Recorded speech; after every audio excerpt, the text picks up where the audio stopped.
Yeah,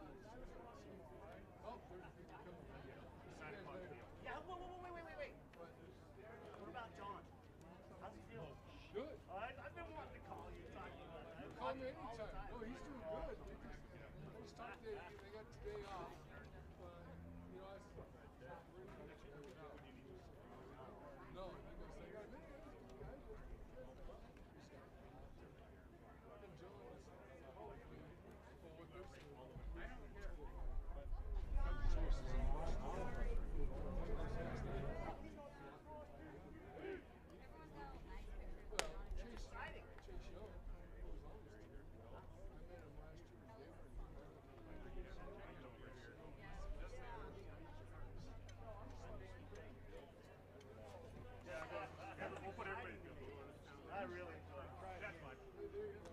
Good evening, ladies and gentlemen, and welcome to this EO Live Sports broadcast. For today's game, we are showcasing the annual East-West Shrine All-Star Football Game. I am Will McLaughlin, doing the play-by-play for the fourth year in a row of this broadcast. Joined alongside me is Kyle Dodds, a.k.a. Doddsy. But yeah, we're excited to bring you to this. This is what is the fourth edition of us broadcasting this game. It's going to be a fun one, Doddsy, just like it has in the past. Absolutely. I mean, I can't think of a better way to spend my 45th birthday. Yeah, happy birthday, my guy. Yeah. It's an honor and a privilege to be able to be a part of something that is so ingrained in Baker and Oregon as a whole. I mean, this is 74 years of the Oregon East-West Shrine game, giving money to the Shriners Hospital in Portland. Over $1 million. That is awesome donated to hear. Over that amount of time, and it's an excellent thing. We have plans to eventually go down to the field at about 6 o'clock, where the Shriners will go through their pregame ritual and everything. Yeah, all the warm up and great festivities. You'll be able to see all of that coming here soon. It'll be a lot of fun. Yep. But right now, so the last couple years, my play-by-play guy, William here, he is a Shrine patient himself as a child. Yes. And the Shriners asked William to talk to the players. Well, this year we videoed it, and we're going to present that to you guys right now.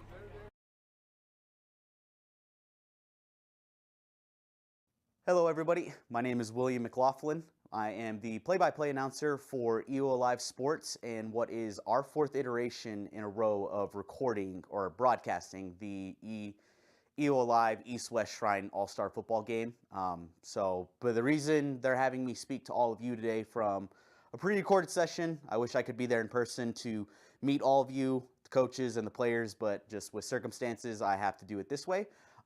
But before I get started, I want to first thank Zach Steele, wherever you're at in the room. Thank you for allowing me to come speak to the athletes for the second year in a row. It really means a lot. Also, shout out to Bennett, who's recording this, along with Doddsy with EO Live, and Brent Clapp. They actually came to me 4 years ago asking if I was interested in doing play-by-play for the Shrine game. And it's been a blast, and I'm really excited to do it again for the fourth year in a row with EO Live Sports. They put together a great broadcast. If any of you have had a chance to watch the previous games, they're great. Bennett, Doddsy, Gabe, BC, the whole crew, they do a great job. But the reason I'm speaking to all of you after I'm done blabbering, and I'll blabber some more obviously, but I was a former Shriners patient, not through the Portland branch, but through Los Angeles. Nonetheless, I was a Shriners patient from about age 6 up until I was discharged at the age of 18.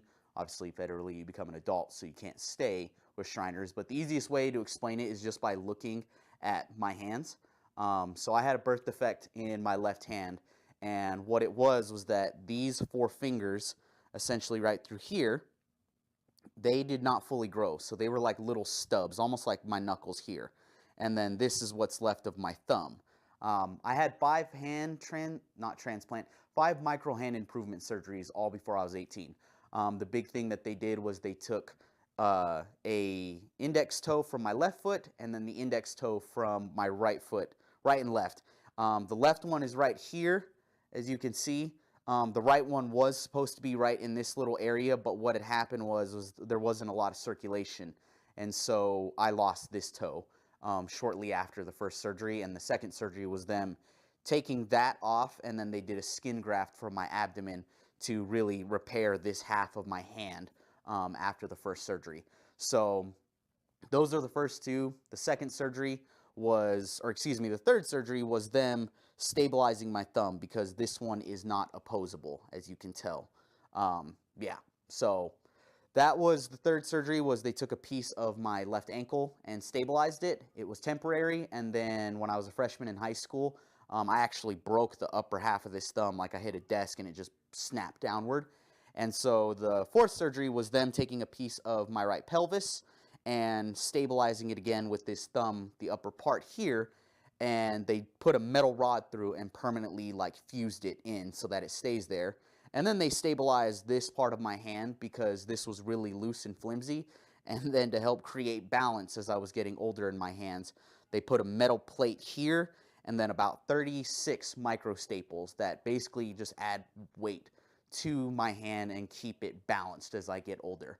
And then my last surgery, they actually took a tendon from my left hand in this area, or my arm, and wrapped it around here and into my thumb to allow better flexibility and control as I was gripping. I can't grip a ton of things with my left hand, but I can grip minor things, and that helped a ton with that. So though, yeah, those are all 5 of the surgeries I had.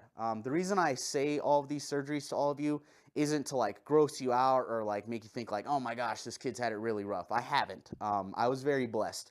The reason this stuff is so important is because back when Shrine used to do these all-star games, you would actually get to tour the hospital in Portland. And that's not really possible now, obviously, post-pandemic, and the safety of the children is, you know, utmost for Shriners. But there's so many things that Shriners does. Pediatrics, burn units, prosthetics, you know, the list goes on, and you've probably learned a lot about it in your time as you've gotten ready for the Shrine All-Star football game. But I say this to all of you today because it's a thank you more than anything. The fundraising you do, the advocacy you do, and everything that you put your effort toward for Shriners doesn't go unnoticed. None of you may have impacted me ever. You know, I'm 30 at this point, and everything that's happened with me with Shriners is long done. I still donate on a yearly basis. I recommend that all of you do it as well, because a lot of that money goes directly into helping the hospitals. Best example was when I would fly out to Los Angeles from New Mexico. All of my flights were paid for. Nothing came out of pocket for my family. You know, we paid for our meals when we went out, but that was it. Hotels, transportation, flight, everything was covered. So what you do is very important. And I don't want you all to forget that. Your coaches have probably ingrained that into you. I know Zach Steele and the committee have done a great job of explaining and telling you why this is so important. And this is part of the reason why I'm speaking to you. But you'll get a chance to meet some Shriners patients, and I believe you'll get a chance to actually meet some of the folks that are directly involved with Shriners in Portland. You won't really know until you get a chance to see them in person how important this stuff is. It makes a life of difference for these patients and for the hospital, and it doesn't go unrecognized. And that's another reason why I'm here. Is, again, I'm thanking you, just letting you know, like, being an all-star and the chance that you get to compete in this game is great. We do our best to hype you up on the broadcast and with all the work that EO Live does behind the scenes to showcase all the great things you all do. But remember, at the end of the day, too, you are making a huge difference in the lives of these Shriners patients, and it's going to directly impact them. You may not ever get a chance to see it on the forefront other than when you get to meet these patients that are going to be at the game, or the people that work with Shriners in Portland. But yeah, it's not something to think lightly of. And you all are great people for doing this. Not just student athletes, not just great men, but what you are in general is words can't explain. And I know that Zach's thankful, EO Alive is thankful, and Shriners is truly grateful for all of it. I'm excited to broadcast this game for the 4th year in a row. Every year the game is different. You know, we thought we were going to have something exciting last year in a shootout. Turned into a huge defensive battle. The year prior, it felt like a real just Wild West back and forth gunslinger type event with the points they're putting up. But it's always a blast to go out there and call this game, especially for all your friends and family that are watching at home. I take pride in how I do my broadcasts. Kyle Dodds, aka Doddsy, takes pride in it as well too. And so we're really excited to bring you all an exciting product for this year's Shrine game. But from the bottom of my heart, and for all of the Shriners patients that you may never meet in Portland and just across the world with Shriners, thank you so much to all of you student athletes. Don't forget that. I know it's awesome to be all-stars. Congratulations, you've absolutely earned it. But just remember that what you've done up to this point and everything you've done for Shriners it's very impactful. And that is something to really be praised for. And it's really a humbling experience when you get to see some of these Shriners patients and stuff, the day-to-day type things that you all take for granted. We don't really see that sometimes. Best example that I'll end with before wrapping all of this up is any one of you in the crowd right now, you can, if you want, with your left hand, I just want you to open your palm up, and then from there, I want you to drop these 3 fingers. So you just have your pointer and your thumb up, and then I want you to halfway drop your pointer and then curl in your thumb and basically try to just pick up your phone using only these 2 ligaments. That's it. Just try to pick it up, and I don't do this to make fun or belittle anybody. I just want you to get an idea of like what day-to-day life is or things that you don't really understand. So like try to pick up your phone, and if you can't, that's fine. I can't do that with my left hand. I can grip small things, minor stuff. I get excited when I can crush a piece of popcorn with my left hand, but I can't pick up a phone with my left hand. Haven't been able to since cell phones were existed. I was born in '93, so all of you younger kids probably don't know what life is like without a cell phone. But that's just a fine example and a quick one of like, hey, day-to-day stuff like that you as healthy people have been able to do. Stuff like that is not something to be taken for granted. It's important because Shriner patients, like myself or others who have dealt with other things, whether it's prosthetics or they've gone through the burn unit, pediatrics with my left hand. There's a number of things that Shriners patients have lost daily, but the impact of you guys, raising money and giving back to Shriners gives them some of that, day-to-day normalcy back. It may not be 100%, but it's better than nothing. So just take that all into consideration. You all have a great weekend. I'm really excited to broadcast the game. Again, like I've said, it's going to be a blast. EO Live does a great job. Once again, Zach, wherever you are in the room, thank you for having me and letting me speak with these athletes today. I can't wait to do it again the following year if you'll have me. And to all the student athletes for the East and the West, best of luck. It's going to be a really fun game, and we wish you all the best. And yeah, go out and have fun and make the most of it. Best of luck. Congratulations.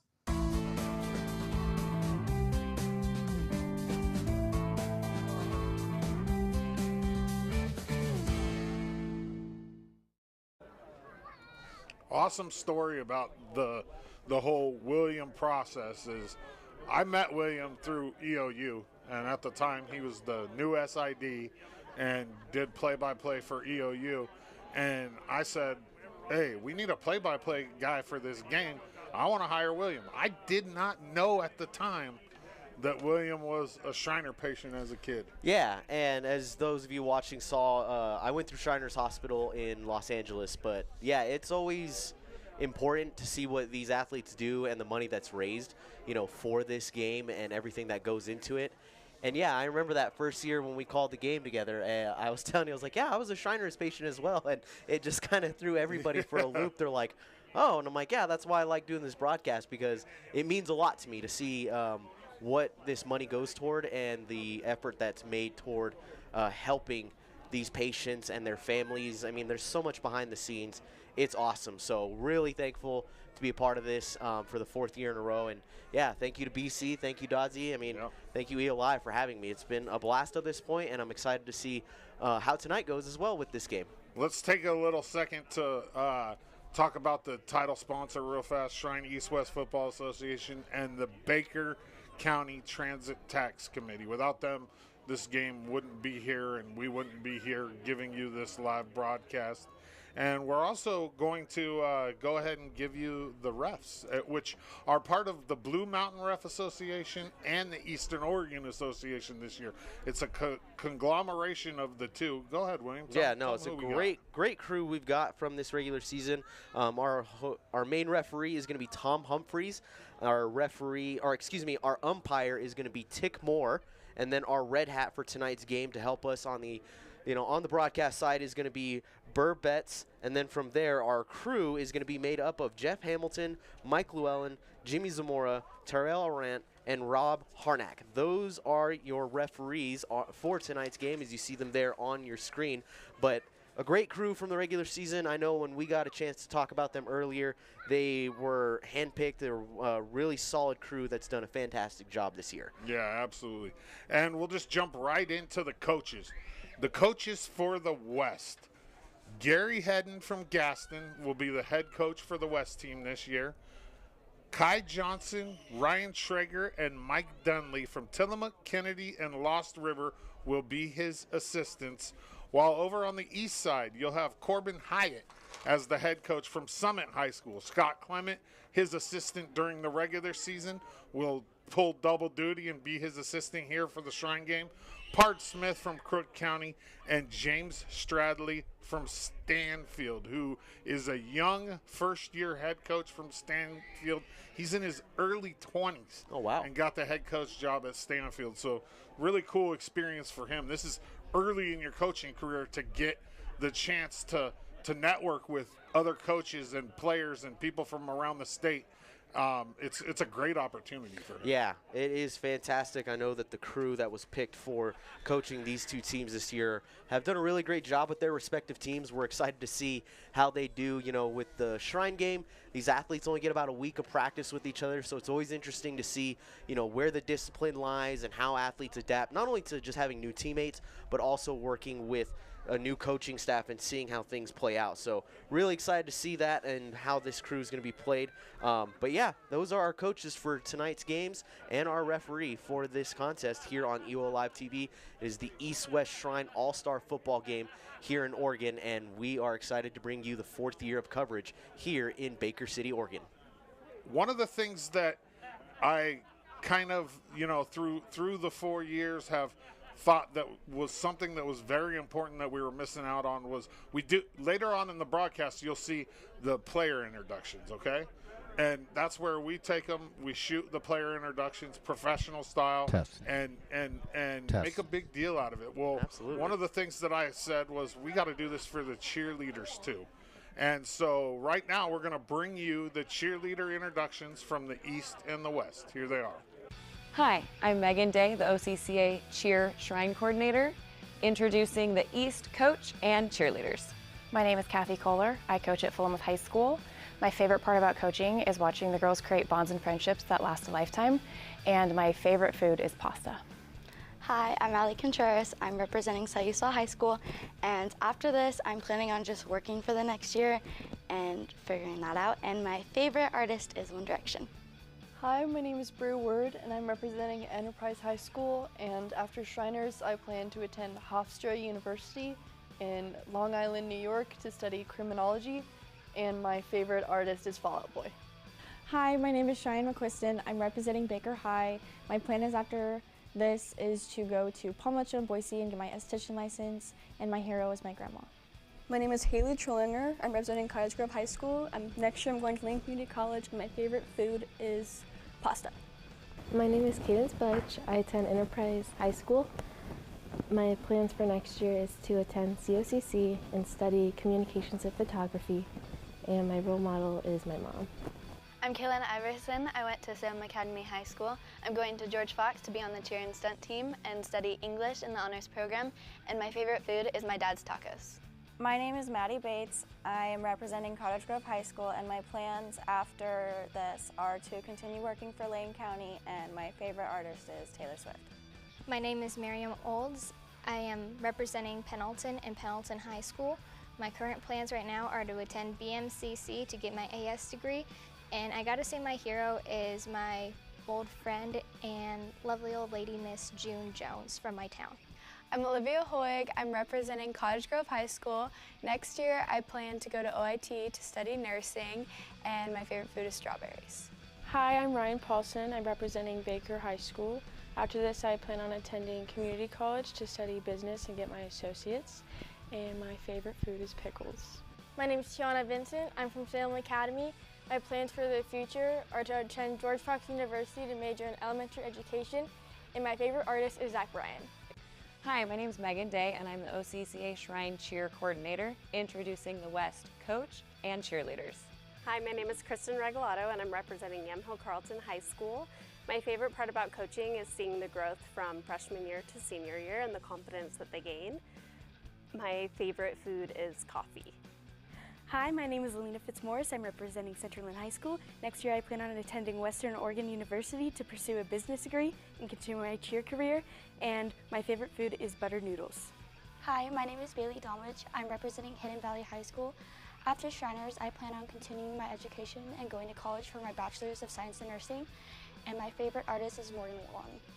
Hi, my name is Chloe Bigman, and I'm representing Amity High School. In the fall, I plan to attend Chemeketa Community College, then transfer to OSU to study agriculture and business. And my favorite food is chicken Alfredo. Hi, my name is Devin Abbott. I come from Centerland High School, and this fall I'm going to be attending Western Oregon University, where I'm going to cheer and get my degree in business. And my favorite food is carne asada fries. Hi, my name is Gracie Dunn. I'm representing Willamette High School. After this, I plan to open my own beauty salon and Western Boutique, and my hero is my mama. Hi, my name is Jasmine Gonzalez. I'm from Kirk County High School, and after this I will be taking a gap year, and my favorite food is pasta. Hi, my name is Leona Carlson, and I'm representing Dayton High School. I plan to finish my general education at Chemeketa Community College, and my favorite food is blueberries. Hi, my name is Madeline Tierney, and I am representing Dufur High School. My plans after the Shrine Game are to go to Southern Oregon and Ashland and major in chemistry. My favorite food is watermelon. Hi, my name's Piper Anderson. I'm from Madras High School, and I plan to attend Clackamas Community College to get my degree in criminal justice, and my favorite food is pretzel chicken. All right, great video again of the Shrine cheerleaders. So that was the West, so now we'll take a look at the cheerleaders for the East. Okay, so that was everybody. Yeah, we're that done. was East and West. See, that was one of the things about this year, William, is there was a few less cheerleaders, and it was so seamless that seemed like it was short to me. Yeah, I was actually right there thinking with you. I was like, oh man, that was a pretty quick one. I thought that was just the West right there. Yeah, but no. We got East and West knocked out. We shot that last night, and the cheerleaders, man, they put in a lot of work. They really I posted some pictures on our EO Alive Facebook page and our Instagram if you want to check it out. They show up on Wednesday, but they're working.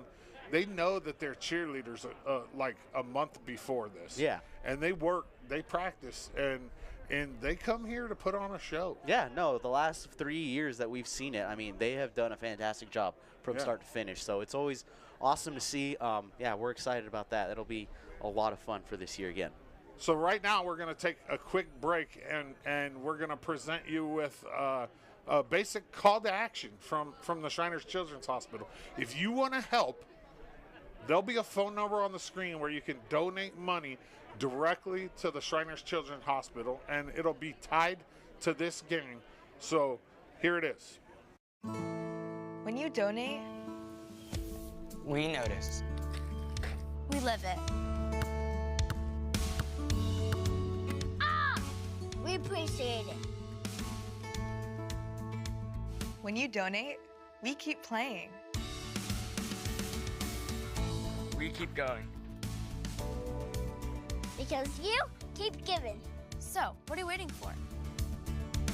When you go online to loveshriners.org or call this special number with your monthly gift, you'll make a difference too. And help kids like us do things we never thought we could do. Plus, with your monthly gift of $19 or more, we'll send you your very own Love to the Rescue blanket to remind you that we notice all that you're doing for kids like us. Because when you donate to Shriners Children's, it's music to our ears.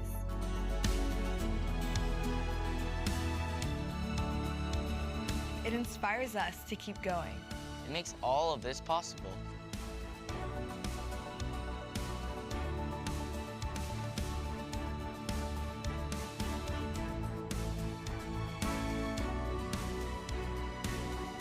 So we just want to say thank you for taking the time to notice me. Thank you for taking the time to notice us. Thank you for taking the time to give. Because when you donate, we notice. We notice. We notice you too! So please, call or go online to loveshriners.org right away with your monthly gift. But you've got to hurry. Your moment to make a big difference for a kid like me is about to pass you by. When you go online to loveshriners.org or call this special number with your monthly gift, you'll make a difference too. Thank you for giving. And again, we are back. So as a former Shriners patient, I was through the Los Angeles branch. It's a huge, huge lift when folks like you at home watching donate. That money pays a huge amount, and it directly impacts the patients, their families, what the hospital needs. I mean, I could go on and on about how awesome Shriners is, being a former patient myself, and what this game means to patients. So yeah, if you have the chance, definitely call that number, donate online, do what you can, help Shriners out. It all goes toward a great cause. And Dodzy, I mean, this is our 4th year doing this, and we've seen a lot of great things happen. Absolutely. And yeah, it's just you can't put in the amount of words of how grateful people can be from Shriners for what people do in terms of donating to them. So again, if you can, definitely donate. It is worth it. Yeah, it's a great organization, and the coolest part about it is these players that play in the game, including a Shrine, and we'll talk about that later, but there's a former Shrine patient in the game this year. Yep. They get to see the direct impact. Yes. Right? And then when you present to them as well, it gives them an idea of, hey, you know, this money that I raised for this football game is actually impacting people's lives. Yeah, it is a direct impact. And yeah, in the 2 years that I've spoken with the teams, you know, when Zach Steele came to you to ask me if I wanted to present, I was like, absolutely. It is always a great time when you get a chance to not only talk to these athletes, because being an all-star is awesome. They've worked their tails off this year, and they did everything they can to raise the money that they needed to for Shriners. But at the end of the day, we enjoy the fact that we get to showcase to them like how much of, like you said, that direct impact actually happens. As you see on your screen now, a handful of Shriners as we're getting closer to our pregame festivities. We're just under 5 minutes out from the on-field festivities before our 7 o'clock kickoff. But yeah, it's those gentlemen right there that you saw on your screen earlier. They're the ones, you know, a lot of the efforts that they're putting in terms of getting out into the community, working through, you know, local areas, and just kind of making more of a presence known for Shriners. These guys, you can't say enough great things about them, and you can't say enough great things about these athletes and their parents, and you know how they were brought up. It's just awesome. Yeah, I always get super emotional around this because it just, I know firsthand. I absolutely know firsthand how important this is. And so it just gets me giddy every time we get closer to kickoff with this. So I'm pumped for some football, Willie. Yeah. Mac. Oh my gosh. We're a little bit over an hour away from kickoff. Yep. It's 82 degrees, a little bit humid, a little smoky. It's not near as bad as it has been. Yeah. As most of you know, we have the biggest fire in the country just down the road here from Baker. Yeah. And may God be with all the firefighters. And yeah, it is definitely, yeah, the fires have not been great, as you see on screen now behind the Baker High School gymnasium. I mean, you can barely see the outlines of the hills. And like Dodzy was saying earlier, it was pretty rough earlier in the week and last week in terms of temperature and the air quality. And the Shriners Committee, they knew going into this week, they were keeping an eye on that, and they knew the health was a huge priority for these athletes. And so big shout out to the Shriners Committee as they were keeping an eye on that. Thankfully, yeah, everybody's been in good condition, great spirits, and I think, a game like this is something that can liven everybody's spirits up. As you said, we've got the biggest country in the fire just down the road. And it's been tough on the state, and so I think for the fans, the community, the parents, the athletes, it's just something for all of us to just kind of take a moment and enjoy some of the nicer things going on in life, especially with so much going on around us with these natural disasters and fires. So, yeah, our hearts are with everybody that's being directly impacted by these fires. If 100%. Yeah, we hope that everything goes well for them. But yeah, tonight is always nice because it gives us a chance to just sit back, relax, and watch some all-star football and watch these athletes get after it. It's going to be a lot of fun. You told me the practices earlier this week were pretty interesting between the two and how they varied, but I think we'll be in for a nice little 4 quarters. I want of some football. points, Willie Mack. I know. Last year we were a little disappointed. Not to be mean to anybody that's a defensive football fan. We get it.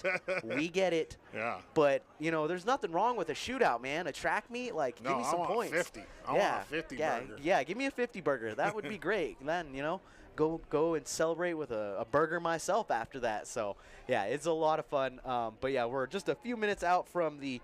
Actually, a few seconds out as we are now going to begin our on-field festivities. Enjoy. We want to welcome you all to Baker Bulldog Memorial Stadium for the 72nd Annual East-West Shrine Game. We've got a great night in store for you tonight, but up first, we ask that you turn your attention to the field as we begin our pregame festivities. You're going to stay with them. All right, you guys ready? We're on. We're born ready. Over there? That's fine.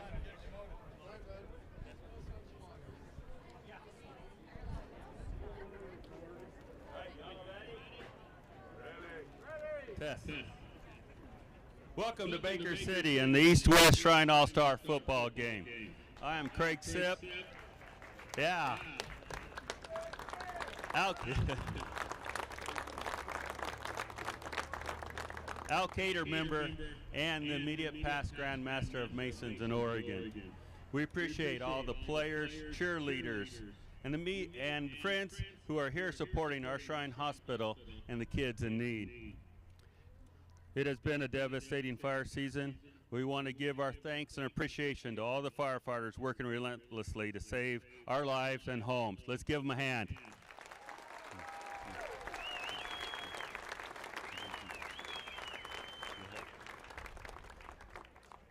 At this moment, I would like to have a moment of silence for the fire tanker pilot who lost his life in the line of duty.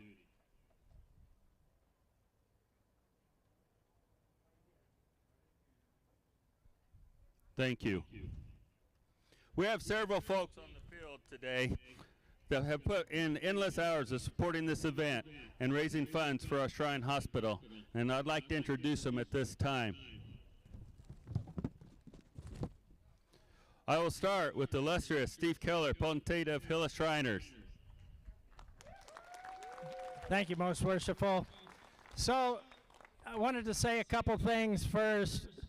We have a tradition that when one of us forgets or neglects to introduce our ladies, we owe them a new dress. Well, so I need to do two things. First of all, that lady taking photos right there is my wife, Julie. So I went, oh crap, I owe you a new dress. And it's like, oh hell no, I need a new pair of boots. So does anybody know where to get a good pair of boots that's maybe under $600 around here? Anyway, so I am illustrious Sir Steve Keller. I am the potentate of Hilla Shriners out of Medford, Oregon, and personally I live in Roseburg, and this is my divan. We have Chief Raban Blake Titus. We have High Priest and Prophet, Chris Leach, and an Oriental guide, Tracy Morton. So enjoy the game. Thank you so much. And come see me afterwards and let me know about the boots, okay? Next, I would like to introduce Ray Brashears, Chief Raban of El Cora Shriners. Hello, everybody. Our illustrious Sir Potentate Rick Bobeer from El Cora Shrine in Idaho had a previous engagement, but he would like me to say have a great game. Thank you very much.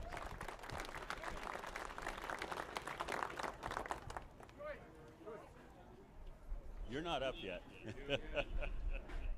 Next, I'd like to introduce Chris Martin Bush, Potentate of Alcator Shriners. Thank you, immediate Bush. And before I do anything else, I need to introduce my wife, Alicia.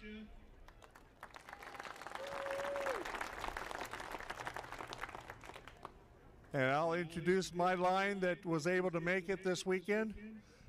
My chief of band, Forrest Hatch. And our assistant Raban, Jay Carey.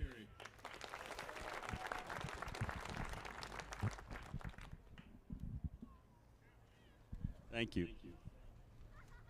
You're not up yet either. At this time, I'd like to introduce the worthy Grand Matron of the Order of Eastern Star, Lanny Strong, and the worthy Grand Patron, Tracy Harris.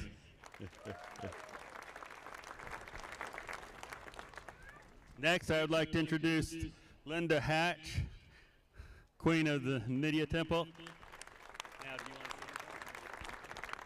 The only thing I want to say is I'm cheering for the cheerleaders.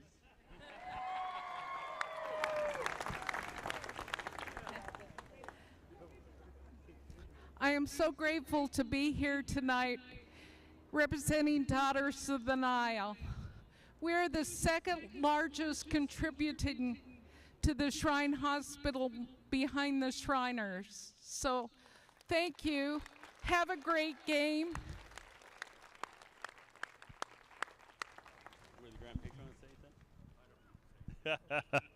All right. Next, and why we're all here, is we have representatives from the Shrine Hospital. So we have Desiree Dorton.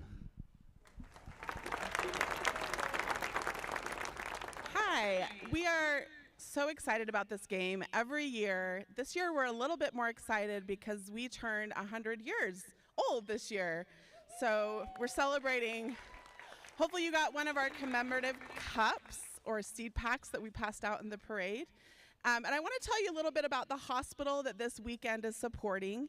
We are a specialized pediatric orthopedic hospital, and we provide some of the best care you can get for a child with a condition affecting the muscles, bones, or joints, and we provide it regardless of ability to pay. And so events like this that fundraise and support our mission is what makes that possible. So we consider you part of our Shriners Children's family because you are helping us to continue to provide that high quality care for children who need it, and they don't have to worry about if they can afford it. They don't have to worry about their insurance status. They know that they'll get the best care that they can have. And I love that this game represents the whole state of Oregon because we are continuing to expand and bring care closer to children throughout Oregon. We have an outreach clinic in Pendleton, Oregon. We have a full clinic in Medford, and we just opened a clinic in Redmond.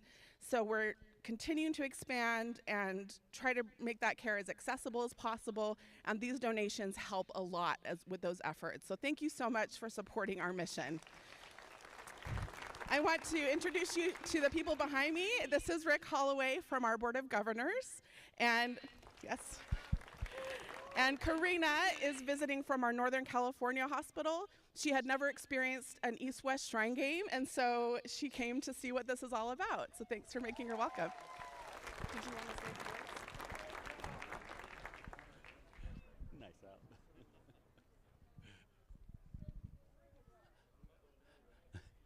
Next, I'd like to introduce Zach Steele. He's the chairman of this East-West Shrine game.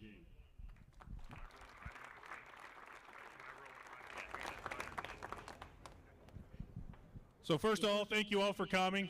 I'll introduce my executive committee that could be here today. I've got my first vice chairman, Ron Henderson. Our treasurer, past potentate of Hilla, and board of governor for NorCal, Steve Parkinson. I have one, and my secretary, Blake, who's over there with Hilla.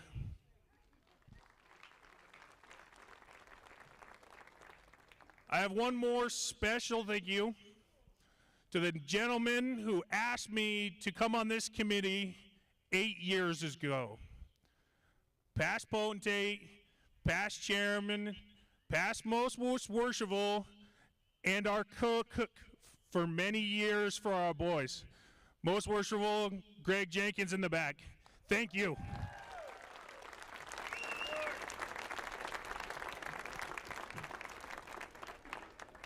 Now the reason we play this game is our patients from Portland. I have the privilege and honor to introduce to you two of our patients. I ask our potentates to please step up and escort them to the field. That's you, Marty. That's echo for me.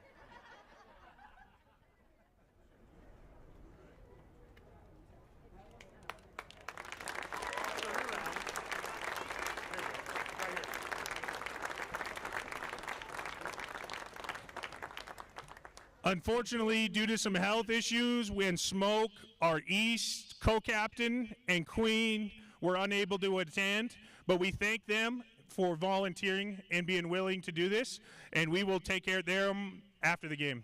So the first one I'd like to introduce is co-captain Julian from Amity, Oregon.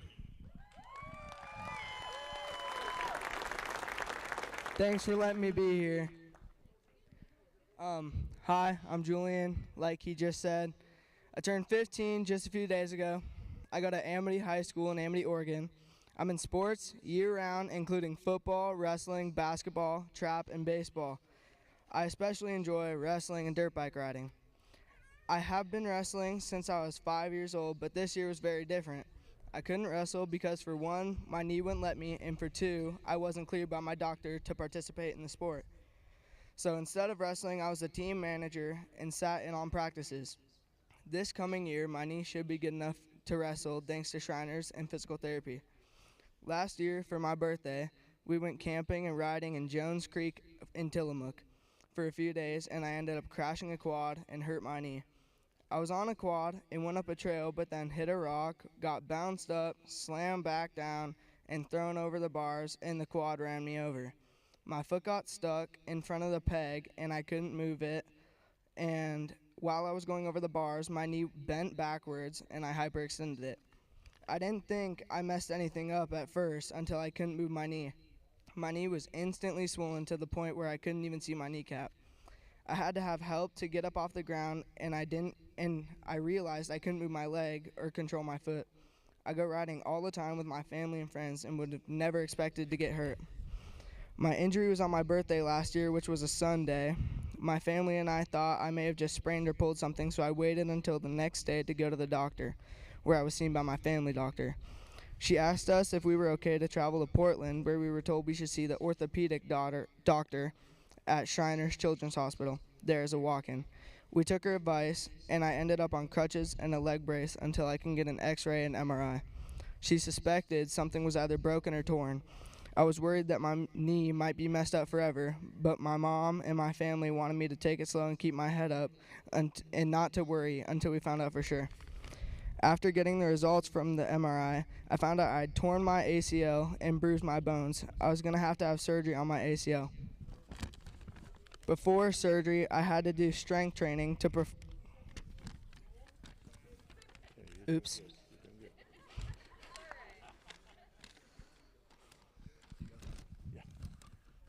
I had to do strength training to prepare my muscles for the surgery. About 1 month later, I had the surgery to replace my ACL.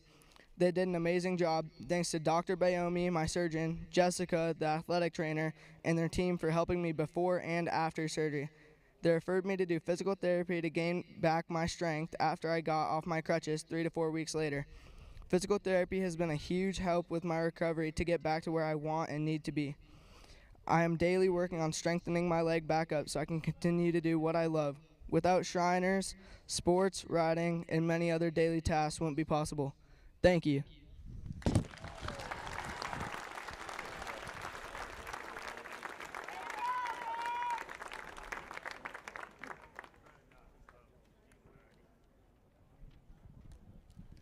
Now I get to introduce a beautiful young lady, Queen June.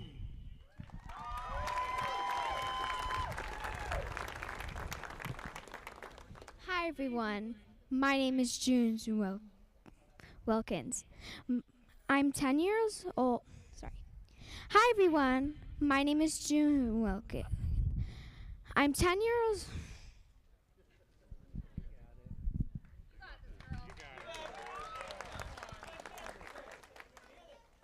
Hi everyone, my name is June Wilkins, and I'm 10 years.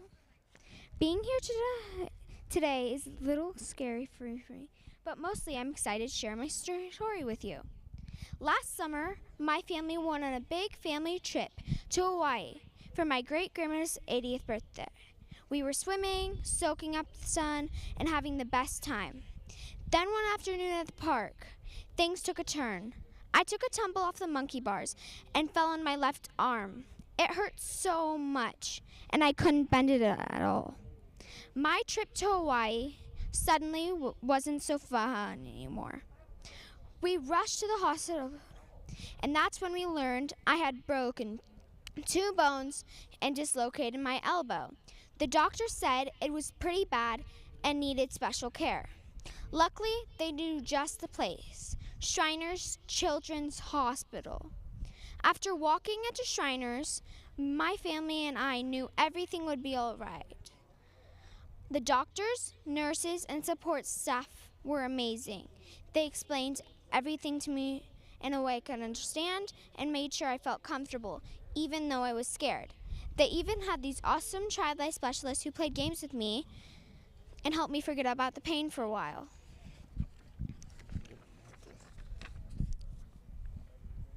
My elbow needed 3 surgeries to fix everything. The doctors used special techniques to make sure my arm would heal strong and wouldn't have any problems when I grow up.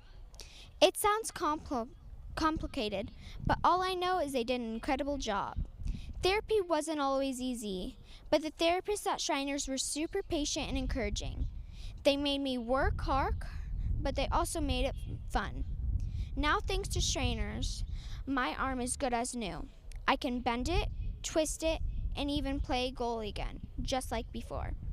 Being a Shriners patient has shown me the amazing things that can happen when people care.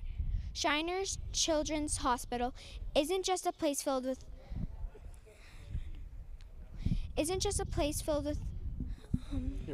heroes who make a difference in kids' lives, like mine.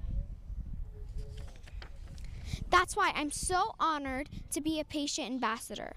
I want to help other kids know that they're not alone if they get hurt. Shriners is there for them, just like they were for me. Thank you to all the doctors, nurses, and everyone who works at Shriners. You're the best.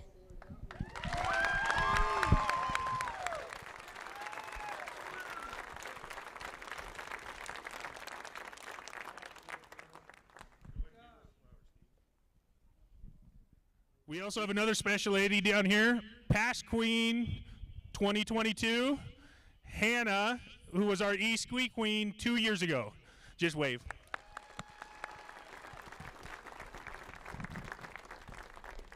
And my wife already texted me from home. I owe her address because I didn't introduce her because she's watching on TV. So my wife, Kendra, and my kids, Henry and Helen, hello. Let's have a great game, and I'll turn it back over to you, Craig. Great job. And some wonderful stories there. Finally, it gives me great pleasure and a lot of honor to introduce Most Wishful Brother Tim Best, Grand Master of Masons in Oregon.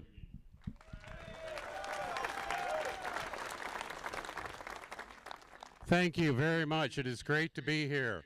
And as I look out in the audience, I see several Masons from Oregon and across the field. It's great to have all of you here. First, I would like to introduce to you your grand lady, my wife, Teresa. And I'm thankful for the grand officers I have with me, these hardworking men in masonry. I hate to turn my back on you, but first I'd like to introduce to you my Deputy Grand Master, Mark Strong, and his wife, Lanny. Next is our Senior Grand Warden, Richard Varner, and his wife, Gloria. Next, my Senior Grand Deacon, Eric Young. My Junior Grand Deacon, Earl Wilson, and his wife, Karen.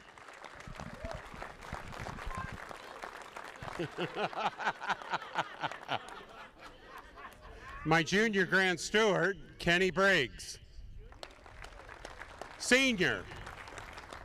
Now the Junior Grand Steward, Hank Stockoff, and his wife, Val. Yeah, I got you, Kenny. My Grand Tyler, Jim Leach, and his wife, Janet. And our District Deputy, Kurt Wiskoff, from District 21. And as you heard, our immediate past Grand Master, Craig Sipp, and his wife, Sherry. And then I'm pleased to have a past Grand Master here, Most Worshipful Greg Jenkins and his wife, Mavis. But hey, we're here to see a great football game tonight. But remember, we're here, this is for the kids and for the Shriners, and let's not forget that. But let's see a great game tonight. Thank you, Most Worshipful. This concludes this part, and now we'll leave the field and get ready for the pregame warm-ups with the players. Thank you very much.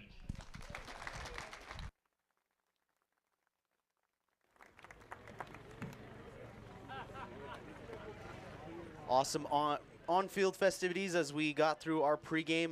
Obviously, with the fires happening, you know, we don't have as many people from the Masons here, but no, it's always awesome seeing all of them come together and hear them speak. And, of course, the Shriner patients and our co-captains is always a blast. So, Dazzy, I know you had mentioned that you had talked with the Queen earlier this week. Great story. Yeah, last night. Very well spoken. Yeah, lovely young lady. And, yeah, it's always great to see that stuff happening on the field before the game. Yeah, we got to spend some time last night with June and Julian. We always try to sit them down in front of a camera and learn their story and, you know, how Shrine has impacted them. And they're always so excited to be here. Julian, the co-captain, he said that he was most looking forward to being a part of the team. Yeah. You know what I mean? Absolutely. And the players, they do a great job of making sure that these kids are involved. And it's just part of it. It's really cool. Yeah. No, you can't say enough positive things. And it was awesome to hear, you know, from the hospital themselves and everybody talking, you know, just about the camaraderie and what this does for these patients and how, again, how it's directly impacted. I was getting very tearful when they were talking about, you know, what this money does for these patients and their families, and just how much of a burden it relieves off of those folks as they're going through this. And you know, it's always awesome, and I love it so much. And yeah, I mean, it's like they said, we're excited for what this game brings and what it does for Shriners Hospital, and we're hopefully going to get a great football game tonight. Those of you watching at home, that's what we're looking forward to. And again, yeah, we'd love to see a shootout. Yep. That would be great. Just under 37 minutes to kick off. Right now, we're going to take you to some videos of the doctors that are involved and physical therapists that are involved from the Portland Shriners Hospital. Hi, I'm Angie Gofredo, and I'm the Senior Director of Philanthropy at Shriners Children's Portland. So I think we're in our 73rd year, and we looked at, you all have brought in $1.5 million from this game. So that's a lot of money that has been generated over the last 73 years, and very much appreciated, and it has made a world of difference for the patients and the families we serve each and every day. I think the better question is what isn't possible. That's probably the better question, because everything's possible, meaning whatever that child needs, whatever the doctor prescribes or says is the best course of treatment, that child's going to get. So, which is important. It's important to a family to know that they don't have to worry about, not being able to get this or that because something's not going to be paid. Having the mission of being able to support children or provide amazing care regardless of the ability of the family to pay is a mission that we take not very lightly, we take wholeheartedly. A big thank you. If this was written, it would be in all in caps, in bold, and bigger font. Thank you. Thank you from the bottom of our heart. Thank you on behalf of the doctors, the staff, the families. It's a huge ordeal to do and a huge undertaking. And we don't take this lightly. We are appreciative. We know we do events ourselves, and we feel you. We know how hard it is to work in, but at the end of the day, it's also very rewarding. So again, thank you from everyone. To anyone who supports our mission, thank you. We can't do this without you. We wouldn't be where we are. We can't walk into the next 100 years. To anyone that supports us, thank you for being our family. You're part of this family. It is a big family. We're all in this. We rely on you. We appreciate you. We're in this journey together with you, and we appreciate you. I am Doresa Reed. I am the administrator for Shriners Children's Portland. Shriners Children's Portland provides comprehensive care for all muscle and bone conditions for children under the age of 18. We also do cleft lip and palate repair and some burn scar revision, as well as chest deformity surgeries. Well, 2024 marks the century mark for Shriners Children's being in Portland for over 100 years. We're at the turn of the century. And it's been a wonderful year of celebrations ranging from our gala, recent float that won the Grand Floral Prize. And it's such a blessing to be a part of our Portland community, but also to be able to serve kids throughout the Pacific Northwest and even internationally. The hospital was founded at a point in time in our nation where there was the polio epidemic. So you have to kind of think of a polio epidemic was somewhat like our recent epidemic of COVID. And we were so lucky to have a group of Shriners who saw the need of so many kids being affected with muscle conditions as a result of polio that they wanted to do something about it. And they really stood up as pioneers in what we know today as trying to be a solution for population health. They stood up and raised the money, and back in 1924, they brought the community the first Shriners Children's Hospital here in Portland. And if you look at the historical pictures, it was an amazing outpouring of community that surrounded that hospital that was first established on Sandy Boulevard. When a family comes to our hospital up here in Portland on Markham Hill, a family can expect patient-centered care under one roof.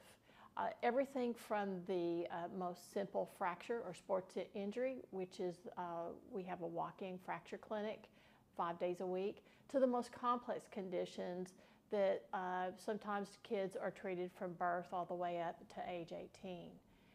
Comprehensive family care. We have prosthetics and orthotics. We have a motion lab. We have one of the best pediatric therapy rehab programs, ranging from speech therapy to occupational therapy to all the things that a child might need, even out to recreational therapy and physical therapy. I would like to say to all the players and the coaches and all the Shriners, Daughters of the Nile, Ladies of the Oriental Shrine, and all of our youth organizations, how much I appreciate your commitment to making the East-West game happen again in 2024. Not only does your contributions to our hospital help give kids their best possible life, but it also gives kids hope. They look up to you as athletes. You are people that they want to admire because of your athletic ability. And I just thank you for using your athletic talents to make this game possible and be great role models for the children that we serve. My name is Jessica Marshinsky, and I'm an athletic trainer at Shriners Children's Portland. So the way that Shriners Children's Portland sports medicine program is different than other sports medicine programs in the community is that we have the pediatric population in mind. And when we have those athletes and those children come into our clinic, we understand the nuances of their development, their skeletal maturity, that their injuries might be heavily different than other populations. Patients that come to Shriners Children's Portland have access to a lot of different specialties that we have to offer. So we, of course, have our surgeons and our physicians on staff, but depending on what that kid might need, we have mental health services, we have a extensive rehabilitation department with physical therapists, a bracing department for whatever their needs might be, casting, bracing, you know, you name it. Based on what the needs of the patient are, we offer this really multidisciplinary approach to their care. It's important for kids to be involved in sports because it allows them to be healthy and active. And that can translate into better sleep, better mental health, better academic success, and then them being involved with collaborating with other kids. They might see themselves go through adversity and they're with it with other kids. They're with it with the supervision of adults and coaches. And that's what we are to them when it comes to injuries. We're there to be their advocate. They might get injured, but it's really important for them to stay active even after that injury and to rise above it because we know how important staying active is. If someone's considering bringing their child to Shriners Children's, I would just highlight how much we will look at their athlete and their kid for all their needs they have in that moment. So like I had said earlier, we have this multidisciplinary approach, but we're there ultimately to get them doing whatever they want to do quickly, but also safely. We're rooting for their kid, to be active, and to have fun, but do it safely. So what we want to say to players, coaches, Shriners, and the supporters of the game is that we thank you for your time, your effort, because all of that translates into helping us help more kids, to do it the way we need to do it, the way we want to do it, and to not let insurance dictate how we care for these kids. And with all this support, it instrumentally is impactful for these families. We're back. 2024 Oregon East-West Shrine All-Star football game. Like I said before, we got to spend a little bit of time with the co-captain and the queen last night, and we shot a video, and we have a little bit of time. So here's your co-captain, Julian Schindler, and queen, June Wilkins. I'm Julian Schindler. I'm representing the West team for Shriners Children's Hospital. I'm the co-captain. I first got involved with Shriners Children's Hospital when last year on my birthday, I was riding, flipped a quad, and I tore my ACL, and then had to have it replaced with my quad tendon. I only had to go through one surgery, but the one surgery they did, they had to do a lot because they had to cut my knee open, take out my ACL, then cut open my quad tendon, take my quad tendon out, put it where my ACL is, and then they had to drill through my femur, my shin bone, and then also the sides, and put metal buttons in my leg to hold the drill holes. it was a whole process of doing that, and now my leg is like significantly smaller than the other one. Physical therapy was a really, really big help because I had to do that a month before my surgery and then for 9 months after my surgery. And I went there twice a week for the whole time. Dr. Bayomi did my surgery, and Carl from Big Sky Physical Therapy in McMinnville, Oregon is my physical therapist. My best memory at Shriners Children's Hospital is definitely getting the anesthesia, because the child's anesthesia. They were saying take small deep breaths, and it was like really flavored good, so I took really big deep breaths. I remember talking about my dogs at home, and then I don't remember anything else. My favorite thing I've done so far at the Shriners football game weekend is definitely hang out with all the football players and just get to meet all of them and have them like welcome me in as one of their teammates. Everyone involved in the game this weekend, thanks for supporting Shriners Children's Hospital. I'm June Wilkins, and I'm from Aloha, Oregon, and I'm the West Queen. I first came to Shriners Children's when I broke my elbow in Hawaii on my grandmother's 80th birthday party. Shriners Children's Hospital, it helped me do physical therapy, help my arm heal. I've been going through 3 surgeries just for my arm, physical therapy, lots of it.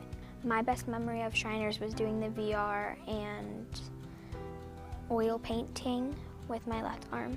My favorite part of Shrine Weekend is being with my family and having them here. When I went to the Daughters of the Nile lunch, it was like very welcoming, and they thought I was really good with my speech, that I memorized it, because I've never done a speech in front of that many people before. The doctor who's made the impact the most on me is Dr. Freeze. He's helped me do my surgeries and other stuff like that. And my physical therapist, my first physical therapist was April. She was very helpful and encouraging.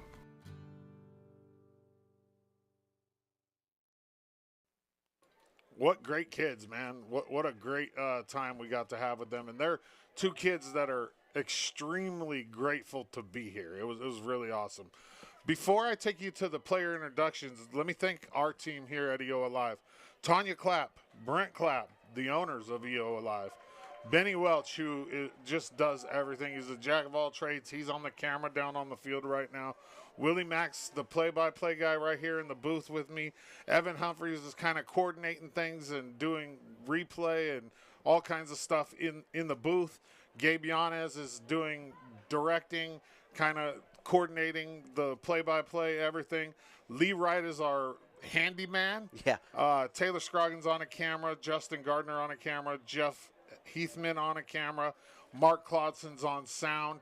And then Brenna Strand is a local sports photographer in LeGrand, and we have her come over and take pictures of the game. Without further ado, let's meet the players.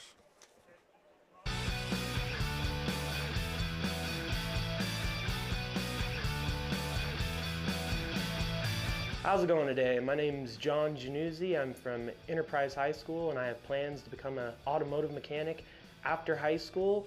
And my heroes are my parents because they support me. Hello, I'm Ty McLaughlin. I'm from Elgin High School, and my plans after high school include coming here to Eastern Oregon University to play football and study business, and my favorite food is steak. My name is Corbin Storns. I'm from Gold Beach High School. Next year I'll be going to College of Redwoods, and my hero is Trenton Storns. My name is Landon Mitchell. I play quarterback. I'm from Hepner High School. I'm going to go to the University of Oregon this fall, and my heroes are my family. My name is Thomas Bischoff. I went to Regis High School. My plans are to work for my dad's construction company, and my hero is my dad. My name is Noah Koenig. I'm from Regis High School. My plans after high school are to join the U.S. Navy, and my hero is Jesus Christ. My name is Connor Logan. I'm from Stanfield Secondary School. I'm going to Volta Line School next year, and my favorite food is steak. Hi, my name is Mason Langford. I'm from Weston McEwen High School. I'm going to study to become a physical therapist, and my hero is my grandpa. My name is Alejandro Ceja. I go to West McEwen, and my hero is my mom and my dad.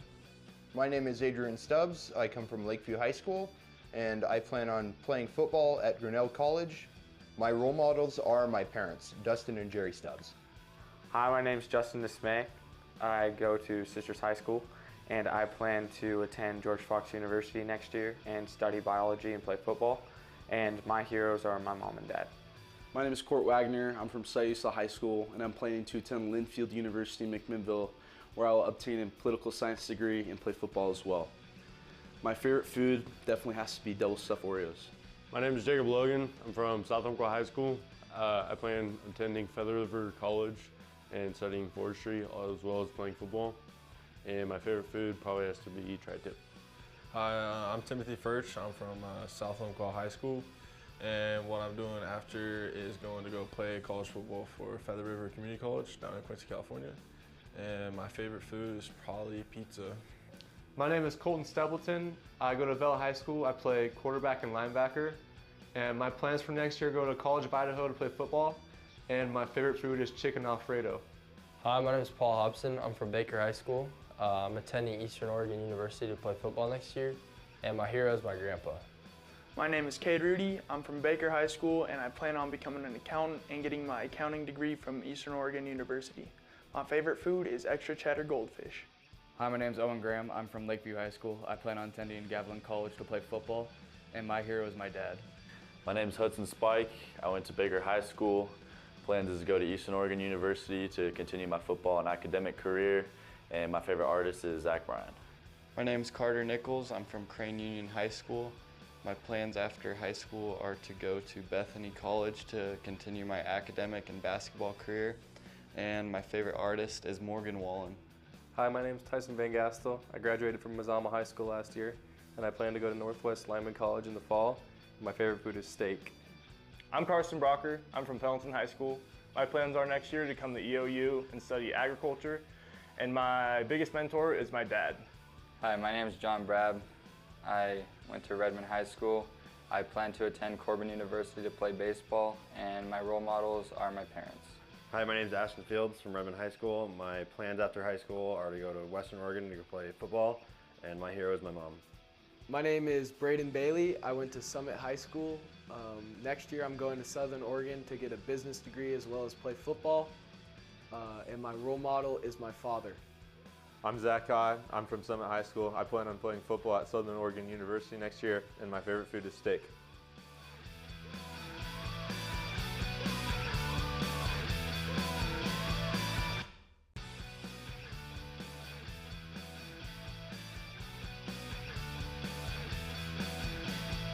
My name is Connor Dunley. I'm from Lost River High School.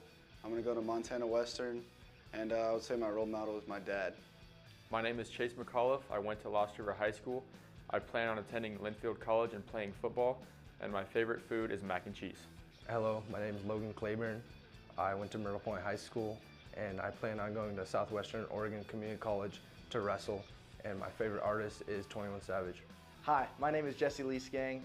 I just graduated from Gaston High School. My plan is to go to LC State to play football and become a firefighter. My hero is Jesus Christ.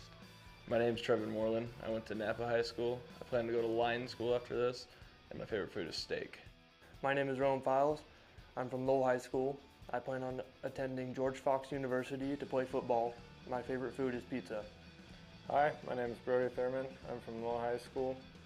After school, I plan on going into the workforce, and my favorite food is sushi. My name is Ryan Nelson. I come from Willamina High School. My plan is to go play football at Pacific University, and my favorite food is chicken parm. Hi, my name's Ashton Crossan. I went to Banks High School. I'm going to Mount Hood Community College to play baseball, and my hero is my grandparents. I'm Braden Bixby. I'm from Banks High School.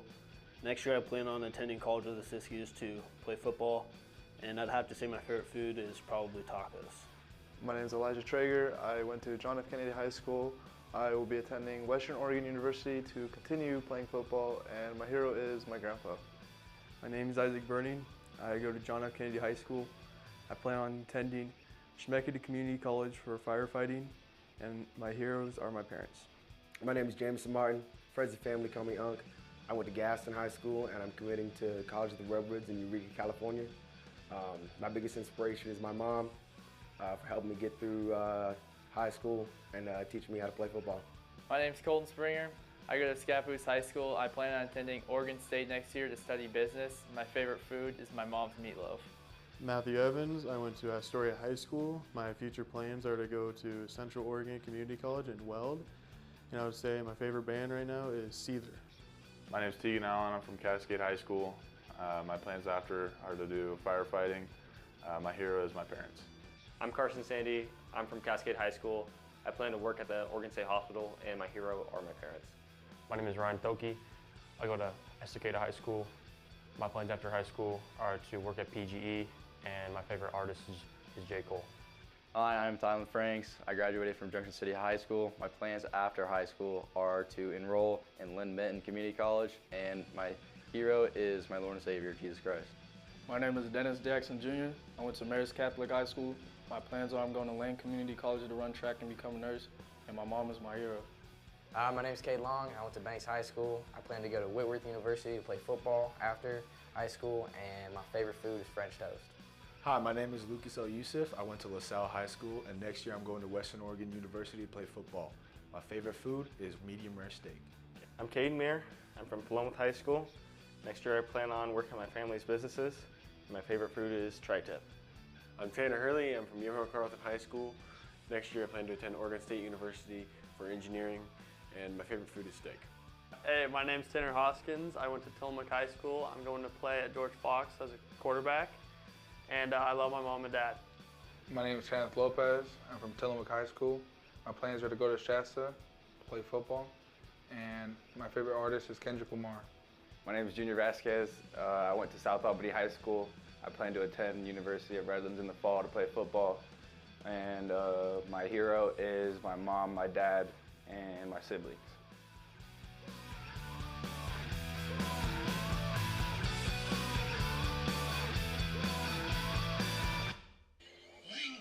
All right, and we are back here in the booth as we are just under 10 minutes away, or under 15 minutes away from kickoff here for the 72nd annual East-West All-Star Shrine football game. You got to see all the players. Once we get through our first drive, we'll roll right into our starters on both sides of the ball. But this is going to be an interesting game. We were talking off screen as we were going through player introductions. Dodzy, I'm thinking that this is going to be a game where we might see more than 30 points scored, and you're favoring the East. Yeah. And you give me a breakdown of that. You know, you're able to cover local football throughout the year. What's your analogy on that? So first off, I'm not picking the East because I cover LeGrand and LeGrand. I'm picking the East because of what I've seen this week and what I know of the players. Yeah. I mean, I don't like to necessarily pick a winner, but I think it makes it a little bit more fun for us up here in the booth. Absolutely. So I'm going to say, go ahead and say East by 2 scores. Okay, and just to play, you know, the other side of that coin, I'm going to go West by 3 points. If we somehow get a field goal or possibility in there, that would be great. But I think I'm going to go with the West by 7 or less. And, yeah, I think the spread, I'm thinking over 30 points for this game combined between these two teams. I mean, we're due for a year of big scoring. Oh, my gosh. Yes, we have not had one in the years that we've covered this game. So we're always sitting here. You know, we're just doing our predictions, and it's the last 3 times. If any of you have tuned in the past, these games have always been defensive battles, and we're not against defensive battles. But, you know, a fast game with some pace and a little bit more drama on the offensive side, I'd like to see some of that this year. That would be fantastic. Yeah, I think Coach Hyatt from the East has a couple little tricks up his sleeve. You got the local boys, the Baker boys on the East team, and I from what I saw throughout the week, I just gotta say, I gotta go with the East here. All right, yeah, like you were saying, the East seemed a little more disciplined through some of their practices. The West, They've got some big dudes up front, though. I mean, Big, way bigger than the East. Yeah, they've got the size advantage for sure. So it'll be interesting to see how the West uses that in their favor as we get through this game tonight. But yeah, it's about 80 degrees as we're again getting closer to kickoff. It's a nice evening, even with the haze and the smoke that had been hitting the area. As you know, we have the biggest fire in the country in the Durkee Fire just down the road, but thankfully, the weather has allowed the athletes and everybody to be out here for the festivities and the game itself, of course. So hopefully that rings through as we get later into this evening. The sun's just about set, so the lights are on here at the stadium. It's going to be a great night for some football, and I think this is going to be a great way for a lot of these families and these players to just really get themselves into a nice mood of, something fun and positive. And that's going to be the exciting part about all of this is just some good old football, man. We're only a month out from football coming back, so this is a great introduction, in my opinion. This is my unofficial start of football season. Yes. It's not all-star games are always hard football-wise, right? Yes. You got kids, they played last fall. This is the last time they played football, right? These guys aren't in football shape. Some of them miss out because of college commitments or whatever. But these guys showed up. They worked hard all week, and we're getting ready for some football. In just a few minutes, we're going to go down onto the field for the national anthem, which will be sung by Baker High School graduate and cheerleader for the East, Ryan Paulson, and that ought to be good. I heard her warming up earlier today, and she has a tremendous voice. It's exciting. Right now on the field, they're finishing introducing the players. Like Willie Mack said, once the first drive gets underway, we'll give you the starting lineups for each team, and we're just excited. We're ready for some football. Absolutely, and at this point, we've got a little bit of time. We're going to go ahead and get some mentions in for some of our sponsors. Really a big shout out to these people that have, put in the money to, donate to this game and everything. But Geyer and Associates CPAs, we want to thank you for your support. Along with that, we want to thank Mike and Katie Rudy. They are another $1,000 sponsor, just like Geyer and Associates CPAs. Ash Grove Cement, another $1,000 sponsor. And for Ash Grove, they're a pioneering force in the cement industry. It is where 141 years of infrastructure meets innovation. The network spanning 12 plants and 43 terminals across the U.S. and Canada. They deliver quality, reliability, and safety in every project. Discover how Ash Grove is shaping the future in Durkee, Oregon. You can visit www.ashgrove.com for career opportunities and join them in reinventing our world. Yeah, awesome support from Ash Grove, from all the people involved. Absolutely. The Shriners Children's Hospital in Portland, thanks all of the sponsors, along with us at EO Live. This game wouldn't be possible if it wasn't for the sponsors. These guys are ready, man. Absolutely. I'm excited. 8 minutes and 46 seconds till kickoff. 2024 Oregon East-West Shrine All-Star Football Game. We'll have the captains take the field here in a little bit, but as soon as Ryan's ready to sing, we will go directly down to the field and switch over to the PA microphone so you can hear her beautiful voice and her rendition of the national anthem. Absolutely, yeah. Like you said, a lot of people were raving about it. You were raving, and here we go. We are ready for our national anthem. Enjoy, folks.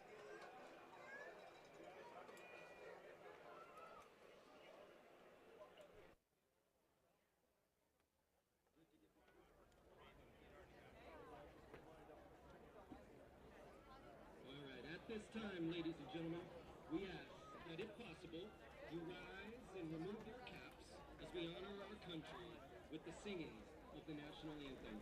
Performed tonight by a member of the East All-Star Cheerleader Squad and Baker High's own, Miss Ryan Paulson.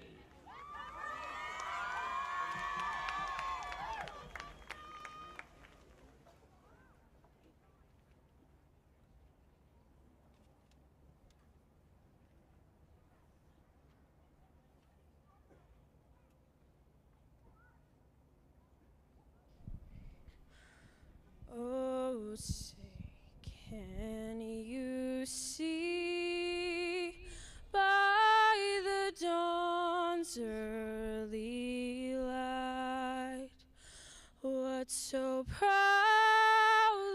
we hailed at the twilight's last gleaming, whose broad stripes and bright stars through the perilous fight o'er the ramparts we watched were so gallantly streaming, and the rocket's red glare, the bombs bursting in air, gave proof through the night that our flag was still there.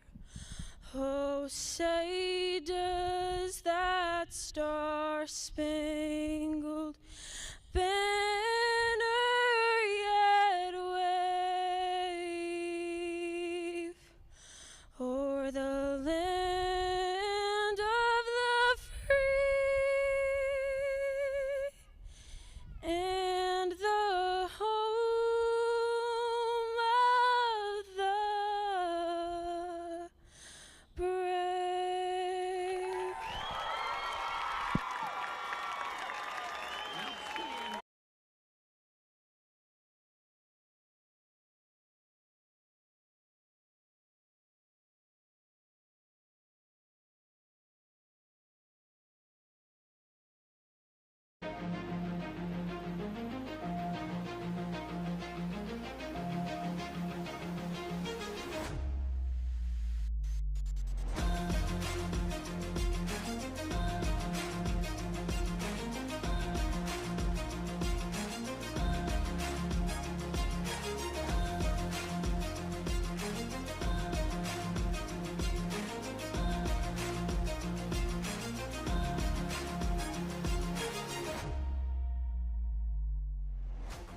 Welcome back, and we're almost ready for some football, Willie Mack. 4 minutes and 30 seconds till kickoff.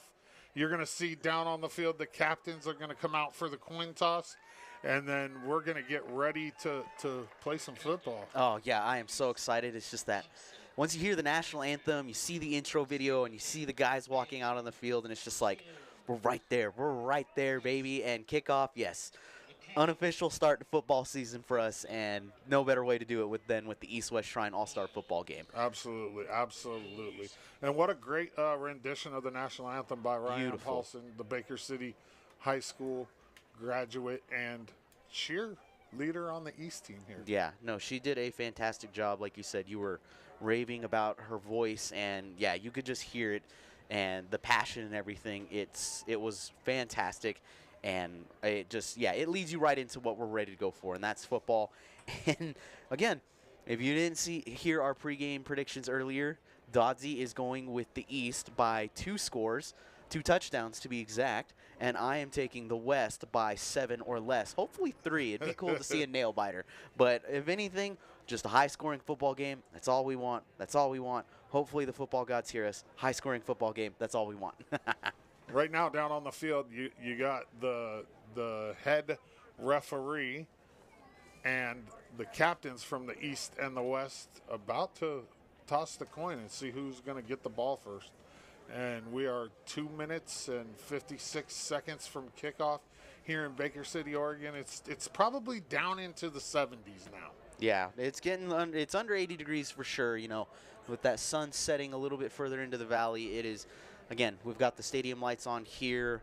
Our production crew's ready to go to bring you an awesome broadcast. We've got our guy Bennett Welch down on the field getting the on-field shot for the coin toss. You know what? We'll do a pregame prediction here. Who do you think wins the coin toss? I'm going East. Okay, I'll take the West. All right, then. Yeah. And see what happens. Yeah, and again, I'll take the West. That's exciting. Yeah, and our referee for tonight explaining everything, that is Tom Humphreys. As the coin toss has happened, let's see who is going to be the winner and how this will play out. He turned towards the West. I'm thinking the West might have won it here. Yeah, there's a good chance. He's going through speaking with the co-captain. Yeah. I'm sure the West let the co-captain call that. Absolutely. So my boy Julian, he probably came through for me and won me a coin toss. It's looking like. Yeah, there's a good chance that he's done that. Absolutely. So our players will shift now. And so on your screen, on the left, is the West. They will be in the green uniforms.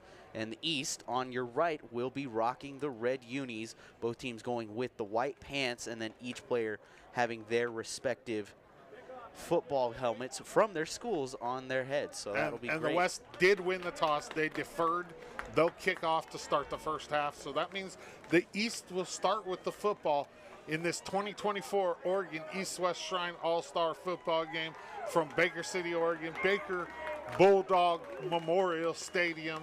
It's a beautiful night, and it couldn't be better for football. I mean, it could be a little less smoky. Yeah, a little less haze, but overall, they do such a great job of getting this field ready. Absolutely. If you look out there, you can see there's all-star stars on the field. They have the 2024 in the middle, and this is just a great facility, and hopefully we have a great game. We want to make sure that the players, and let me reiterate this last week, the game managers made sure that the players were adhering to air quality standards throughout the week, and they never got to a point in LeGrand where they practiced where the air quality was bad enough that they had to cancel practice. So they got a full week of practice in, and they're ready. And the East will take the northeast side of the field, no, southeast side of the field, and the West will take the opposite side, and the East will receive the ball. Yeah, and it's going to be one of those nights where, again, after everything that's gone on with the fires in the state, something like this for people to tune into, kind of take their minds off of things, is awesome. Again, we want to thank and pray for all the firefighters out there in the state and all that they're doing to help contain the fires here in Oregon as we get ready for kickoff. And kicking for the West is going to be number 4, Tanner Hoskins, the 6'2", 265-pound product out of Tillamook High School, a 4A program there on the west side of the state. Let's see how he boots this one for the game. Back to receive for the East will be Jacob Logan, number 10, from South Umpqua High School, and Justin Dismay, number 23, from Sisters High School. And one of the things we can add here is these teams don't have kickers per se. Yeah. Absolutely. Low kick there down. It's going to be handled by Dismay. He picks it up. Is going to field it about the 10. Has a little bit of daylight, but is immediately met by number 44, Ashton Crossan, the Banks High product. Great open field tackle right there to get us started, Dodsey. Right now we're going to tell you the starters on the offense for the East. At quarterback, Paul Hobson. Running back, Jacob Logan. Wide receiver, Hudson Spike. Wide receiver Noah Koenig, wide receiver Johnny Brad, wide receiver Colton Stapleton, left tackle Corbin Storms, left guard Thomas Bischoff, center Court Wagoner, right guard Zach High, and right tackle Tim Furch. And after this initial series, this initial play will go right into the West defensive starters. We'll name them off as you saw them there on your screen. Again, ball's going to be spotted roughly at about the 20-yard line. Correct that, 21-yard line. And quarterback, again, Paul Hobson surveying the field. Two receivers each side. Easy handoff to running back Jacob Logan. He's going to push his way for a good little gain as we now look at the West defensive starters. At cornerbacks, Ryan Thielk and Colton Sprenger. At safeties, Cade Long and Elijah Traeger. Linebackers are Ashton Croston, Tylen Franks, and Caden Muir. At defensive end, Brody Thurman and Jesse Leesgang. And at defensive tackles, Logan Claiborne and Matt Evans. Those are your defensive starters for the West. Again, rocking the green uniforms, East in the red. Before the game started, they decided on 15-minute quarters for this game. So 15 minutes of football 4 times. That is great to hear as Jacob Logan pulls in the catch there. Gets his way. Looks like it's going to be no gain, so it's going to set up 3rd and roughly 6 to go. Ball's on the 25-yard line. West making some great open field tackles here to start defensively. Yeah, looking good defensively off. Hobson back to pass. Oh, he found his. Catch is made there by number 13. That was a great grab. Hudson Spike from Baker City. I knew it right away. I've seen that for the past 2 years. You know what I mean? Coming Yeah. up Grand.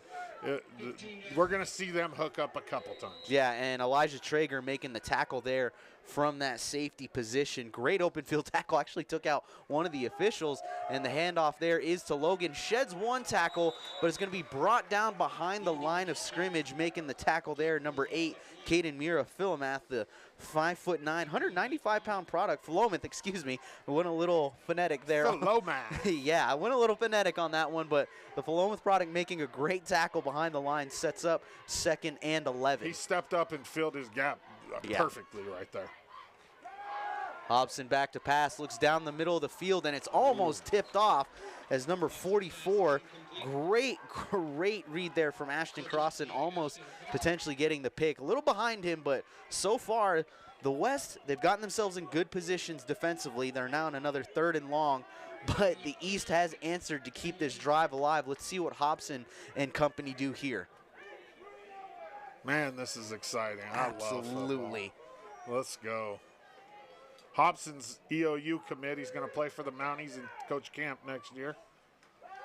He drops back to pass, rolls out to his right, looks down the field, has an open man.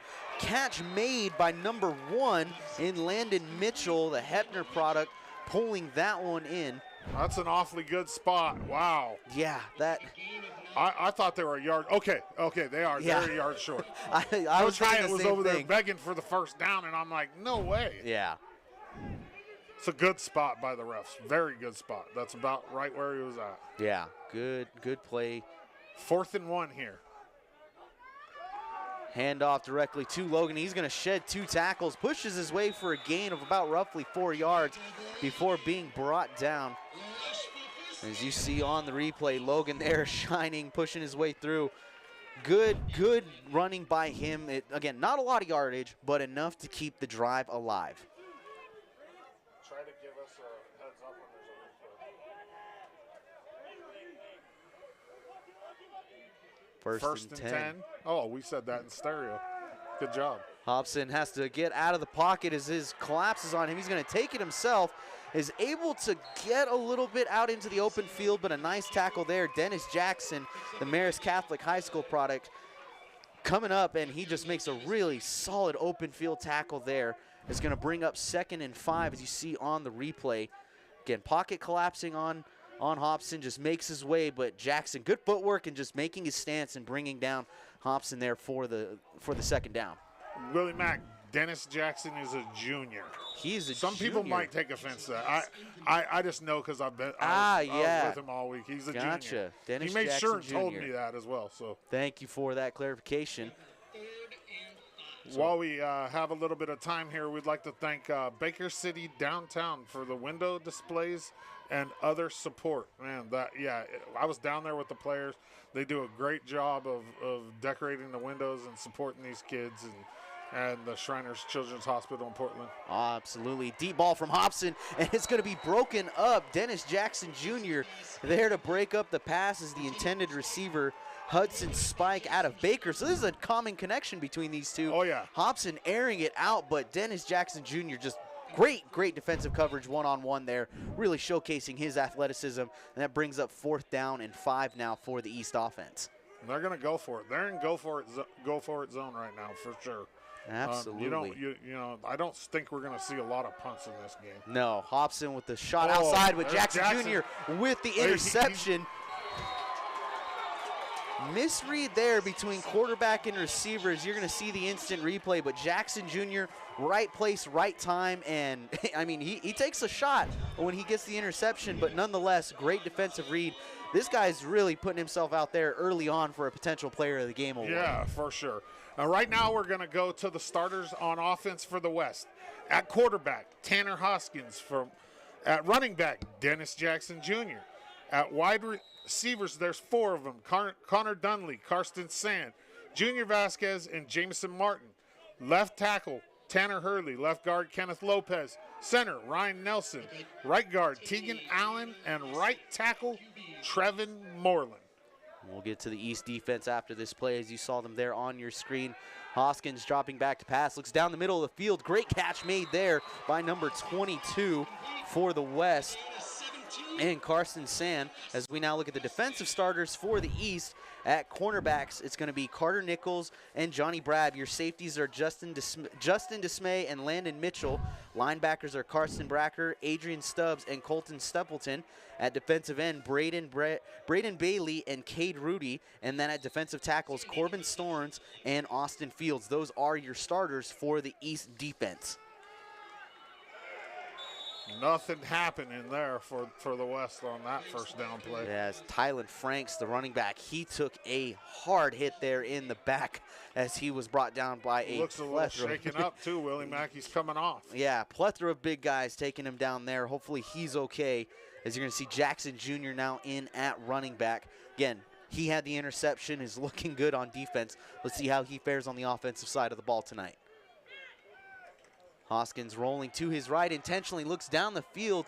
Two guys in the vicinity in 21, Jameson Martin, and number 1 in Jackson Jr. A little bit of, it just looked like there was a miscommunication there on who was supposed to be getting the ball. So hopefully they can clean that up as they move forward. But right now the West still with some good momentum. I mean, they're already in the East territory, and they've been moving the ball decently well, but got a third down situation here. Miscommunications are going to happen. They've had a week together. Oh, right? Absolutely.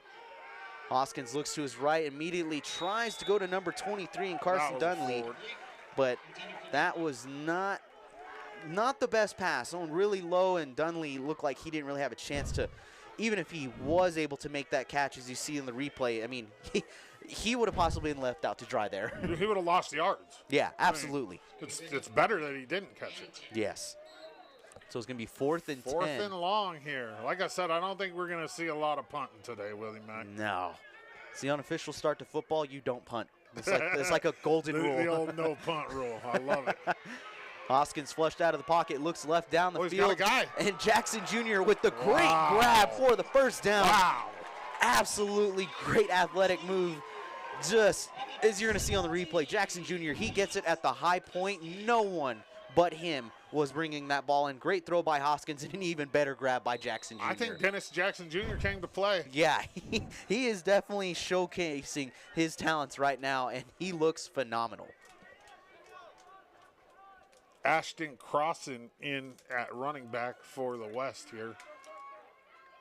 Give Jackson a little breather.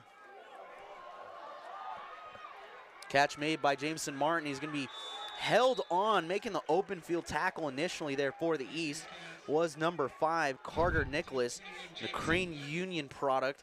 Good open field by Nichols there, as he just was able to shed the block and hold on to Martin long enough to have his teammates potentially come help him. But good defense so far by both of these teams. Open field tackling is never easy, and so far both of these squads have looked phenomenal doing that. No, open field tackles are always tough. Absolutely. Hoskins looks left, quick screen, is going to push forward. Catch and run there made. That's number Junior 3. Vasquez on the West with the catch, and he'll get about 6 on the first down play. Yeah, it's going to give him a very third and manageable for sure at 3rd and 2 here. Oh, second down play, my bad. 3rd and 2, 9 minutes, 28 seconds left here in the first quarter. Hoskins handing it off there to number 44 in Crossan. Crossan's going to push his way forward. A good chunk of yardage picked up there. He's going to set himself up for 1st and goal. And so now our first look at a team getting possible points on the board. Crossan did a great job of waiting for that hole. He was patient. He waited for his blockers and waited for that hole to open up, and that resulted in an easy first down for the West. Yeah. Good movement so far here by this West offense. The East defense trying to look for an answer on the play action pass. Low catch there to Dunley. Sheds a tackle, is able to cut back inside. Gets down to about the 3-yard line. Good little shake and bake moves there from wide receiver number 23, Connor Dunley, Lost River High School product. I mean, he's only 5'11", 180, but he's moving really well out there against these guys in that open field. 2nd and goal here from about the 3. Hand off to Crossan. And he's going to take it in for a touchdown for the West. Absolutely untouched. And again, you see that on the replay. It's the patience. He took the direct snap, didn't try to force himself in right away, as you're about to see on the replay. He just is, he knows what's going to happen, makes the cut outside, and he is fantastic. As you see there, just again, he knew everything was collapsing, walks in untouched. Untouched. And so with 8:30 left here to go, it's going to be a 6-0 game, the West on top as they get set up for the PAT. And quarterback Tanner Hoskins is going to be the man kicking for the West to try to get them up here by 7. He looks, I mean, I just saw his warm-up kick, and he looks like he can kick. No rush on the kicks. Oh, it's wide right. Wow. And so that one going a little to the right, just a bit outside, but nonetheless, the West go up 6-0 on the cross-in direct snap as he rushed in from the 3-yard line as we are 8:30 left here to go in the East-West Shrine All-Star football game. Are you guys calling commercials or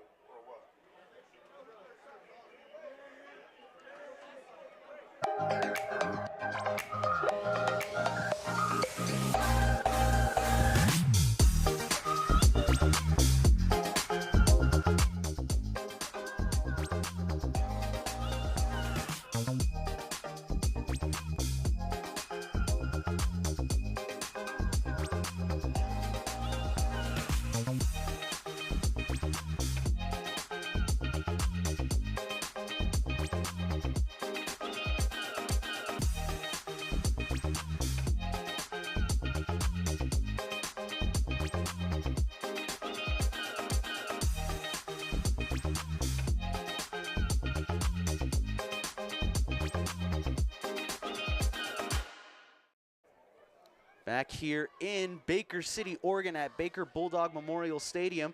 Again, the West coming off of the 3-yard touchdown run from Crossan puts them up 6-0 after the missed PAT from Hoskins. So, Dodzy, we got points early. This is seems to be moving a lot faster than it was last year or the last 3 years. So, hopefully the East can respond here on offense. But credit the West. After the Jackson Jr. interception, he had that great grab to keep them in play, and yeah, they capitalized, and that's what has them up early here. Good kick there for the West. It's got a little bit of room. Logan bringing it out for the East, and Logan with a good return even after he had kind of muffled the snap or the kick there. He's able to pick it up, and he gets all the way out to about roughly the 29-yard line. Check that. And so good field position to start here for the East and see how they respond after going down early. Let's take a second here to thank another one of the sponsors, Baker Heritage Museum. $1,000 sponsor of this game. That's just, I mean, like I said, the Shriners Children's Hospital in Portland and the players and everybody involved is very thankful to all of the sponsors. You're what make this happen. Hand off there to Logan. He's going to push his way through the left side. Is going to be initially met. Looked like it was his own teammate, number 77, that kind of knocked him down. But Logan's able to push his way forward for a gain of 8. And the tackle made there by number 18 for the West. That was Brody Thurman, the Lowell High School product. Gets the tackle, but not before Logan's able to pick up a good chunk of yardage. The ball goes right back to him. He's using his blocking, gets upfield. He's going to have the first down. Is met by a plethora of blocker or tacklers. There is a flag on the play, so we'll see what the penalty is here. First flag of the game. Right now, it looks like they're signaling that this is going to be on the West. It might be a potential face mask. We'll see what our white hat decides here. Some discussion still happening. Nonetheless, Logan's got the first down. Great run by him again.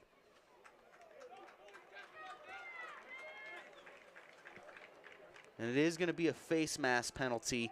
Against the West. So after the first down run from Logan, the East now just inside West territory at the 49-yard line. We got just under 7 minutes and 50 seconds left here to go until the end of this first quarter of the East. Moving the ball decently well, trying to respond again. They're down 6-0 here early in this East-West Shrine All-Star football game. Logan with the pitch is able to break through on the right side. A good run once again for a first down. And Logan right now, he's looking like the contender for player of the game for this East squad. I mean, he's churning and burning on his legs right now. He's doing great definitely. work.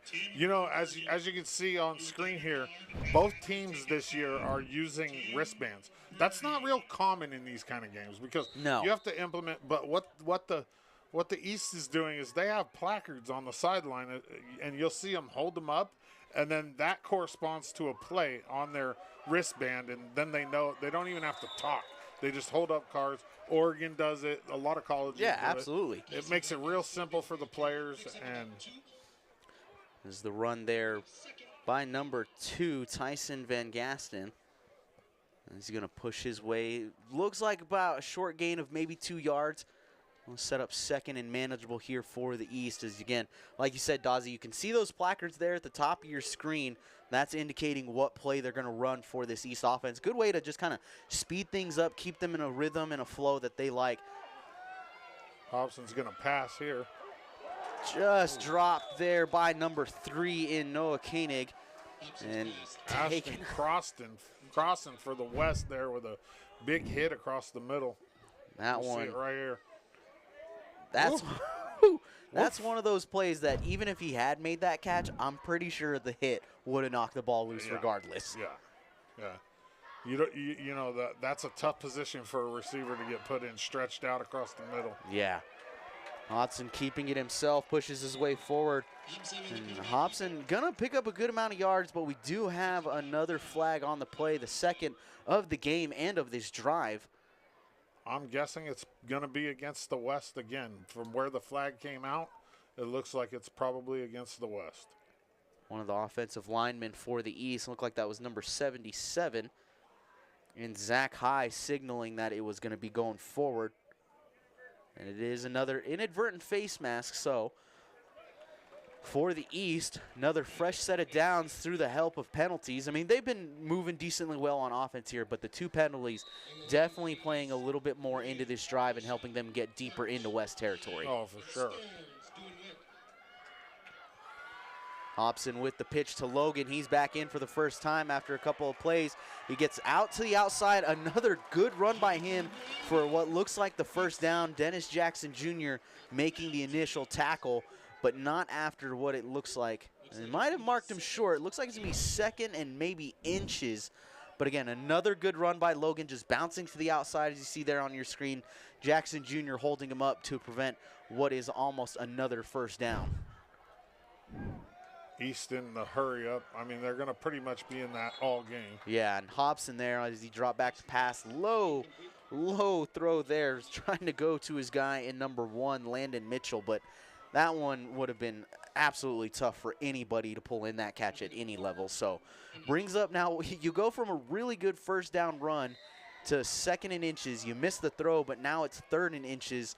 You gotta convert here. You gotta keep this momentum going for the East. Absolutely. And Hobson they're gonna throw. Looking left and it's flushed out to the right. He's got the daylight and is just going to step out of bounds as Jackson Jr. right there to meet him. So that'll stop the clock right at 5:59. Hobson using his legs to get the first down. And so for this East squad, they're sitting right on the 11-yard line. So here's the thing about that. They can get the first down without needing, or they can get the first down and get a fresh set of downs without needing to score here. Absolutely. They just got to get it right inside the 2-yard line down there. Hobson back to pass, looks down the middle of the field. Great catch and the touchdown made there. Wow. As the East responds. Landon Mitchell pulling in the 11-yard reception. And Dodzy, just like that, we're tied at 6-all. Landon Mitchell's on this team as a quarterback. He's a quarterback, defensive back on his high school team. Oh, wow. Right here you see him run the slant and catch the touchdown from Hobson. It's absolutely beautiful throw, beautiful catch, and it results in 6 points for the East. Yeah, Hobson threading the needle there between that defense. And so for the East now, they actually have the chance to take the lead. I might get my field goal point spread if it stays within 1 or under 7 at least. Left-footed kicker. You don't see that too often. And that is going to be good. Kick there made by number 13 in Hudson Spike. And so the East leads 7-6. 5:55 left here to go on in the first quarter of the East-West Shrine All-Star football game. Take a quick commercial break and be right back. How does a good man become even better? By changing his body or his style? By traveling the world or staying perfectly still? For 300 years, we've helped good men become the best versions of themselves through an oath to live a life of integrity, service, and brotherly love. We don't just make men better, we make them Masons. Not just a man, a Mason. People sometimes ask, what is there to see? Well,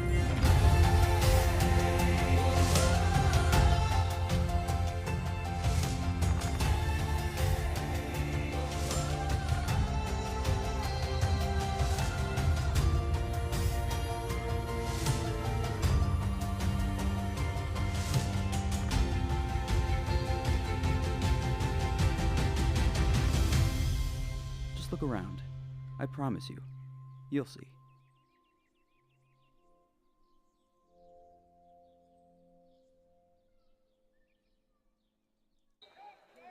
And we are back here, Hudson Spike with the kickoff attempt. Jackson Jr. to receive it at about the 5-yard line. So the West bring it out. Jackson showing some speed, gets his way forward, but after he's tackled by number 7 for the East, that is Mason Langford making the tackle on the kickoff, but Jackson Jr. getting it out to roughly the 28-yard line. So decent starting field position for both of these teams on their second kickoffs. Yeah, absolutely. Mason Langford, the Weston McEwen product. Let's take a time right now to thank Baker School District 5J, another one of our $1,000 sponsors for this game. And like I said, the sponsors are what make this happen, make the stream be able to be put live to you guys that are watching at home, and also that money goes to Shrine as well. Absolutely. Shriners Children's Hospital in Portland. 1st and 10 here for the West. Hoskins fumbles the snap and he's going to lose it, but he's able to recover. Check that. It looks like they're going to say that the East recovered it. So for Hoskins, fumbled the snap. It looked like he just tried to body it, and it must have just popped out from him for the East to make the recovery. As we're going to look at the replay here to see, again, Hobson, he just fumbles the snap. It looked like he just took it away from him. Yeah, ripping it away from him for the East. That was number 37, Adrian Stubbs, at a Lakeview High School. So for the East, after what was a really solid drive with the help of the penalties and some great throws and running, they're now back on the field deep in West territory with a chance to possibly go up by 1 score.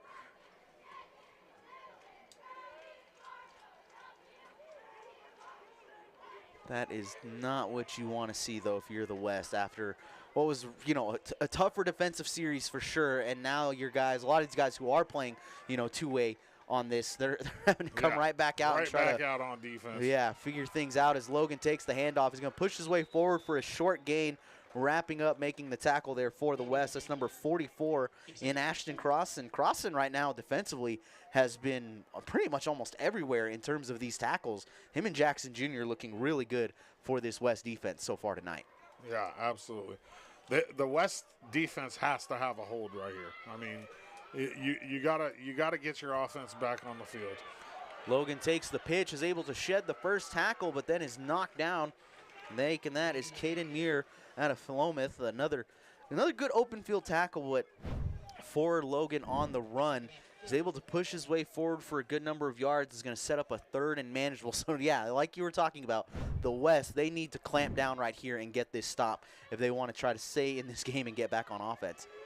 So I've kind of got the scheme down for Coach Hyatt and the placards. Logan pushing his way forward. They're going to say he's ahead of the first down marker. So, again, really good running by him again, as you see a handful of West players make the stop, but not enough before the first down happens. And if you're the West now, it's you got to try to get a stop or try to get an interception or something, force a fumble, because you are in a tough spot right now. The placards for the East are all colleges, college logos. Ah. Throw made from Hobson. Spike. And Spike is able to bring Spike. Another good throw there, and that one was a bullet throw by Hobson. As you look, a very short throw, but pins it right where only Spike is going to be able to bring it in. And that sets up 2nd and short now. And again, it's that situation where the East here, they don't necessarily have to score. They just can get a first down and get a fresh set of downs. Hobson looking to his left, rolls out, has nowhere to go, hesitates on the throw, and then is going to be brought down for the sack. And there for the West, number 11, Chase McAuliffe out of Lost River. Good, great tackle by him, just reading. And Hobson there, as you see on the replay, that hesitation wasn't his best move. You're better off probably just throwing that one away. You're out of the box. You would have been fine. I'm going to go ahead and call that a coverage sack. Yeah. I mean, the great coverage by the West on defense. Hobson had a lot of time. There was nowhere to go with it. He looks to his right, another slant, an interception there by the West. Number 12, Elijah Traeger bringing that in, and there is the stop that you need. Give your offense some momentum. Great read defensively by Traeger to pull in the interception, and the West keeps the East off the board. Yep, timely interception there for the West for sure. They needed that. Yeah, and you see on that instant replay, Hobson trying to go back to that slant that was successful for them in that first touchdown. But again, Traeger in the defense, great read there from him as he's able to just pull back and hold on enough to get that interception, and the West is back out on offense.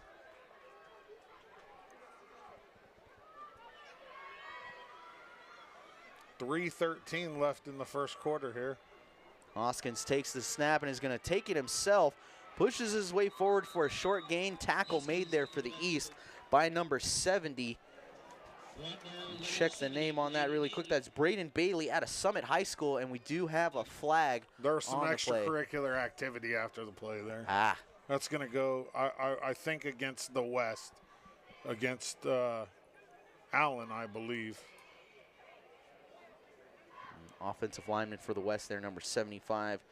Tegan Allen looked like he was the one that was with the extracurriculars, as you stated, Dodsey. And for the West, you get a great momentum boost with that defensive pick. And on the first play out of the series, you immediately get a penalty. That is definitely one that's going to hurt if they can't get something going with this series. Another one of the sponsors, Grand Ronde Hospital and Clinics. Grand Ronde Hospital in LeGrand is proud to support the 74th Oregon Shrine East-West All-Star Game and watch these athletes play for the kids. Grand Ronde Hospital, big city medicine with a hometown touch.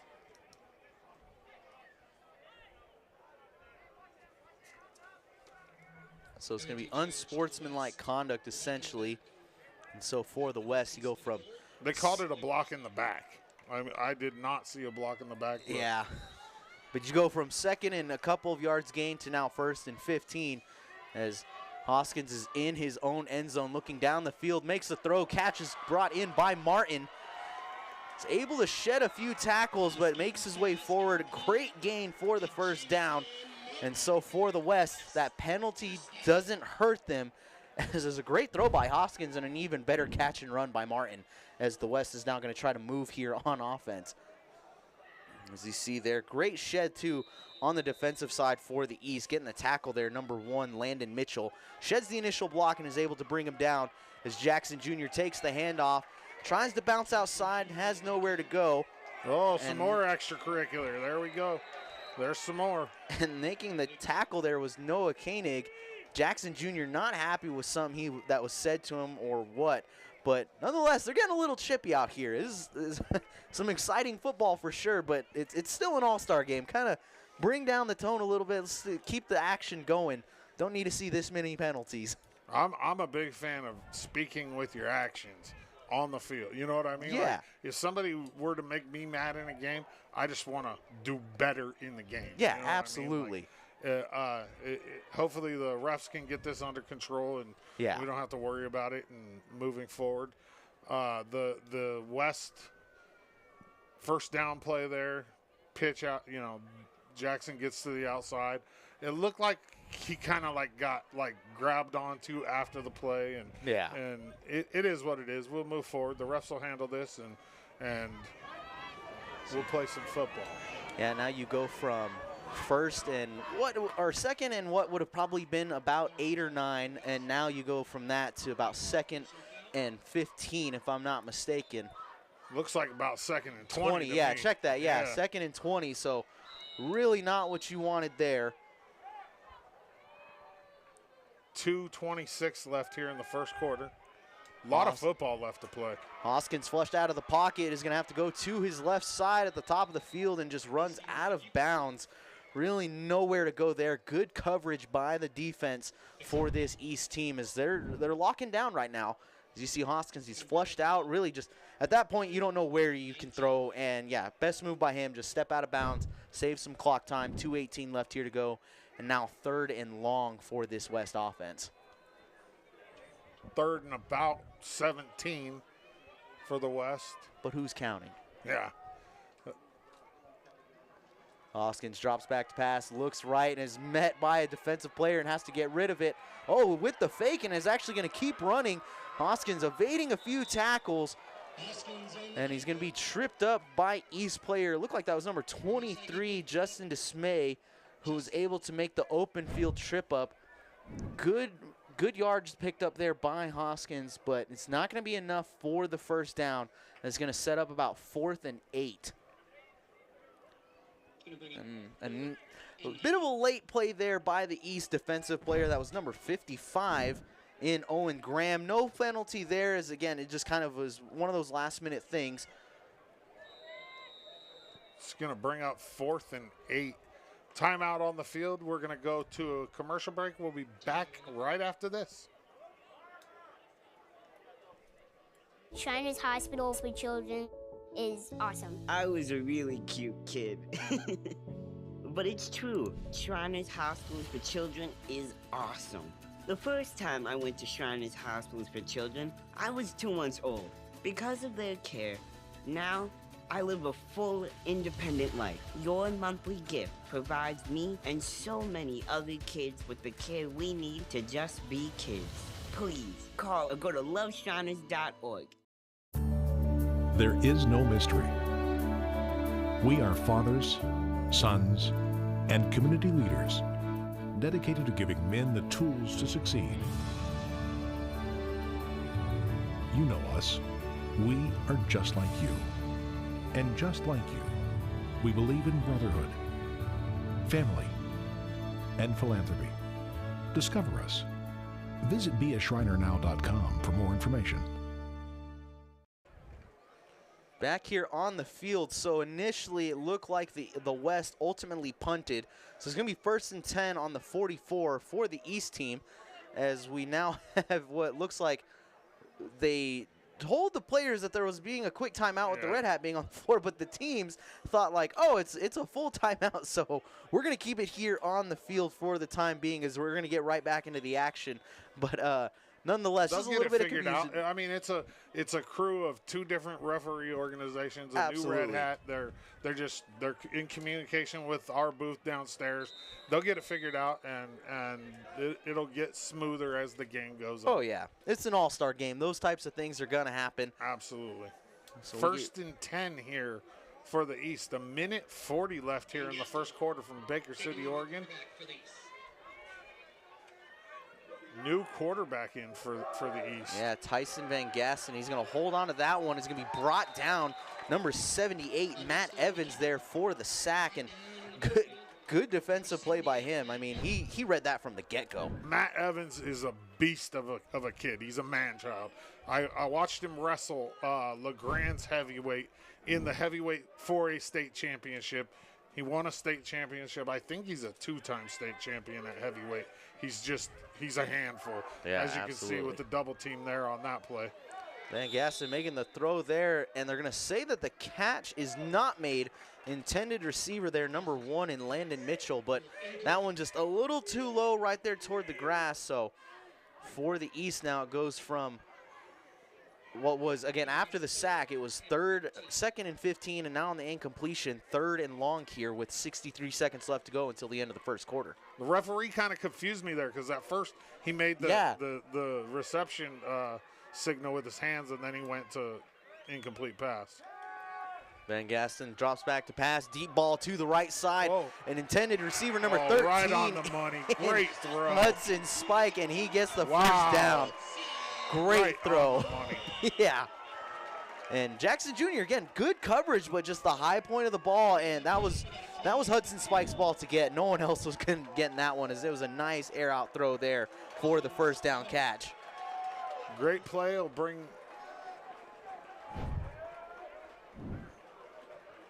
Looks like, we have a penalty marker back toward the line of scrimmage. I did not see that. Yeah, that one. What's it going to be, holding? Likely. If they're already making their way this far back, it's got to be holding. Yeah, Coach Hyatt's out on the field talking to a couple of his players. Oh, that's disappointing for the East there. Yeah. Let's talk about another one of our sponsors, Geyser Grand Hotel and Restaurant, $1,000 sponsor right here for the Oregon East-West Shrine game. All this money goes to the Portland Shriners Hospital for the kids, and it's just awesome to see. Yeah, thank you again to Geyser Grand Hotel and Restaurant for your $1,000 sponsorship. As Van Gaston releases the ball, it's going to be tipped up, and an interception made by number 8 in Caden Muir. He's going down the right side of the field. Is going to be brought down, but not after the interception. A lot of things happening there. Just a quick tip on the play. Good heads-up notice by him as he's able to get the West back on offense and deep into East territory. As we're going to see the replay here, just Van Gaston taking a hard hit on the throw, as you see, and it's just tipped up. Great timing by him. Merry Christmas, right? That's what you say when you're Caden Muir. Yeah. Like there's a little present in the air for you there. He took a big hit though. Yeah. He paid for that one. Yeah, he was excited to get that one. But yeah, good heads-up play by the West defense. They're back on offense. They're going to be on the East 7-yard line. So with where they're at, they got to score here. On the door. Yeah, they got to score. Try to retake the lead here. They trail 7-6 with just under 50 seconds left to go until the end of the first quarter here in the East-West Shrine All-Star football game. Handoff to Cross, and he tries to bounce left. The East all over that one. And making the tackle there, number 75. And that was Caden Rudy, the Baker High School product. Cade Rudy, excuse me. 6'5", 210 pounds, and he read that one from the get-go. Good heads-up play by him to make that in the backfield. I played baseball against his uncle when I was a kid, and his dad, or his grandpa, Joe Rudy, Major League Baseball player for the Oakland Athletics. That is awesome. And new quarterback for the West, that's Cade Long. He throws it in for the touchdown, pulling that in, number 14, Braden Bigsby. And for the West, they are back in front, 12-7 on what was the 10-yard reception. And so the West, good response here as, again, new quarterback Cade Long just rolls out to his left. Good heads-up play by Brigsby, just getting into that back part of the end zone. No one around him. Nobody home. Yeah, and that's barbecue sauce. That's barbecue sauce right there. As we're going to have the PAT now for this West team. Let's see if they possibly try to go for 2.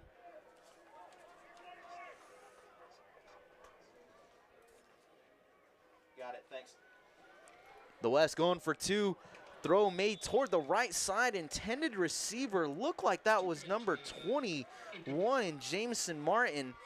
Just really tough one there. That looked like the East had a really good grab on it. But nonetheless, the West, after the touchdown, the 9-yard throw from Cade Long to Braden Bigsby, they lead 12-7. We got 10 seconds left here to go in the first quarter. We are going to keep it on the field. Dodsey, take it away. Seems like it's been kind of a long first quarter. It really has. Those penalties slowed it up a bit. 19 points scored in the first quarter. It's been back and forth. We've had some turnovers. We're going to thank a few of our sponsors while we're waiting here. Baker Knights of Columbia. They are a longtime game stadium management and $1,000 sponsor. Leo Adler Foundation. Over 50 years of support to this game and to Shriners Children's Hospital in Portland. That is awesome. From the Leo Adler Foundation. And then Craig Millman, Mad Millman Art and Design, specially designed the East-West game helmet, which is cool. Yeah, that is Very really cool. We get ready for kickoff here. The West, and Tanner Hoskins is going to make the kick here. Kicking from about the 40. Back to receive number 10 for the East in Jacob Logan and number 23, Justin Dismay. Low kick is going to be fielded. It's going to roll into the end zone, and they are just going to rule it a touchback. So it'll stay at 10.8 seconds. It's going to be the ball for the West as they get, or excuse me, for the East as they get ready to come back out onto the field. And at this time, we'd like to give a thank you and a shout out to Grand Ronde Hospital and Clinics. Grand Ronde Hospital in LeGrand is proud to support the 74th Oregon Shrine East-West All-Star Football Game and watch these athletes play for the kids. Grand Ronde Hospital, big city medicine, hometown touch. Thank you for your sponsorship to the East-West Shrine Game here in Oregon. And so for the East, they come out onto the field. Quarterback at this time is going to be number 12, still Paul Hobson. He's going to keep it himself. Makes the throw last second. Dangerous throw there as it's tipped up by number 23 in Connor Dunley. 5 seconds left here to go, Dodzy, and I don't think that's a play you really want to make right now. No, not a great decision there by Hobson. The nerves are a little bit there, you know. Absolutely. He'll settle. He'll settle. Absolutely. I've watched him play for the last few years as Baker's starting quarterback, and he's always solid. Hobson takes a snap, pitches it to Logan. He's going to lose it on that, and they're going to rule it a fumble as it was a lateral pitch. That wasn't a forward pass. Trying to make out the dog pile here to see who's going to have it. Looking for that signal. Again, Logan has done a really good job running the ball this evening. It's just really the first hiccup he's had on offense. Still a lot of conversing going on down there. It's going to stay with the East. All right. And that's going to bring the first quarter to an end. 12-7 West from Baker Bulldog Stadium in Baker City, Oregon. We'll be back right after this.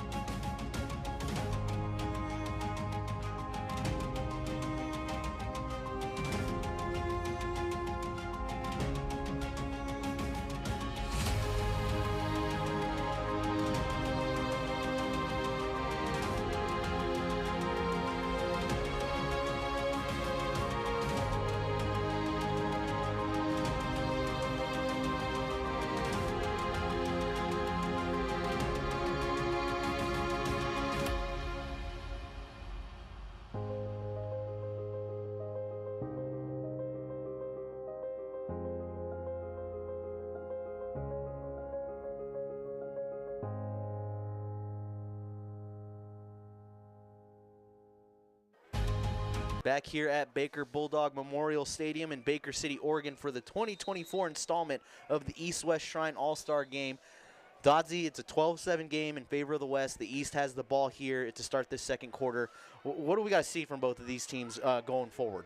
I mean, I think the East needs to get the ball outside.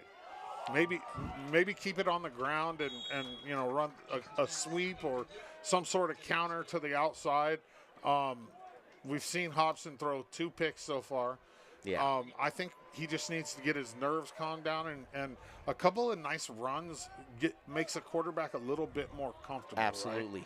Right? In throwing the ball. But that third down pass by Hobson is overthrown, and that's going to bring up 4th and 13. And I'm going to guess that the East is going to punt here, which means they don't actually punt.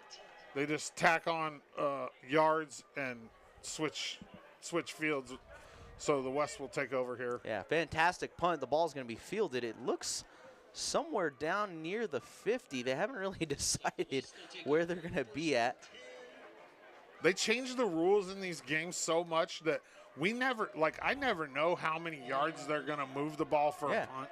Like, we found out 3 minutes before the game that it was 15-minute quarters. Yeah. But that's normal. That happens in these kind of games. Yeah, and so the punt, as I air quote here, lands at the 49-yard line for the West. As you're going to have Long back in at quarterback. He takes the snap, gets it off to Jackson Jr. He's almost able to shed a tackle, but is going to be brought down behind the line. Good tackle there by number 37, Adrian Stubbs, the running back outside linebacker product out of Lakeview High School. Jackson almost evaded him, but just good leg tackle there. Way to hold on there by Stubbs and set up what is now a 2nd and long situation for the West offense. 2nd and 17 here for the West.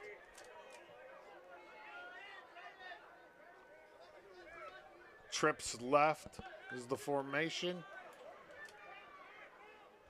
Long looking to the left, immediately goes to Martin, and Martin coming down for what was going to be the initial wide receiver screen, but that one, Martin didn't look set, and Long just put that one really high above him, really no control in that from the get-go. Yep, and quickly it's 3rd and long for the West. The East needs a hold here. The front line for both teams have played really well so far. Yeah, up to this point. Yeah, I mean, we're seeing decent blocking. We're seeing good penetration on some plays. Yeah. The linemen have played really well so far. Long looking to his left, rolls out. Gets it off to Jackson Jr., but it's not going to be a completed pass. Being flushed there and making the initial hurry-up play was number 34. Once again, Colton Stapleton for the East.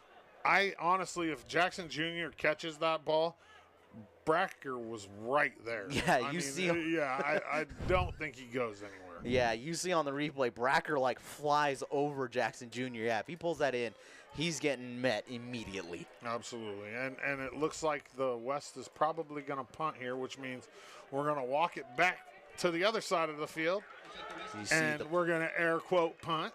You see the punt going now as they make their way past midfield. It's got some hang time on it, making its way. It's past the 25 and is going to be down right at about the 23-yard line. Solid punt from the West, backing the East up a little bit here. Take some time to thank some more sponsors here. Absolutely. The Baker County Cattlemen and Women.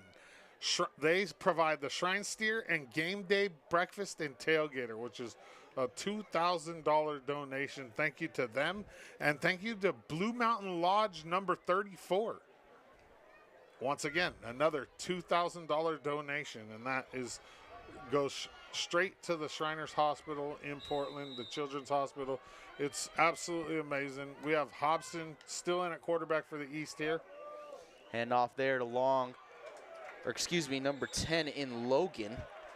I like the ball on the ground for the East right now. Yeah. I really do. Outside of when Logan had that one mishap with the ball, I mean, he's ran the ball really well, as you see on the instant replay. Pushes his way forward, sets up 2nd and short. He's been their offense up to this point and keeping things moving. I keep feeding him the ball until he gets stopped for a loss. As I say right that, when immediately gets stopped for a loss. They read that one from the get-go. Right when we say that. So set up 78, Matt Evans in again on the tackle, the Astoria High School grad, state champion wrestler.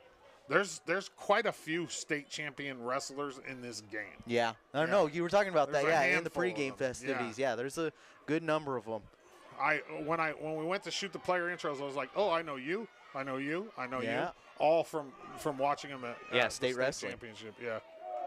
Logan takes the direct snap, pushes his way forward. Is he going to get enough? And they are automatically signaling that it's a first down, so it's enough. The 3rd and inches gets 2 yards there, so good run from him. He's taking a beating right now, but he has not shown any signs of wanting to slow down. He's letting coach know, like, hey, keep giving me the ball if you have to. I'm ready. 12-7 West, 12:48 left in the second quarter. The score and down and everything is on the bottom of the screen just for you people watching out there, and it is directly linked into the scoreboard, so it'll keep you up to date live. So we got a timeout on the field. This one called by the East offense, so we'll go ahead and take a quick commercial break ourselves and be right back here on EO Live TV. When you see all the people who work at Shriners Hospitals for Children, you might see everyday people just doing their job. But to me and other kids, they aren't just receptionists, therapists, or doctors. They're superheroes. And when you call the number on your screen right now, you'll be a superhero too. Please give right away. Your monthly gift helps us be superheroes too. I am brave. I am fearless. I am powerful. I'm strong. And I am able because of Shriners Hospitals for Children and you. These inspirational moments are only possible because of Shriners Hospitals for Children and the caring support of people just like you. Thank you for giving. Please call or go to loveshriners.org right now to give. Your gift inspires us. Back here at Baker Bulldog Memorial Stadium is going to be 1st and 10 for the East as we have a new quarterback in, it looks like, as the pass made there. Oh, correction, it's Paul Hobson still. Intended receiver was Hudson Spike, the two Baker City products. But Hobson, he had some time there in the back and just puts up a really good throw, but better defense as that one was broken up by number 22, Carson Sand, the Cascade High School product. Great play there by Sam. Yeah, absolutely stops what could have been a big play for the East offense. 2nd down here. Pitch made over to Logan. He gets to the outside and is able to push his way forward, puts his shoulder down. They're going to mark him. Let's see if they give him the first or if they're going to spot him short. It looks like they're going to put him about a yard short, so it's going to be a 9-yard gain officially. I'm telling you right now, Willie Mack, if this West defense has a weakness, it's outside run. Oh, yeah, their outside containment's not been there. If I'm the East, I'm going to beat that until it's dead. Yeah. Another pitch there to Logan. Really mistimed one there. And a Ball's fumble on the play. And that one's going back to the West. Definitely to the West. And the recovery made there by number 5, Jesse Leesgang. We'll see it again Gaston here High on the School screen. product. Yeah, let's see who made that initial tackle. Looking like that was number 44, Ashton Crossan. Again, you're saying his name a lot. A lot, yeah. Yep, great tackle made there, and just on the impact, knocks the ball loose. And Leesgang able to pick it up for the fumble recovery. And so for the East, you have that outside play, outside throw that doesn't go in your favor. You have a good run to the outside, and then immediately, as we say, try to go outside again. Great timing there from Crossan, and yep, good recovery from the West. Jackson Jr. with the handoff, cuts back inside, has a little bit of daylight, is going to be dropped just short. A few yards of the first down, be about a gain of 7. He changed directions real fast right there. Yeah. You saw him cut back to his left, and he had a little bit of room, and he's got some jets, man. Yeah. He's scary in the open field. Yeah. No, and he had that interception earlier as the throw's made there by Hoskins over to Martin. He's got room on the outside, has enough for the first down, is going to push his way deeper into East territory. Fresh set of downs coming here for the West offense. Hoskins back out at quarterback now, too. Let me take a second to thank all the people that are wishing me a happy birthday in the comments. I appreciate it. Yeah, no place I'd rather be on my birthday than right here with Willie Mack in the booth. Jackson Jr. taking the handoff to the outside, spins his way back toward the left, is going to push his way forward for a gain of about 4 yards. As we are going to have a flag on the play. We'll see on the replay here. Looking like it may either be a horse collar or an unintentional face mask. We'll see what our white hat decides here, but right now the West offense moving their way back, so it looks like this is going against the West.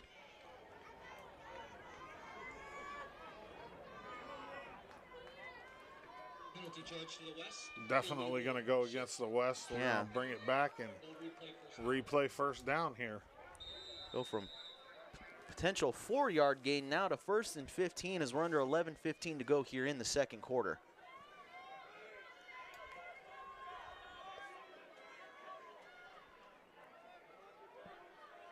$11:04 left in the second. Jackson Jr. with the direct handoff, pushes his way up the middle. He's going to get back to the initial line of scrimmage and pick up about a yard after that. So you go from 1st and 15 to a 2nd and manageable here for this West offense. Jackson Jr. again, guy's an athlete. I mean, he made that great interception earlier in the game, has done well in coverage for the majority of the night at cornerback, so, and really showcasing his strength on offense at running back as well. Smallest guy on the field, either team. Oh, really? Doesn't play like it. Yeah. He's listed 5'10", 150. Oh, wow. Does not play like a 150-pound player. Crossan taking the handoff here is going to get thrown forward by number 70. Making the tackle there for the East. That was Braden Bailey, but for Crossan, he's going to pick up a good chunk of yardage here. Not the first down, but a very good third and manageable situation here with third and like essentially inches at this point. I talked to Braden Bailey's parents in the hotel last night. Awesome. Yeah, the Summit High School, their head coach is the coach of the East, and they have a very good history of football at that high school. Oh, yes. Hoskins making the throw there to Martin on the left side. Good catch and run for him. He's going to get his way forward for the first down, as you see on the replay. Just on the outside, great blocking there from his teammates, and then he's hit immediately by number 1 for the East and Landon Mitchell. But again, not until after he gets that first down. And so for the West, knocking on the door again to try to extend this lead to possibly 2 scores. And Crossan taking the handoff, but immediately met by a defensive player for the East in number 70. Good tackle behind the line. Braden Bailey, once again, a name we're starting to call a bit more there on that front line for this East defense. Yeah, he was in the backfield fast. Yeah, just showcasing some speed there. Nowhere to go for the West running back when you meet Braden Bailey 2 yards in your backfield. Oh, absolutely. Goes from 1st and 10 now to about 2nd and 14. 9:03 left here to play in the first half. Hoskins looking to his right with 3 receivers, rolls to his right, tries to get it to Jackson Jr., but good smart play there. I want to say that was a heads-up play by Hoskins. He saw what was in front of Jackson Jr., didn't want to leave him out to dry, so just kind of put it somewhere a little bit no man's land, but in a spot where nobody could get to the ball. Really heads-up play from him. Let's thank a couple more sponsors while in between plays here. Randy and Mary Jane Goyer, in memory of Noble Randall Goyer, $3,000 sponsors of the game. Very big thank you to you. And then we'll also thank Ellen Youngblood, in memory of Noble Don Goyer, another $3,000 sponsor, and that goes directly to the Shriners Children's Hospital in Portland. 74 years, over $1 million raised. And you guys got to see in the videos the kids and the lives that this impacts. It's amazing, Willie Mack. Absolutely, and you know firsthand. Oh, absolutely, yeah, it is. Yeah, I could go on for hours about it, but yes, it is. No pun intended. It is great impact. As we did have a penalty on the last play, so Hoskins rolls out of the pocket, looking down the right. He has some daylight, but opts to throw it, and the catch is made by number 5 in Jesse Leesgang, but they're going to say that it was out of bounds. Check that. That was number 6, Ryan Thiel got Estacada. Right now. Yeah, it's coming back. Yeah. He was out the back of the end zone for sure. No, Ryan Thilk there, great grab, but just didn't have his feet in the end zone. And so that's going to set up 3rd and long. And as I was saying prior to the play, there was a penalty as you were reading sponsors. It looked like there was a false start or something, but that actually bumped the West back a little further. So they went from really a 2nd and long to it turned into 2nd and longer. Now it's 3rd and 19 here on this play. 8:46 left in the second quarter. Hoskins looking, pulls up into the pocket, is going to be flushed out to his left. Nowhere to go, is able to evade a few tackles. He's got room. Makes the throw, is hit, and is broken up. Great play defensively there. Great coverage by the East there for sure. Yeah, that was Tyson Van Gastel. A great breakup play by him, as you see again. Hoskins just flushed, having to move every which way to avoid the sack, as there is a penalty marker on the field. Going across the field body like that throw is always dangerous. Oh, yeah, but definitely dangerous. Nonetheless, a great, really solid heads-up play there by the East defense. What's the call here, Willie Mack? They're signaling a false start. Illegal formation. Check that. Okay, I was like, that can't be a false start. They would have already called the play dead. It's the same signal for illegal formation. And that's what it was the last time, too, I believe. He was signaling that. So back-to-back illegal formations. Illegal formations in this kind of game are understandable. I mean, I don't like, if I'm the coach, if I'm Coach Hedden, I'm not happy about it. But at the same time, these guys have known each other for a week. They've been practicing for a week. You can't expect, perfection out of that. 3rd and 19 here for the West as of now. Some discussion here. The East debating on if they're going to potentially take the penalty or, I mean, can you decline this penalty? I'm actually kind of blanking on that rule. I don't know that you can decline an illegal formation. So good. You don't see it happen very often. No. Very, very rarely. So they are going to decline it. Yeah, because nonetheless, it sets up 4th and 19 regardless. So either way, you come out of this a win-win. You save it down or you automatically lose it down and keep it at 4th and long. And with the way the East defense has played through this series, they're looking good. So keep it up. West is going for it here. Yeah. So they're in go-for-it zone. You can't punt. Yeah. You're not going to kick a field goal from here. I would love to see that punt. That would be great. You're going to watch the referee walk it down to the 1? Yeah. Hoskins drops back to pass, looks left, pump fake, goes deep, finds a man wide open in Martin. Catch there, Jamison Martin for the touchdown. And just like that, the West answers on a 4th and long, and they go up by 2 scores here, Dodsey.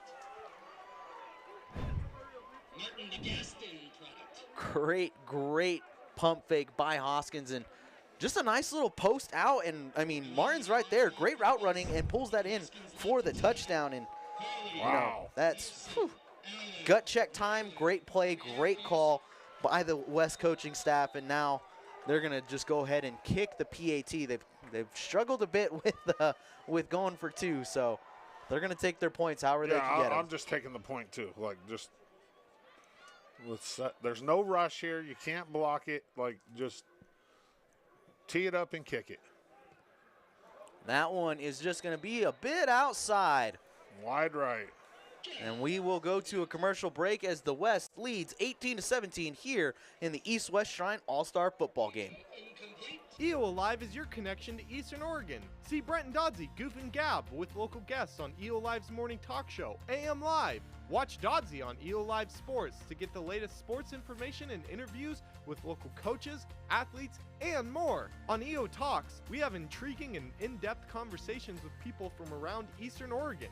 To stay in the loop on upcoming local arts events and happenings, catch the EOA Arts Update with Ricky Joe Hickey, released every Thursday. Master Chef Russ Gleason shares delicacies from his Golden Recipe book on cooking across the hall. Stay in the know about what's happening at the Sheriff's Office on Keeping It Clear with Cody Bowen. We're available across the board, including Facebook, YouTube, Amazon Fire, and of course, our very own website, eoa.tv. We even have our own Roku channel. You can also listen to our shows on Spotify, Apple Podcasts, Amazon Music, and many other popular podcast apps. EO Alive, your connection to Eastern Oregon. Back here at Baker Bulldog Memorial Stadium, it is an 18-7 game. If you're just joining us, I'm Will McLaughlin here on the play-by-play. Joining alongside me in the booth is Kyle Dodds, a.k.a. Dodsey. Once again, shout out to Kyle Dodds. It is his birthday today. So all of you watching with us, thank you for tuning in. But right now, with 8:28 to go here in this first half, it is an 18-7 lead for the West, the team rocking the green uniforms, the East in the red. They got to try to figure out a way to score here, Dodsey, before halftime, because if they can't, and with the way the West has been playing up to this point, it can get away from them soon. Indeed. Logan on the return is able to push his way forward. He's going to be tripped up at about the 31-yard line, looking like the initial tackle there made by number 33 and Isaac Burning, the Kennedy High School product for the West. If you're watching on social media, Facebook or YouTube, go ahead and give us a like. That helps us out. That helps out the EO Alive network with, just the pushing of the game into other people who might not follow us, and they'll get to see it as well. So if you like or comment who you're watching, where you're watching from, and it helps this stream get to more people. Yeah, it helps us get to connect with you all at home as Logan takes the handoff. He's going to push his way forward. They're going to be right at about a gain of 10 yards, so quick, hard running from Logan immediately. Check that. That might not have been Logan. Correct, that is Logan with the run there. He's going to get up a fresh set of downs for this East squad. 8:03 and counting left to go until halftime.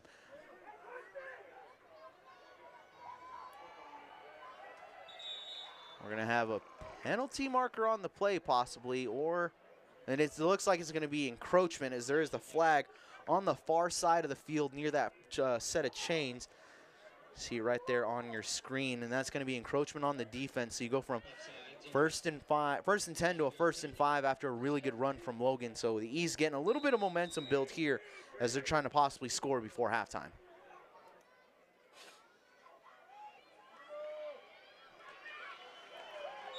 Ball handed off once again.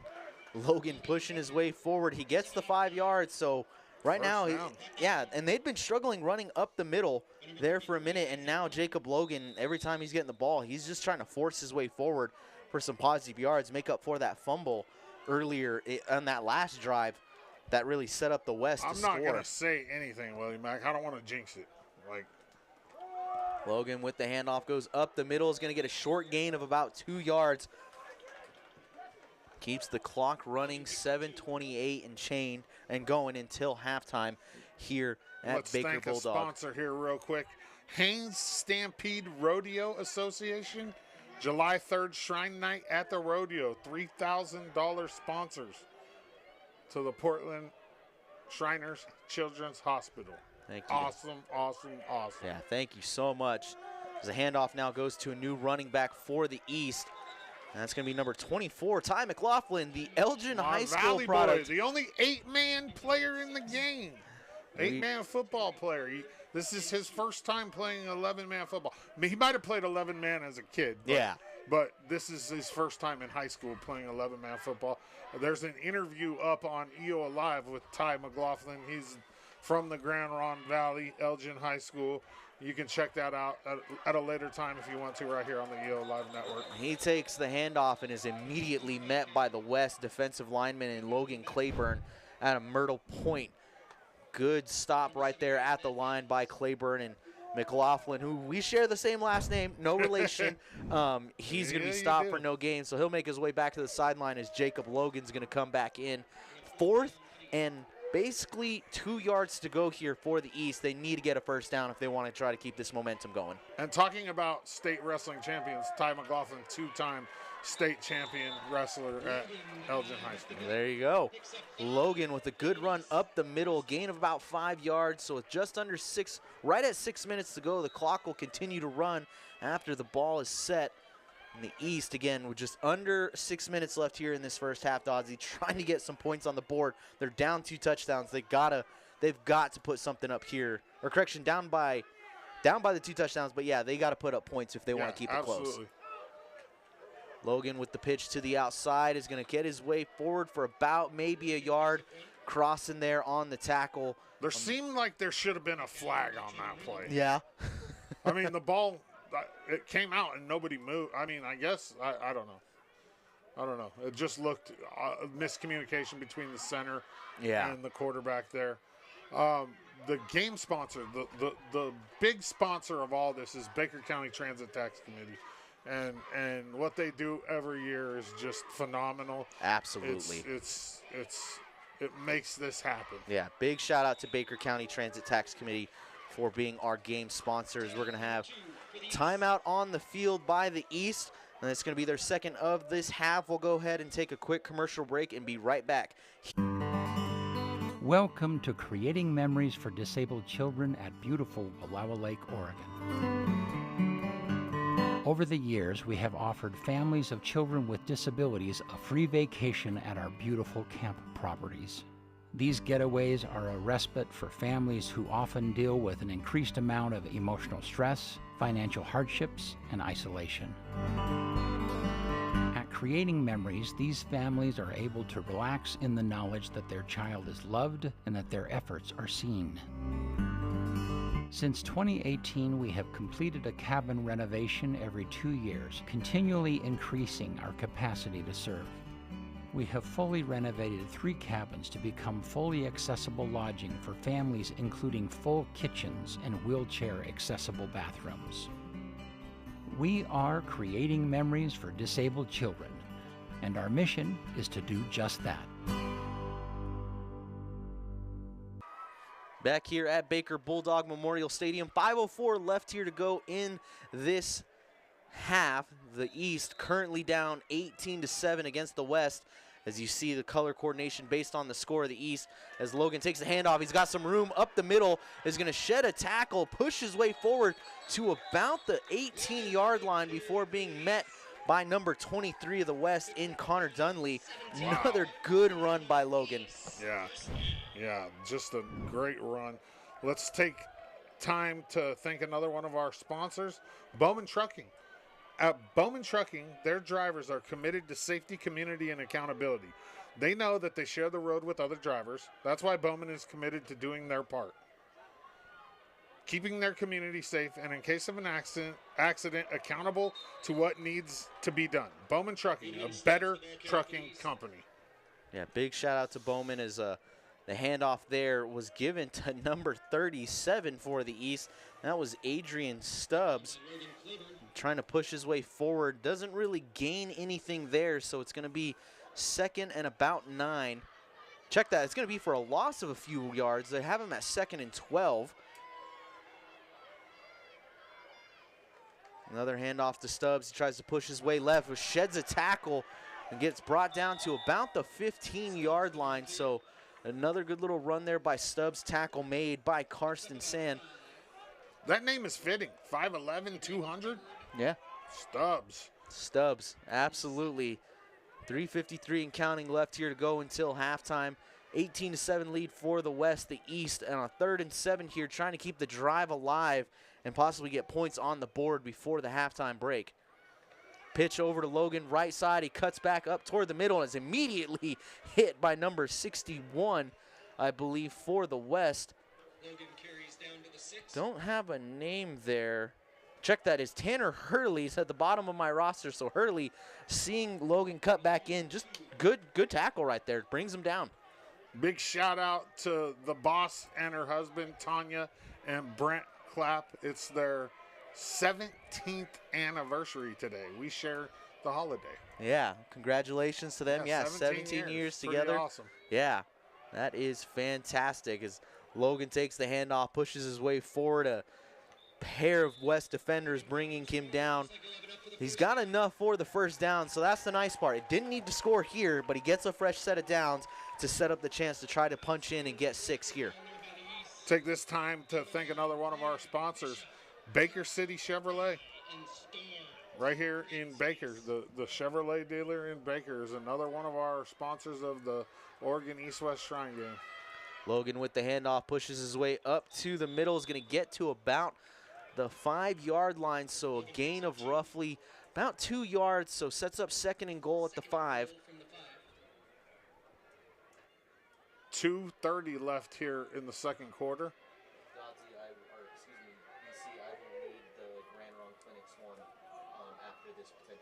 Yep.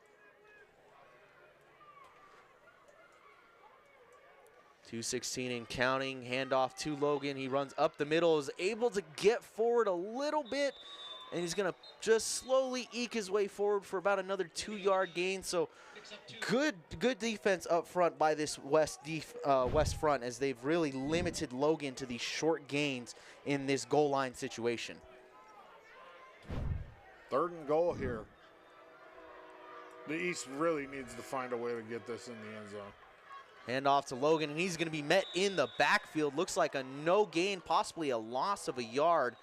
And so that's going to set up 4th and goal at the 3. So big play there by Carson Sand. Yeah, great play by him. And again, that West front line really just clamping down here late.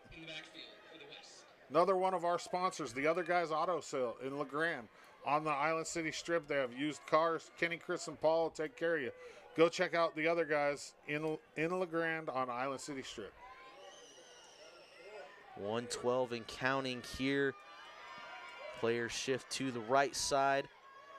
Handoff to Logan. He's going to be stopped for no gain, and so that is going to be a turnover on downs. And at that moment, with that, we're going to take a moment here to thank another sponsor in Grand Ronde Hospital and Clinics. Once again, Grand Ronde Hospital, based in LeGrand, is proud to support the 74th Oregon Shrine East-West All-Star Game and watch these athletes play for the kids. Grand Ronde Hospital, big city medicine, hometown touch. Yeah, Grand Ronde Hospital's always involved with everything sports. They sponsor a lot of different things, and they're always willing to chip in. And in this case, they're donating, to a wonderful cause, the Shrine Absolutely. Shriners Children's Hospital. West takes over on downs here. Yeah. 1:03 left in the second quarter. Hoskins is going to hold on to it, and he takes off, gets some room up the middle, and then hooks over to the right, gets out of bounds after the first down. So about 57 seconds left here to go. We'll see the replay on that, but just a good read by Hoskins. A designed run, obviously. He's able to just bounce out to the right side, and missing his blocking assignment there, number 14, Braden Bigsby, but nonetheless, they already had the first down. And again, shout out to the West defense for shutting down Logan and that front offense for the East and keeping them off the board. 18-7 West, 57 seconds left in the half. Hoskins, quick throw to the outside. Martin takes it, goes down the left side of the field, is able to evade one tackle, but then is met immediately. And that one, inbounds there, the clock's running. And looking like making the tackle there for the East, that was number 2, Tyson Van Gastel. And it looks like we may have a timeout on the field. Wow, he waited a long time to take that timeout. He could have taken it 10 seconds ago. Yeah. So timeout on the field. We'll go ahead and take a quick commercial break and be right back here at Baker Bulldog Memorial Stadium. Time to get up, sweetie. Most people might not think much about all the little things they do every day. But for me, just being able to do those little things is the best part of my day. Ready, Mom? And it's all because of my amazing friends at the Shriners Hospitals for Children and people like you. Please call or go online right now to give.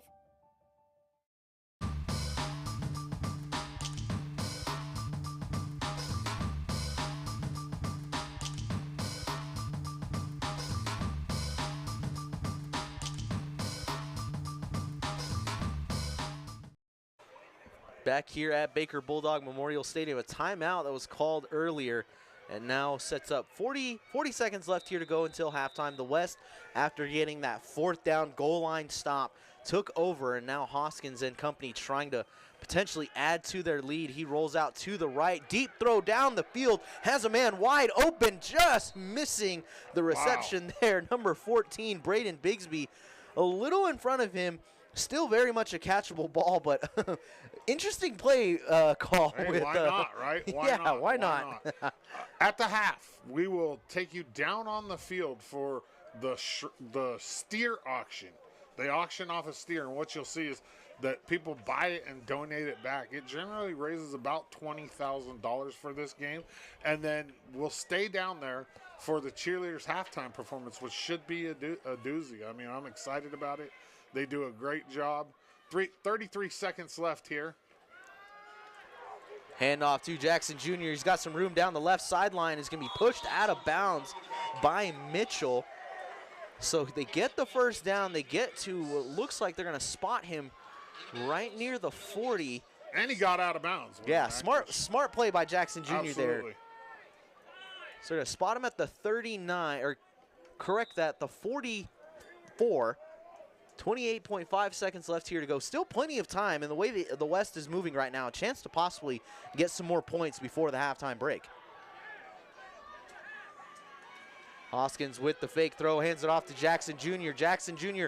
not able to break the tackle. Gain of 9. We're going to have another timeout on the field. That was Noah Koenig that made the tackle. So another timeout by the West. We'll take a quick commercial break and be right back here at Baker Bulldog Memorial Stadium. I am brave. I am fearless. I am powerful. I'm strong. And I am able because of Shriners Hospitals for Children and you. These inspirational moments are only possible because of Shriners Hospitals for Children and the caring support of people just like you. Thank you for giving. Please call or go to loveshriners.org right now to give. Your gift inspires us.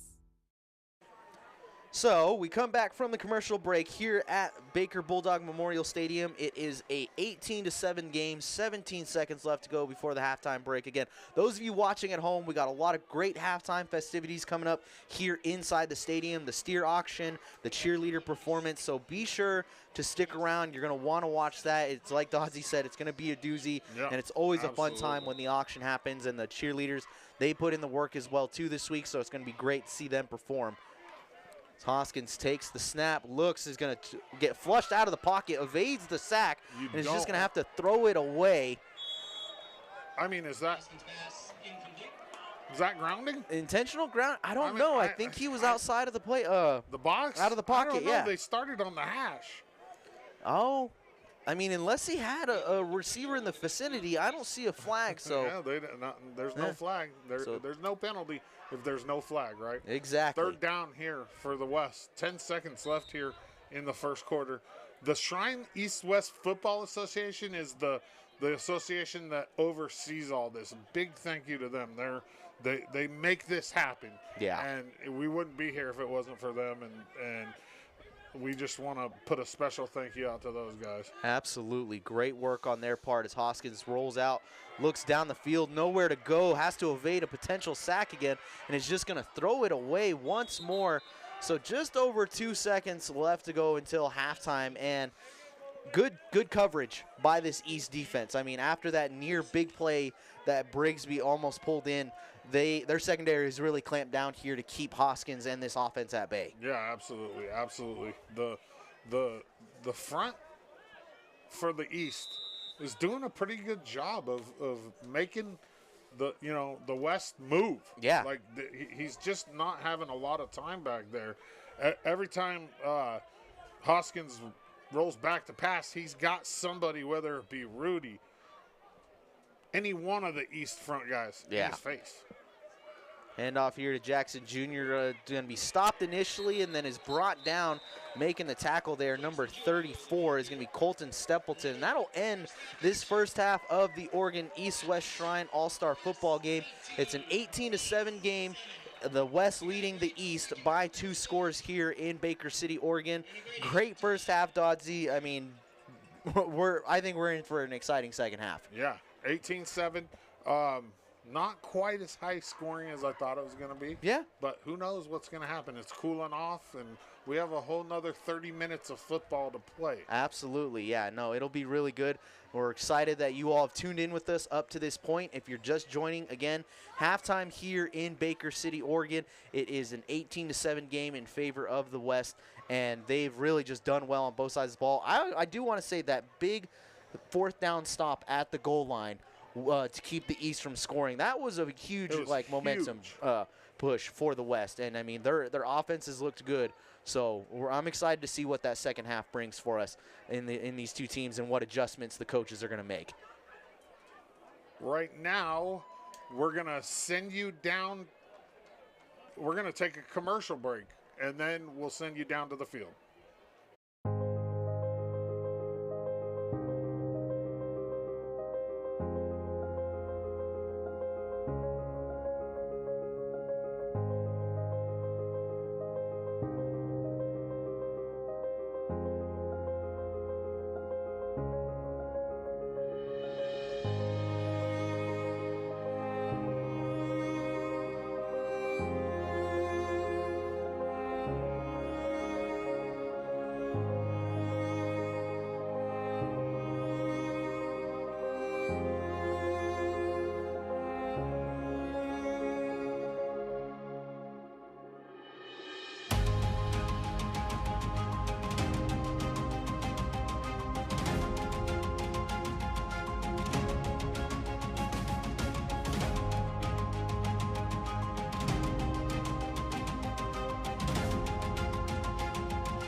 Introduce both of you.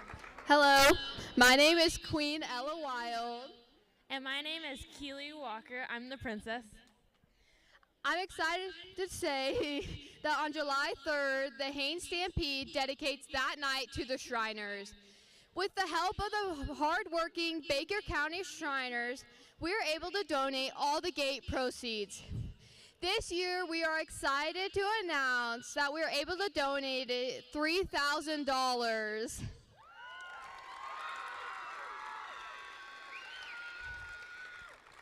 The Haines Stampede is excited to keep supporting the Shriners. We are excited to see you all next year on July 3rd to support the Shriners. Thank you all for your support. Thank you.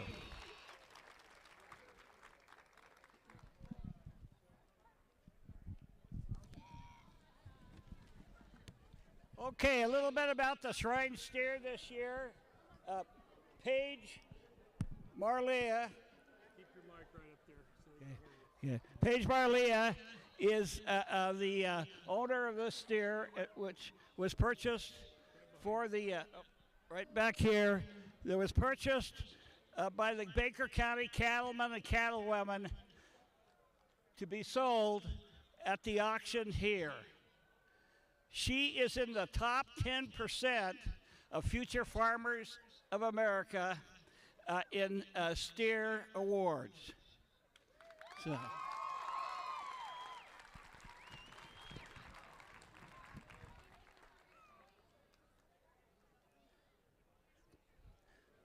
Okay, now I'm going to introduce our auctioneer, Wayne Overton.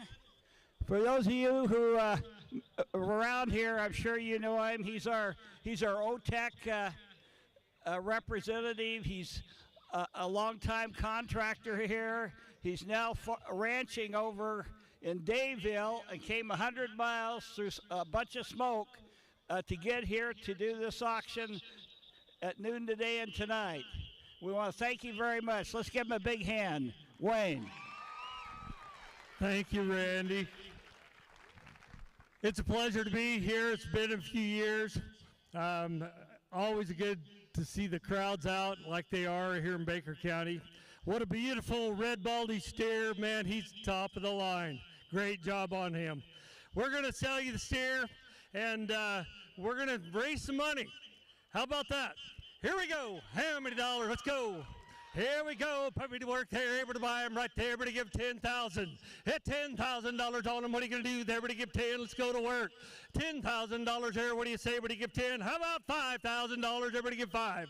Hit $5,000. $2,000 there. Able to give 2. Now 25. At $2,500 there. Able to go 25. Now $3,000. Able to go 3. At $3,000. What do you say down there? $3,000. $3,500. At $3,500. What are you going to do? 35. Thank you. Now 4. $4,000 on it. Everybody get 4. 4,000 one more time. You're out. $4,000. Everybody get 4. 4. Thank you. Now 45. At 45, your way. Everybody get 5. 4,500 on it. Everybody get 45. At 45. Now 5,000. At 5,000, your man down there. 5,000 there. Everybody get 5. You got 5,000 there? 5,000 there. Everybody go 5,500. At 5,500, everybody go 55. 5,000, 5,500. One more time. One more time. All done there. 55. Sold him your way, Randy. $5,000. 5,000. The steer was purchased by members of the Randall Guyer and Don Guyer family in their memory. They're longtime Shriners from Baker County and were a key part in bringing the game here and continuing it. And we're going to turn it. We're going to go again. They're going to turn it back. We're going to go again. We're going to raise some money tonight, folks. Right there. Let's go again. Everybody get 5,000. Let's go. Where's your man? 4,500. Everybody get 45. At 45, 4,000. 3,000. Let's go. 3,000. Thank you. Now 3,500. At 3,500 on it. Everybody go 35. 35. Now 4. 4,000. One more time. One able to buy them down on the end. What are you going to do? 5,000. 4,500. 45. You're out, Lisa. $4,500. $4,500. One more time. 45. Did you get 45? Sold at 4,500. Thanks, Randy. Blue Mountain Masonic Lodge, Baker, Oregon, and the Baker County Shrine Club, and they're donating it back. So if anybody's in the crowd and has a feeling, don't be afraid. It's the greatest red baldy steer for sale in Baker County tonight. I'll guarantee it. All right, let's go again right there, everybody get 3,000. Let's go. At 3,000, everybody get 35. At 3,000, 3,500. One more time, thank you. 35 now, $4,000 on it. Everybody get 4. Here, to buy them 4,000, now 45. At 45, what are you going to do? 45 on it. Everybody get 45. 45, y'all done? Y'all done out there? 4,500. How many of you been to an auction before? Thank you. 4,500 on it there to get 45. That's Dottie up there. All right, 4,500 there, 45. Sold him your way, Randy, 45. Purchased by the Leo Adler Foundation, the Geyser Grand Hotel and Restaurant, Ash Grove Cement, and Wild Horse Casino and Resort. All supporters of this game, and they all donate it back. We're going to go again. Here we go. Right there. Everybody give 3,000, 2,000 on it. I got 2,000. You got 2 down here? Thank you. Now 25. At 25, 2,025. What are you going to do there? Everybody give 25. At 25 on it there. Everybody give 25. 25 now, 750. At 2750, all done. Everybody go 750. Sold it 2,500, Randy. Jet Blackburn Real Estate, Snake River Shrine Club, Polk County Shrine Club, and Zach Steele, our very chairman, the Farmers Insurance Agent and chair of our game. And they all donate it back. This is the easiest auction I've ever done because we got money in the bank. Let's go. One more time there to give 1,000 on it. $1,000 on it. Everybody give 1,000. Thank you. Now 15. 1,500. One more time. Did you say yes? Just scratching your chin. Oh, I thought you were in. 1,000, 1,500. Everybody go 15. Thank you. Now 1,750. Now 2. At $2,000 on it. Everybody give 2. You're out. Everybody go 2. $2,000. Everybody give 2. Thank you. Now 2,250. 2,250. All done. Sold him 2,000. How do we like that, Randy? Good job. All right. Douglas County Shrine Club, Hilla Temple. One more time.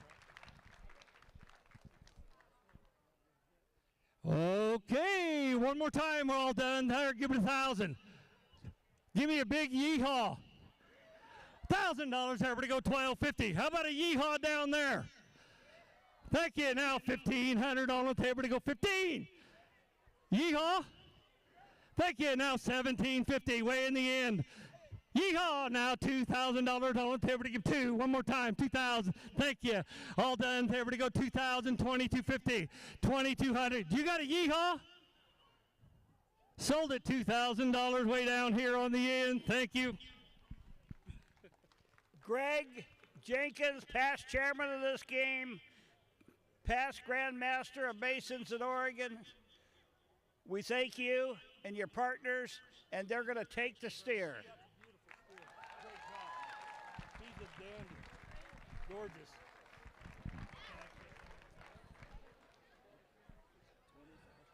And ladies and gentlemen, that steer just brought $20,250. We have a couple more items to sell. We got a football helmet that was signed by all the players, East and West, one of a kind. Hey, can one of you girls pop that helmet out of there? No, just get it out of there for us so we can pack it around. Walk up and down the crowd. There we go. Tell us about this helmet, Randy. Okay, this helmet is the third year that Craig Millman has designed a helmet for the East-West game, and it's a one-of-a-kind helmet, specially designed for us tonight. It's been signed by all of the players of both teams.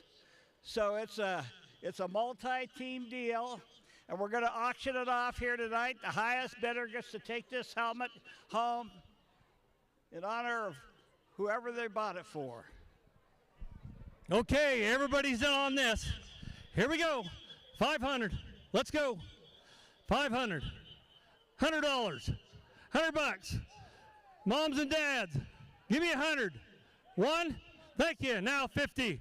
150.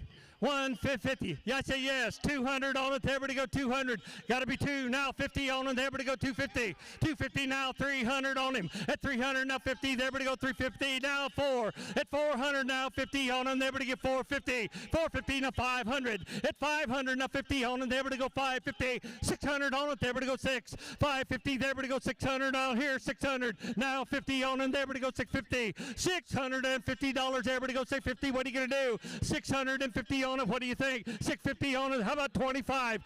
650 now. 700 on it. Everybody give 700. At 7 now. 50 on it. Everybody go 750. $800 on it. Everybody give 800. $800 now. 50 on it. Everybody go 850. $850 one more time. Everybody go 850. 850. What do you think? 800. How about 25? 8 a quarter. 825. 825. Everybody go quarter on. Don't weaken now. Everybody give 25. 800 here. 25 on them. Everybody go 25. Gotta go 825. Y'all done? 825 on them. Everybody go 825. You want back in? Everybody give 25. Thank you. Now 900, 850, 850 on it. Everybody go 850 in the end. Down here, 850. Thank you. Now 900, $900 on. Now $1,000. Everybody give 1,000. And now 1,100, $1,100 on it. Everybody go 11, 1,100. One more time. Everybody give 11. Thank you. Now 12. At $1,200 on it. Everybody give 1,200. At $1,200 on it. Everybody go 12. One more time. 1,200 on him. What are you gonna do? Everybody give 1,200. Gotta go. Everybody give 1,200. 1150. 1150. I helped him, I'll help you. 1150 on him. Everybody go 1150. What are you going to do? 1150? Anyone else? Sold him.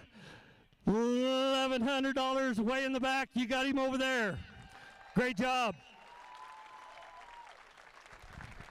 Okay, now we have some signed footballs, both east and west. And we're going to bring those out. We'll sell them one at a time. Which one we sell them first? Sell the east, west? Okay, which one we sell them first? Let's go.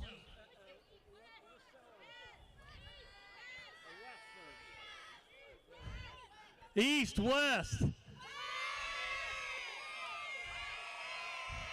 We're going to sell the west. They are louder. Good job, girls. We're going to sell the West football. Let's bring it. Where's it at? Who's got the ball? Yeah, right. And this is just signed by the West football players. Is that correct? All right, everybody work. Everybody give 1,000 on it. Let's go. At 500, everybody go 500 on the football. Everybody give 100. $100 on it. Everybody give 1, not 2. At $200 on it, everybody give 200. What are you gonna do? Thank you. Now 3. At $300 on it, everybody give 3 and 4. 400 now. 500 on it. Everybody go 5. Everybody buy him 500 on it here. 5, 6. 600. 600 on it. Everybody go 600. 500 here. 550. $550. Everybody go 550. What are you gonna do? At 550 on them, everybody give 550. I got 500 here now, 550. One more time, everybody give 550. 550. What's going to happen if the East raises more money than the West? That won't be a good. 550. 500 here now, 50 on them, everybody go 550. All done? Sold him $500 right down at the end. $500 even. All right, East, get your wallets out. Yeah, he's clear on the end down there. Yeah, he's in the blue on the rail there. All right, East, here we go. Let's go. Start me out, 500. Let's go. $100 on the table to give 100 now, $200 now, $300 on the table to go 3, and now 4, 400. I got 3, now 4, now 5, 5 now, 600 on the table to give 600. What are you gonna do there? At 5, 600 now, 7, 7 now, 8, $800 on the table to give 800 on the table to give 800. I got 7 now, $800 on the table to give 8, $800 on. How about 750? Does that help your man? 750 on the table to go $750. Where? At 7. Did he say yes? $750. Everybody go 6. Now 8. Now half. 8 and a half. $850 one more time. Everybody give $850 on. Everybody go $850. And now $900 on. Everybody give $900. Now 50. $950 on them. Able to buy them, but they able to give $950 on one more time. Hey, what do you think? $950 all done. Everybody give $950. $950. Your man says no. Sold him $900 right at the top rail here. They'll get it up to you, partner, right up there in the red hat. Thank you so very much for being here, folks, and supporting this great cause. We sure do appreciate it. Randy, is that all I have? Oh, another football. I didn't realize I had that. 2 more. Let's go. Signed by both teams. Right there to give 100. Let's go.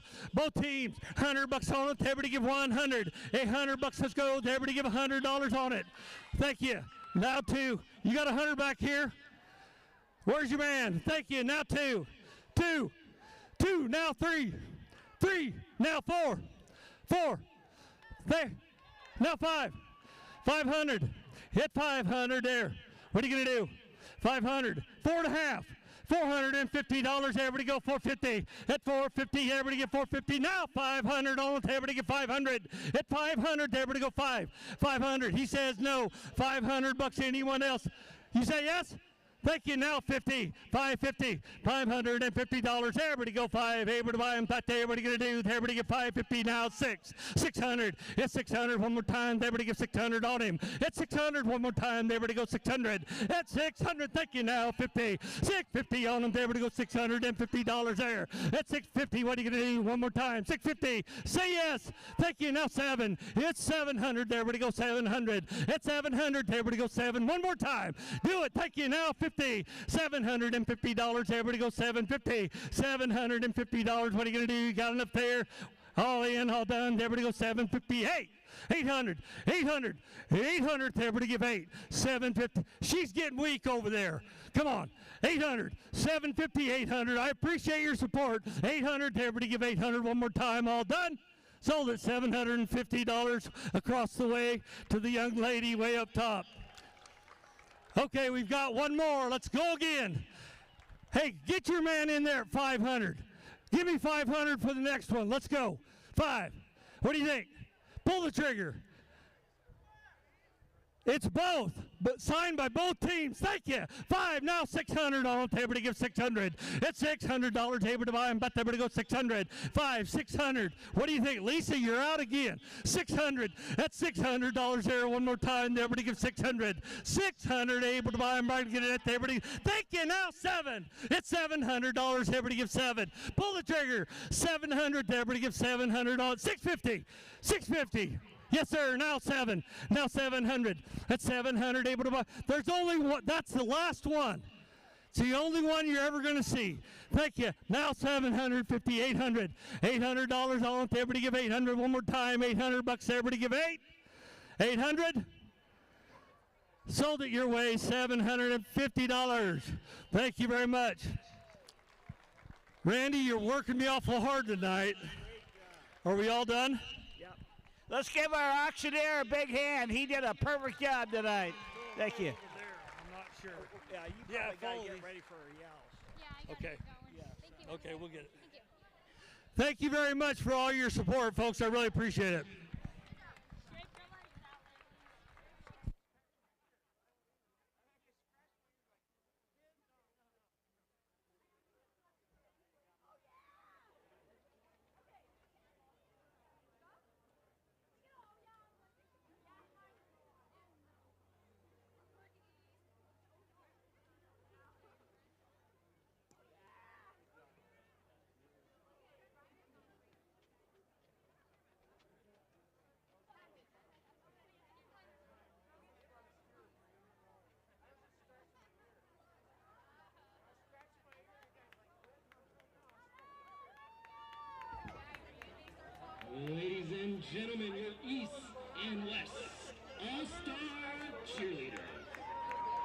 Before they go through their routine, we're going to give them a quick shout out. See who is here. First, from the east, Maddie Bates of Cottage Grove. Cadence Bell of Enterprise. Ali Contreras, Sayusla. Olivia Holloway from Cottage Grove. Cheyenne McQuiston from Baker. Kaylin Iverson from Salem Academy. Miriam Olds from Pendleton. Ryan Paulson from Baker. Haley Trillinger from Cottage Grove. Tiana Vincent from Salem Academy. And the last member of the East All-Stars from Enterprise, Bria Word.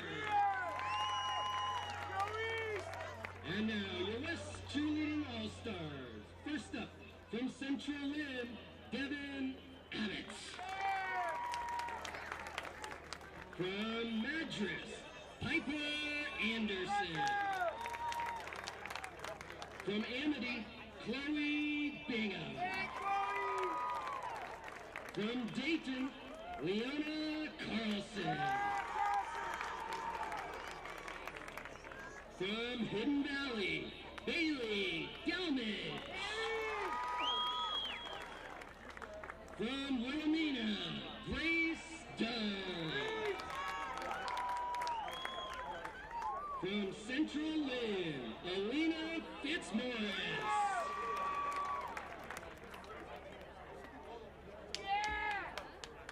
From Astoria, Stephanie Pacheco Moon. From Cook County, Jasmine Gonzalez. And last but not least, from Dufer, Madeline Tierney. Ladies and gentlemen, your East and West All-Star Cheerleader. Thank you, East and West.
Ladies and gentlemen, those cheerleaders just met each other and learned that routine about 48 hours ago. Let's give them a big hand. When you donate, We notice. we live it. Ah! We appreciate it. When you donate, we keep playing. We keep going. Because you keep giving. So, what are you waiting for? When you go online to loveshriners.org or call this special number with your monthly gift, you'll make a difference too. And help kids like us do things we never thought we could do. Plus, with your monthly gift of $19 or more, we'll send you your very own Love to the Rescue blanket to remind you that we notice all that you're doing for kids like us. Because when you donate to Shriners Children's, it's music to our ears.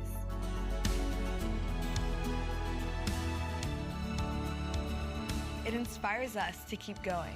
It makes all of this possible.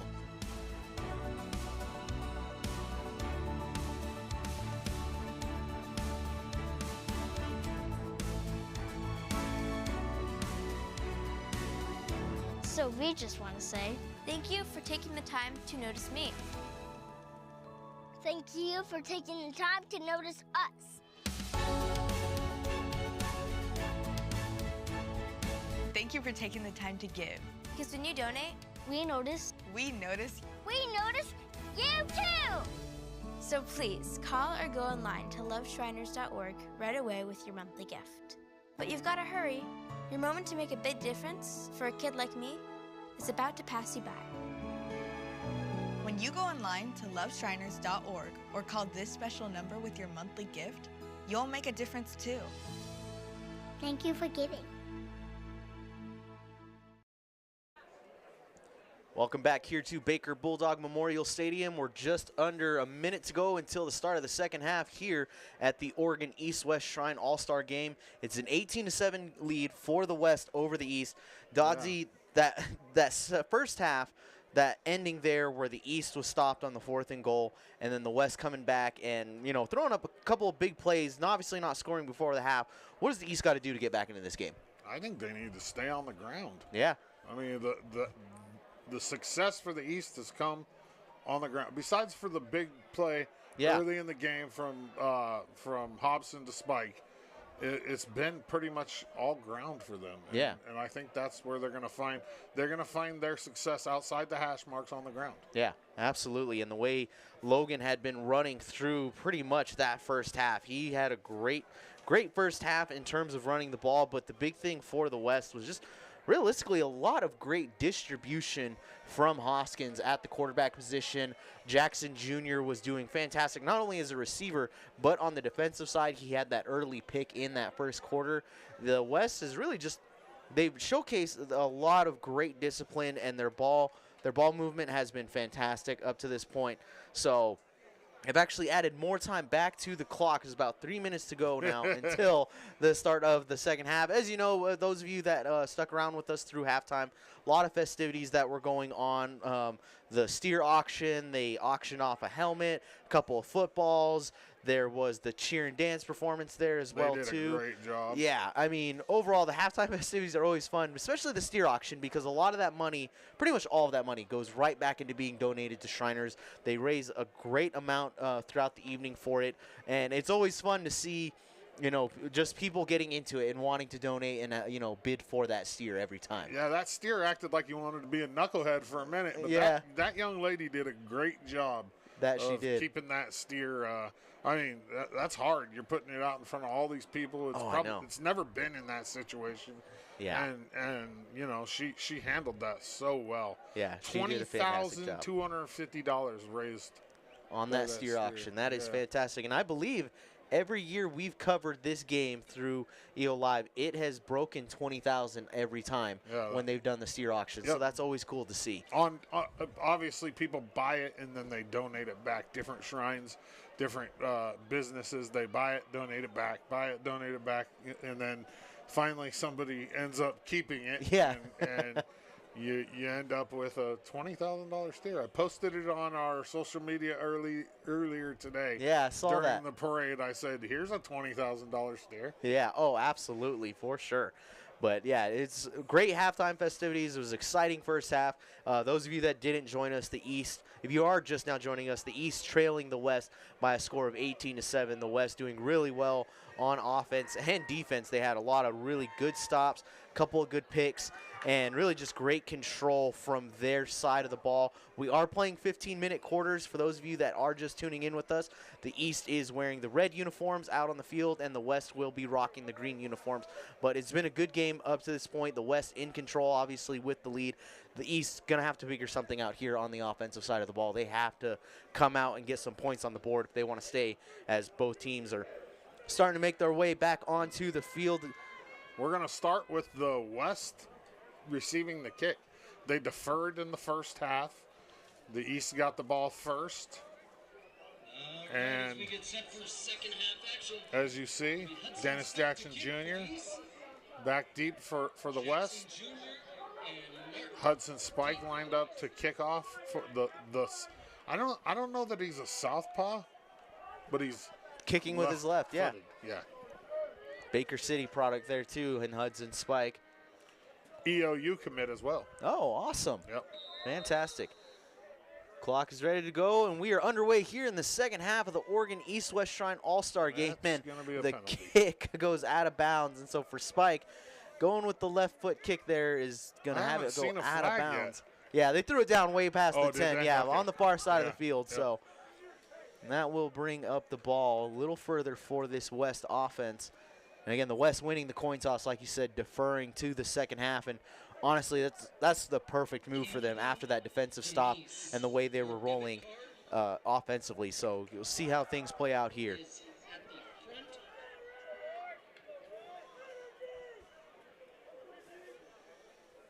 As we get ready to roll here, it's going to be spotted at the 35-yard line. And again, those of you just joining us, we've been naming out our sponsors, but the big one we want to give a huge sponsor, or a big shout out to, is our big title sponsor in Baker County Transit Tax Committee. They put in a huge donation.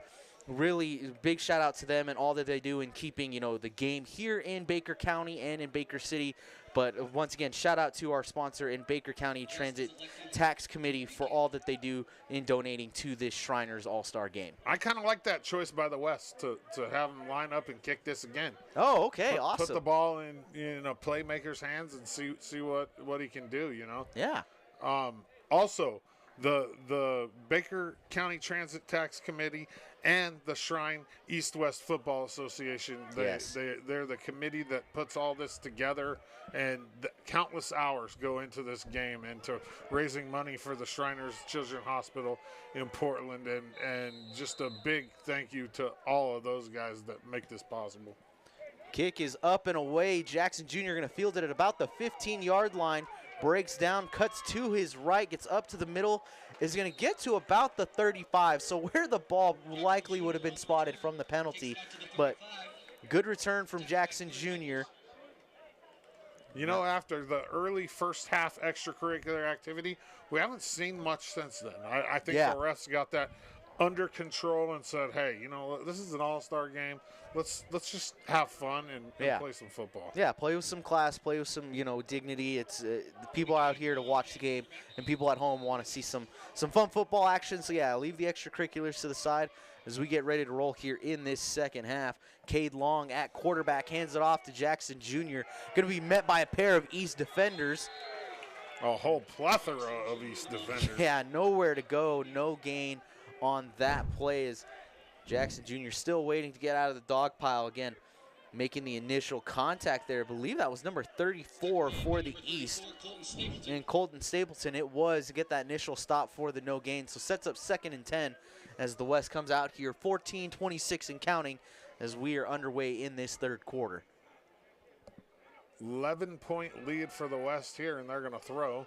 Long overthrows it, and it's intercepted by number 1 in Landon Mitchell, the Heppner High School product.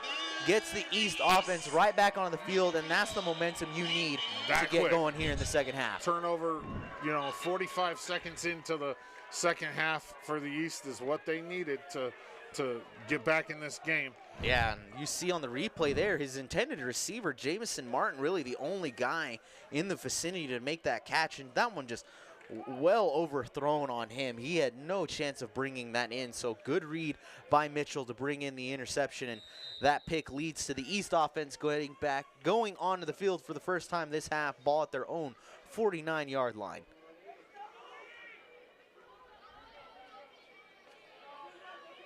Paul Hobson, the Baker product, to stay in as the quarterback hands it off to number 10. And that is Jacob Logan out of South Umpqua. He pushes his way forward, but is going to be met immediately at the line. So no gain there. So very similar starts for both teams in this second half. As you see the replay, just really nowhere to go, being met by a number of tacklers. And Caden Muir making him out looking like he was the one that got the initial stop. Yep, Muir was right there, just shy of the line of scrimmage. Hobson with the throw, bullet pass for the first down. That one brought in. That was catched by number 34, Colton Stapleton. So Stapleton, Vale High School, Eastern Oregon boy there. Yeah, and Stapleton just brings in a really tough pass. I mean, that was a dart from Hobson right between the defenders, and a good catch from him to get the first down as Hobson back to pass again, gets it over. Catch made by Hudson Spike, so the Baker-to-Baker connection there for the second consecutive first down, and now the East trying to really build some more momentum after that pick and try to get points on the board. We're going to bring up another sponsor, Goyer and Associates CPAs. $1,000 sponsor of this game. Big thank you to them. Hobson rolls out, is out of the pocket, gets the throw over. They're trying to decide if Spike is going to be, it's going to be ruled a catch, so Spike really just tiptoeing there on the sideline. Two catches in a row there for Hudson Spike. That one just short of the first down, excuse me, and bring up second and about 1 for Hobson and company here as they're deep into West territory trying to get a touchdown here as the handoff goes to Logan. He gets over to the left side. He's got some room. Stiff arm there, but the defender holds off. Whew. So he's going to get the first down, which is good for him. And Logan, a good stiff arm there, but a nice tackle. I believe that was Elijah Traeger there, keeping him from potentially getting the touchdown, and it was. So Traeger fighting through the stiff arm and able to hold on. Yeah, good defensive play to hold off on the potential touchdown. First and goal here for the East. Logan takes the handoff and is met immediately by that front line of the West defensive front. I don't like the run up the middle for the East. Yeah, I think they need to get it to the outside. Yeah, they've done well, and as you've seen, I mean, from Logan, they bounced the ball outside, did really well there. He gets to the edge quick. And for the East, it looks like now in at quarterback is going to be number 1, Landon Mitchell. And snap is taken. And looks like Mitchell tried to hand it off. Yeah, it was the misdirection. Yeah, tried to get it over to Van Gassel for the run-in, the Mazama product, but right now for the West, not great setup. You go from first and goal at basically your own 1 or at the 1 or 2 yard line. Now they're at third and goal from the 7, so really tough spot here. And again, that tackle by Elijah Traeger is paying dividends now as they've got absolutely. The East in a tough situation here. Hobson back in the gun. Handoff, though, straight to Logan as he tries to bounce up the middle toward the right side and gains maybe a yard or got back to the original line of scrimmage, but still not really getting much here. Are we 4 down here, or are we going to kick a? I think they're going to go for it. 4th and goal. 10:56 left in the third quarter. Hobson rolls out to his left. He's going to take it himself. He's got some room, and he's going to walk in for the touchdown. And for the East, a 6-yard touchdown run from quarterback number 12, Paul Hobson. Baker product. He's used to doing that in this stadium during his career. For sure. And that is a great play from the East. And Hobson just, again, flushed out of the pocket as you see in the replay and just takes it himself. That long stride of his, no one able to get to him in time, and That's going to set them up now for the PAT. It's an 18-13 game now, Dodzy, and with this PAT coming, it'll be potential 4-point differential between these two squads, but we'll see how the West responds after this. Kick is up. That one is through the uprights. And so the PAT counts. It makes it an 18-14 game. 10:49 left here to play in the third. Take a quick commercial break and be right back.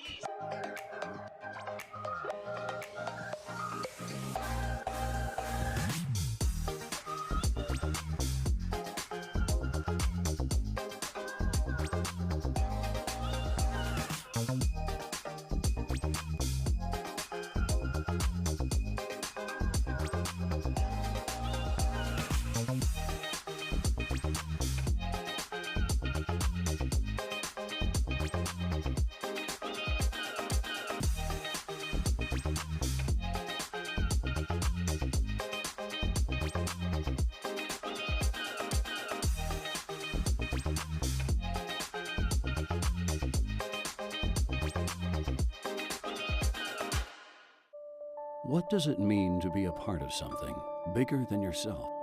The Oregon Freemasons have been answering that question for more than 150 years. Through brotherly love, relief, and truth, we strive for community growth, a better world for our children, and lifelong friendships.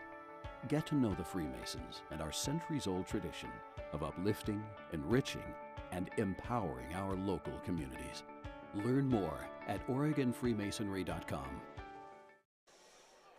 Back here at Baker Bulldog Memorial Stadium, the East coming off a 6-yard touchdown run from quarterback Paul Hobson, the Baker product, as Hudson Spike delivers the kickoff now. That one's soaring into the end zone, and Dennis Jackson Jr. just going to let that one go in for the touchback. But it's an 18-14 game, the West up by 4. And so we'll see how this third quarter plays out and how the West responds in this game. But for the most part, it's a nail-biter once again. Another one of the sponsors, Mike and Katie Rudy, $1,000 sponsors of the game. Big shout out to the Rudy family. Mike does a lot here in Baker with the Shriners and with this game in particular. And just a big shout out to him and his family for what they do for this game. First and 10 from their own 20. Cade Long in at quarterback for the West. He rolls out intentionally to the right, looks over to the near sideline.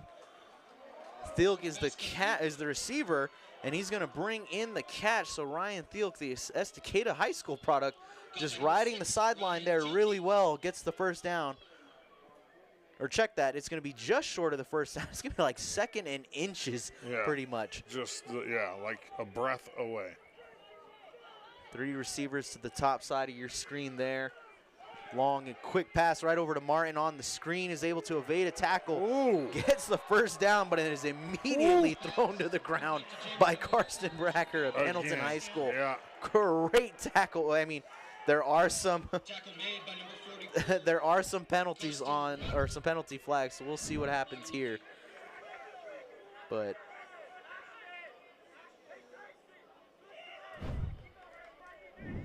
solid tackle. Let's see what the penalty marker's on. I don't think they could give him the penalty. Can't be from the tackle. There's no way. No, it had to have been a reaction by Martin after the fact. I don't know what it was. Ashgrove Cement. Ashgrove, a pioneering force in the cement industry, is where 141 years of infrastructure legacy meets innovation. With a network spanning 12 plants and 43 terminals across the U.S. and Canada, they deliver quality, reliability, and safety in every project. Discover how Ashgrove is shaping the future in Durkee, Oregon. Visit www.ashgrove.com for career opportunities and join them in reinventing our world. Big shout out to Ashgrove for their sponsorship of this year's game. We're still waiting to get a little bit of a confirmation here of what this penalty is going to be and who it's against. Again, I don't think there's no way it could have been on the tackle. I mean, maybe we're wrong, but they're talking with the West offense as if it's going to go against the East.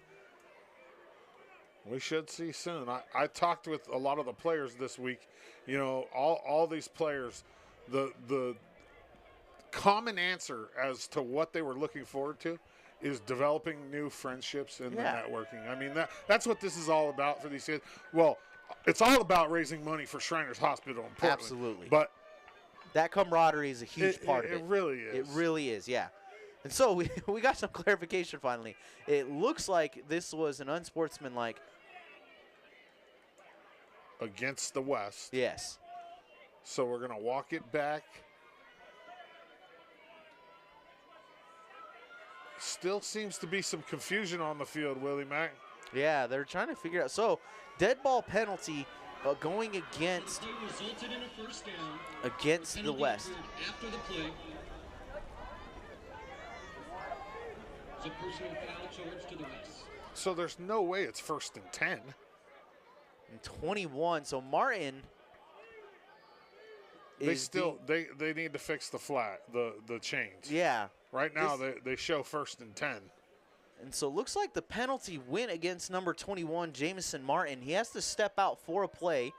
The first down counted again, so that's why the chains right now currently sit at 1st and 10, but if it's the first down and then it's a penalty after the fact, it should be like 1st and 15 or 1st and 20. Yeah, something's not right over there. Yeah, I mean, again, these are crews, yeah. 18-14, 10:35 left in the third quarter. Handoff to Jackson Jr. He gets hit hard, and it'll be a gain of about maybe 3 or 4 yards to see where they spot him. Brought down by number 55. And so for the East, again, the tackle Ashton Fields there just laying the hit stick on Jackson Jr. And so now it's 2nd and about 8. Again, really the penalty occurred, and it was still 1st and 10. Yeah, that was a thrown one. Yeah.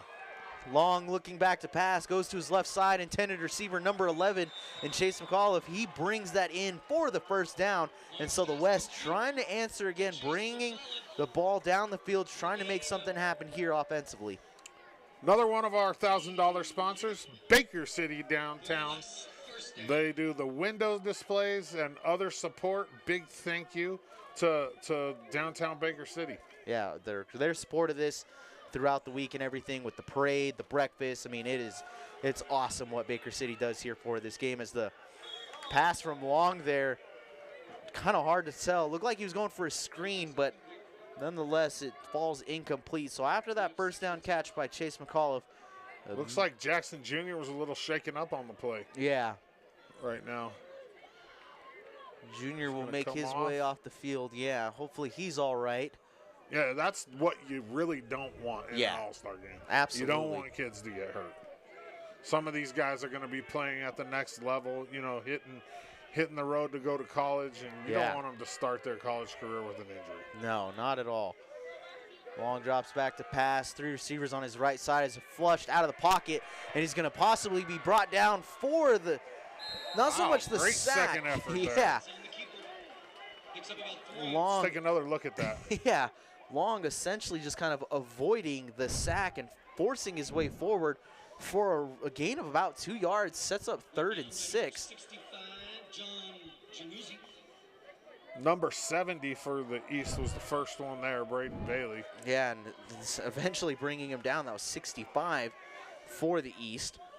And that was John Januzzi. As the handoff there goes up the middle, that one's going to number 2, Tylen Franks. Franks, Junction City High School product, gets his way forward and puts up 4th and about 1. Another one of our $1,000 sponsors, Willie Mack, Baker Heritage Museum. Right here in Baker City, Oregon. That shout out to them. Baker Heritage Museum. Shout out to them for their sponsorship and what they do for the Shriners Children's Hospital in Portland. 4th and 1 here. Pass made over to Franks. He's going to get his way over just enough for the forward progress is going to give him the first down. That's that, yeah. Good recognition there by Franks to kind of see where he's at to get that first down for this West offense. Clock ticking, 8:30 left in the third quarter. West up by 4.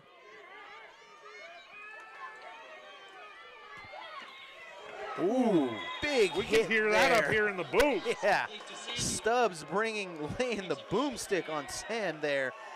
Watch that one again on replay. That was a beaut of an open field tackle. Just Stubbs coming in, and you let Sand know right away that he was right there. Well, I don't know if that was worth a yard. You know what I mean? Like I don't even know. If I don't even know if it was a yard. Yeah, right? they may have gave him a few inches. Yeah. Pass there falls incomplete. Filk, the intended receiver. And one thing I noticed, Dodsey, is that I was looking at the west sideline here closest to us. It was Jamison Martin who got called for that late ball or that dead ball penalty, but I don't see him on the sideline anywhere. I don't know if he's done or if he's injured, but well, they didn't kick anybody out. yeah, there's no way they kicked him out, but I think he's just sitting out the series. I see him now on the sideline, but yeah, he's probably taking a break on this series. Cool and then off, we'll be young back man. in. Get Yeah. back in the game. Long back to pass, looks down the right side of the field, looking to his intended receiver. I believe that was number 3 in Junior Vasquez. The lone representative from the Mid-Willamette Conference in 5A, South Albany product. He played against my son this year. Shout out to my son, Kyron. He played against Junior Vasquez this year. That's awesome. And we had a little talk about the Mid-Willamette Conference and the Mid-Willamette Conference used to be a huge powerhouse in 5A football. Yeah. There was a stretch there where it was either Silverton, Lebanon, Central, Corvallis, just good teams. And anyways, we're at a timeout break, so we're going to take a quick commercial break, and we'll be right back.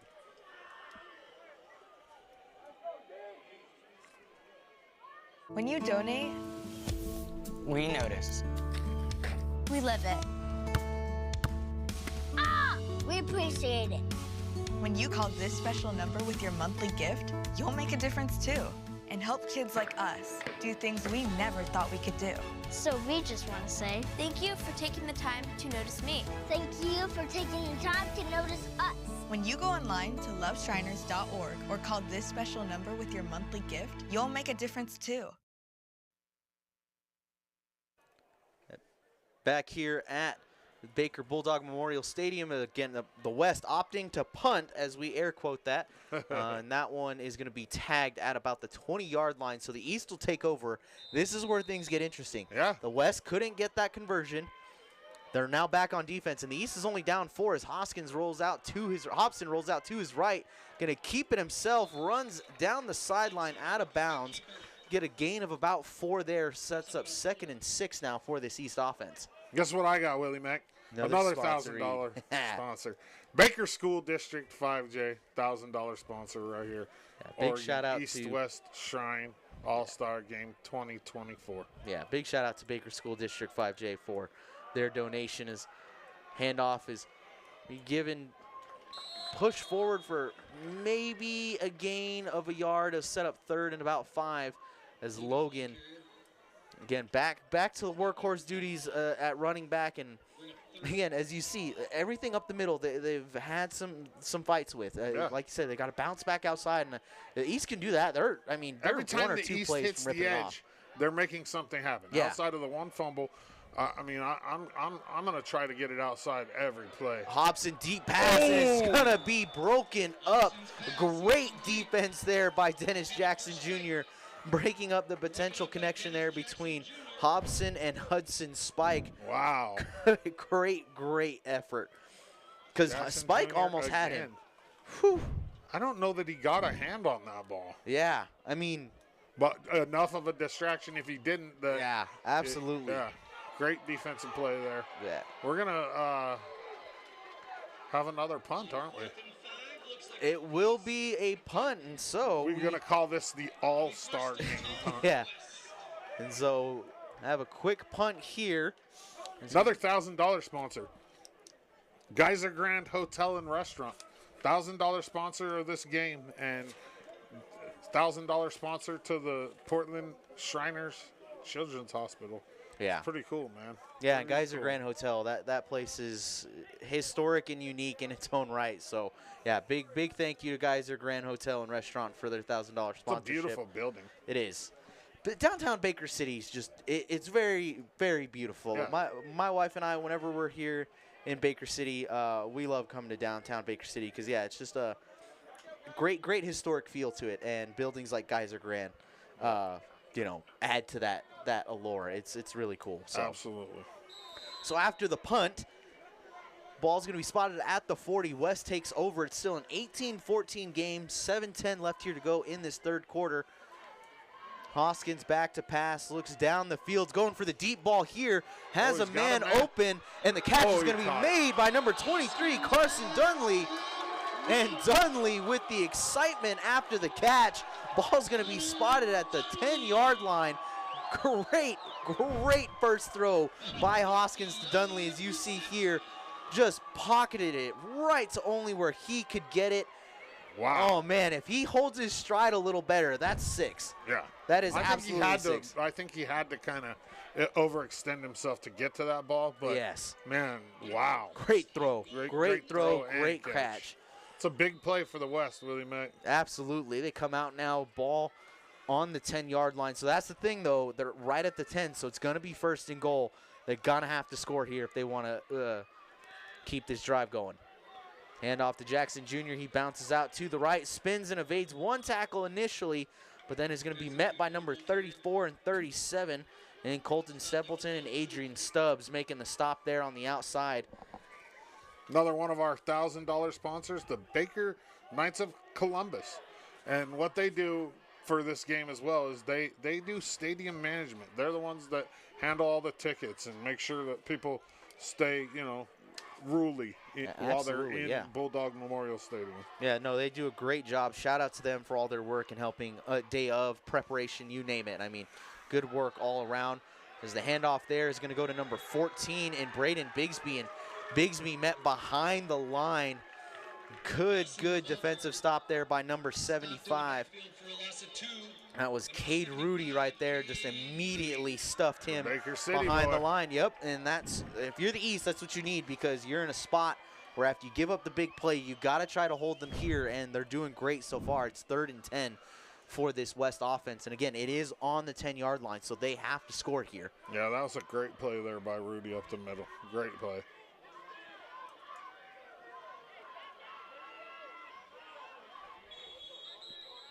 .5:42 left in the quarter. Timeout on the field. We're going to take a commercial break, and we'll be right back after this. There is no mystery. We are fathers, sons, and community leaders dedicated to giving men the tools to succeed. You know us. We are just like you. And just like you, we believe in brotherhood, family, and philanthropy. Discover us. Visit beashrinernow.com for more information.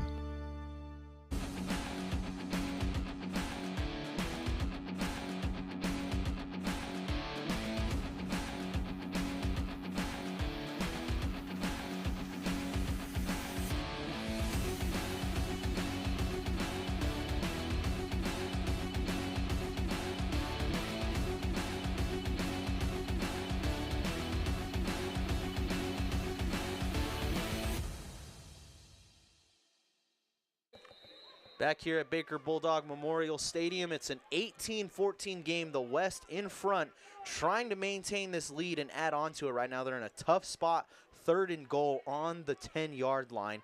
And so the East, after giving up that big reception earlier in this drive to set up the 1st and goal situation, has done well here. They need a big stop if they're going to want to stay in this game. There's a deep fade to the left corner, and that's going to be picked off. Great interception by the East. Good read there by number 2, Tyson Van Gassel, the Mazama product, pulling in. He read that from the get-go. Yep, that's a tough pass to throw.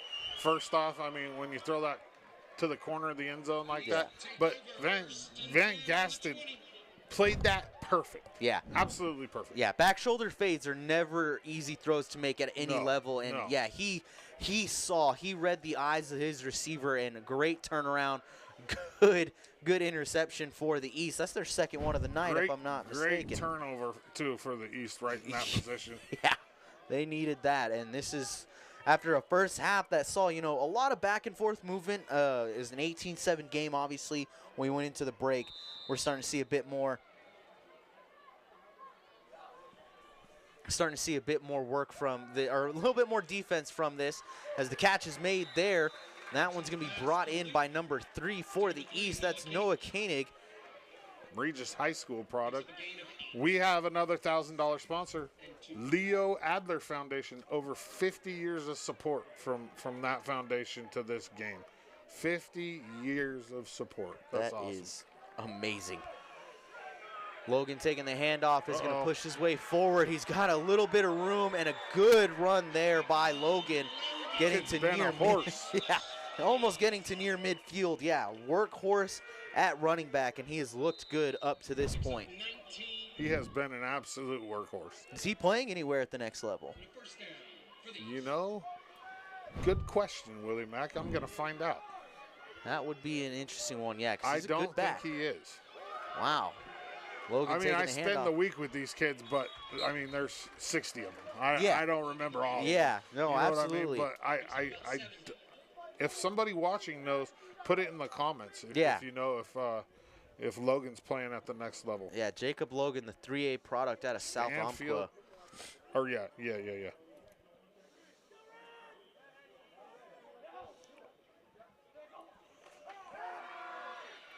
Hobson back to pass is going to be flushed out of the pocket. He's going to be brought down for a sack, and there is a penalty marker on the play. That's right where a holding flag would come out, I would think.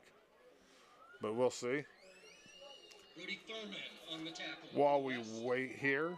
We'll check out the replay to see, but for sure a good defensive stop on that, as Hobson just trying to evade everything and then gets hit right there. And yeah, flag comes in. It might be in that realm of holding. Brody Thurman making the tackle.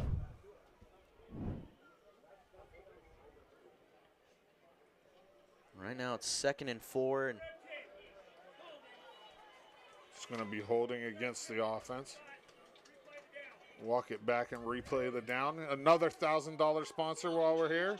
Craig Millman. He's the one that made that helmet that you saw at halftime. He designed it and donated it $1.5K. So $1,500 sponsor. Mad Millman Art and Design specially designed the football helmet for the halftime auction. Play broken up there. It's going to bring up 3rd and 14 for Hobson and this East offense. 4:12 left in the third quarter. We got a confirmation. He's going to Feather River in California. Okay. Jacob Logan to play football. Cool, Thank you, Jerry Stubbs. Appreciate that. Interception here from the West defense. A great grab there by number 11, Chase McAuliffe. A Lost River High School product brings that in, and the East, after getting a little bit of momentum build after their interception, Hobson here just trying to air it out down the middle, and a good read by the West defense, and now they're back on offense deep in East territory. Yeah, it looks like Hobson just tried to force that ball in. And 4:05 left here in the third quarter. West with the ball up 18-14.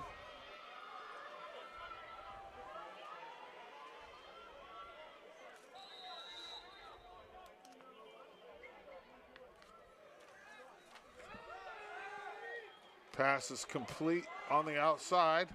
And that one going. It's number 22, Karsten Sandy. Yes, Carson Sandy, the Cascade High School, 6'1", 165-pound wide receiver.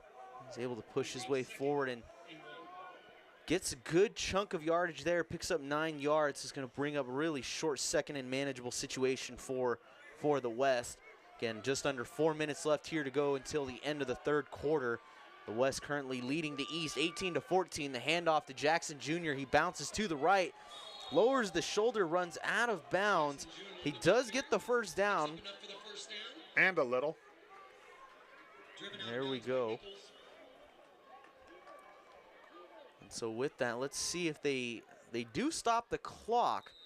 So they're going to say that he was out of bounds on the run and not from the contact to whistle the play dead. 3:54 left here in the third quarter. 1st and 10 for the West. Jackson Jr. taking the handoff again, has some room up the middle, evades a few tackles, and then is going to be thrown forward by number 55. That is Ashton Fields making the tackle, and Jackson Jr. starting to make some moves with his feet at the running back position. Nice little cutback here by him right there. Oh, Man. yeah. 2 real nice cutbacks. Yeah, good. Pushes his way forward, sets up about 2nd and 8 here.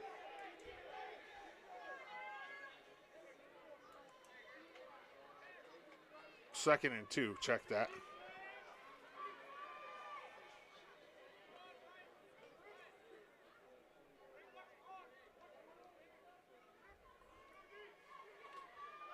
And that one's going to be held by Hoskins himself. Designed run to the outside. He's going to be pushed out of bounds. It's going to be a first down for the West, but there's a flag on the play, so we'll see what's going to happen. I'm going to tell you about another $2,000 sponsor, the Baker County Cattle Men and Cattle Women. They do the Shrine Steer and Game Day Breakfast and Tailgater, and their dedication to this game is unprecedented and greatly appreciated. Yeah, big shout out to them. Right now, the West signaling like it's going to be a penalty on the East. Again, Hoskins on that design quarterback run, the Tillamook High School product, was able to get out of bounds. And based on where they spotted him initially, it looked like he may have already had the first down.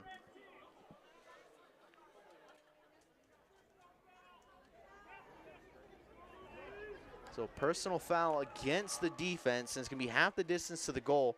So for the West, you go from 2nd and 2 at the 12-yard line, or at the 13, excuse me, now brings up 1st and goal. And they've got the ball spotted. Looks like it's going to be roughly at about the 4, maybe the 3-yard line. They are going to spot him at the 3. Officials still talking right now, trying to possibly get some stuff clarified up, but we're ready to go. East needs a big stop here. Yes, they absolutely do.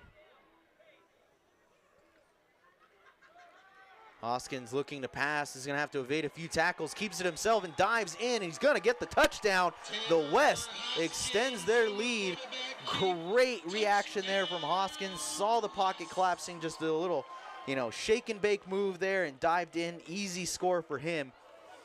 As Hoskins now, that's his 2nd touchdown of the night that he's ran in for, if I'm not mistaken. That was a nice little run there, too. Yeah.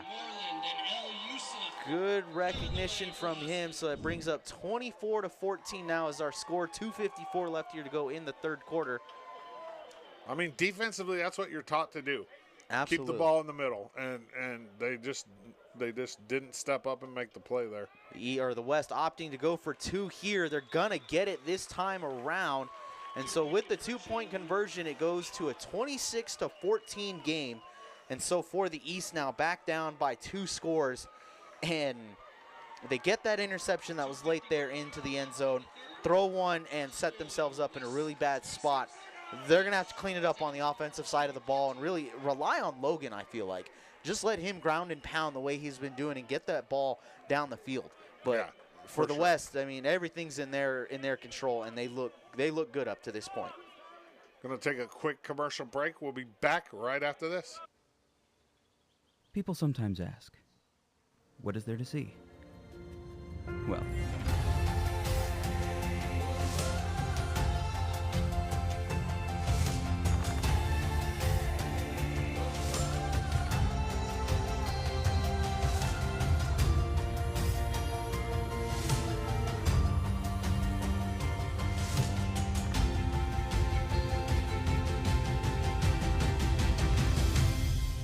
just look around. I promise you, you'll see.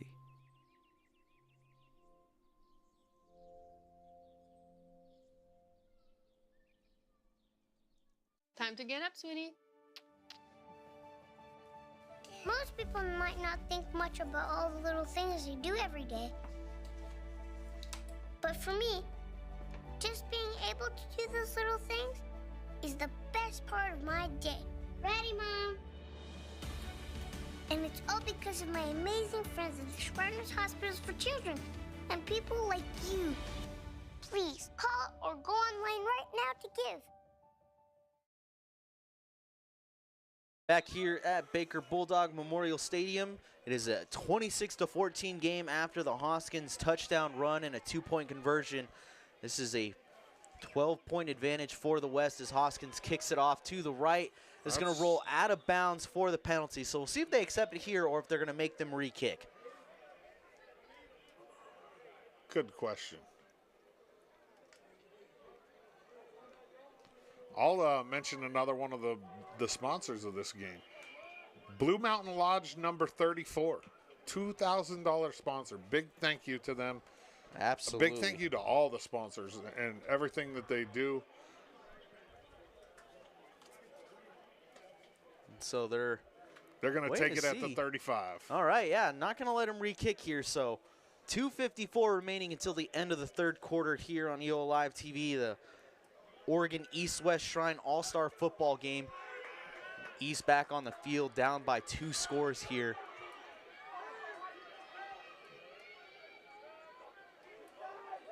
Handoff going to Logan, pushes his way forward. Got the ball in a shotgun position, so looked like a good little run, but only picks up about a yard. So it's going to bring up 2nd and 9 here.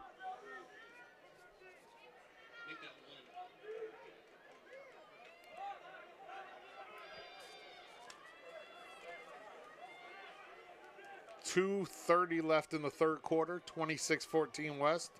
Logan with the handoff, bounces out to the left side. It's going to be tripped up from the backfield.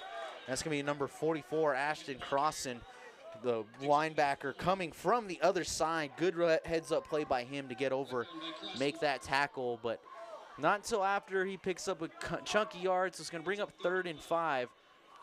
Gain of about 4 for Crossan, Logan. The Banks High School product. Doing great work so far defensively. Hobson keeping it himself room here. Gets by Crossan, has room, and is going to stumble out of bounds. Step his way through after getting past the midfield line. So it's going to be first down for the East at the West 48 now, as they're, again, keeping the ball moving, trying to build a little bit more and more as they get further into this West territory. Again, down by 2 scores here with 1:52 left to go in the third. I have a $3,000 sponsor here, Willie Mack. All right. Randy and Mary Jane Goyer. And it's in memory of Noble Randall Goyer. Logan with the handoff once again, pushes his way up the middle. And they're going to mark him a gain of about 5.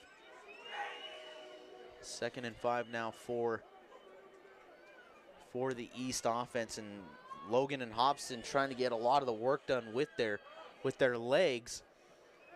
Under 90 seconds left to go until the end of the third. Logan takes the handoff again, has some middle room up the middle, pushes his way forward, finally gets brought down, initially getting a stop there, number 22, Karsten Sandy out of Cascade High School, but it's not going to be until after the first down, so the East, fresh set of downs coming here as the chains move. Great blocking up front there. Zach High from Summit High School, Corbin Storms, Gold Beach High School up front for the East.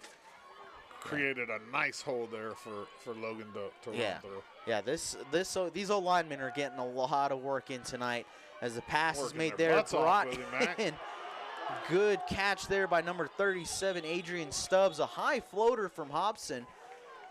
And Stubbs, even with that lateral pass, Stubbs able to get vertical and pick up a good amount of yards here. Sets up about 2nd and 5. So we're just under 40 seconds left to go until the end of the third. Good catch there by Stubbs. Yeah. Good play. And Chase McAuliffe and Isaac Burning there to make the stop on that play. Hobson drops back to pass, gets it over to Stubbs once again. Stubbs met right away by Chase McAuliffe. He's going to stay in bounds. They're going to signal that the clock continues to run. Under 15 seconds left to go here. Likely just going to take us to the end of the third quarter here at Baker Bulldog Memorial Stadium. It is a 26-14 game. The West leading the East by 2 scores here in the Oregon East-West Shrine All-Star Football game. But we'll take a quick commercial break and be right back here on EO Live TV.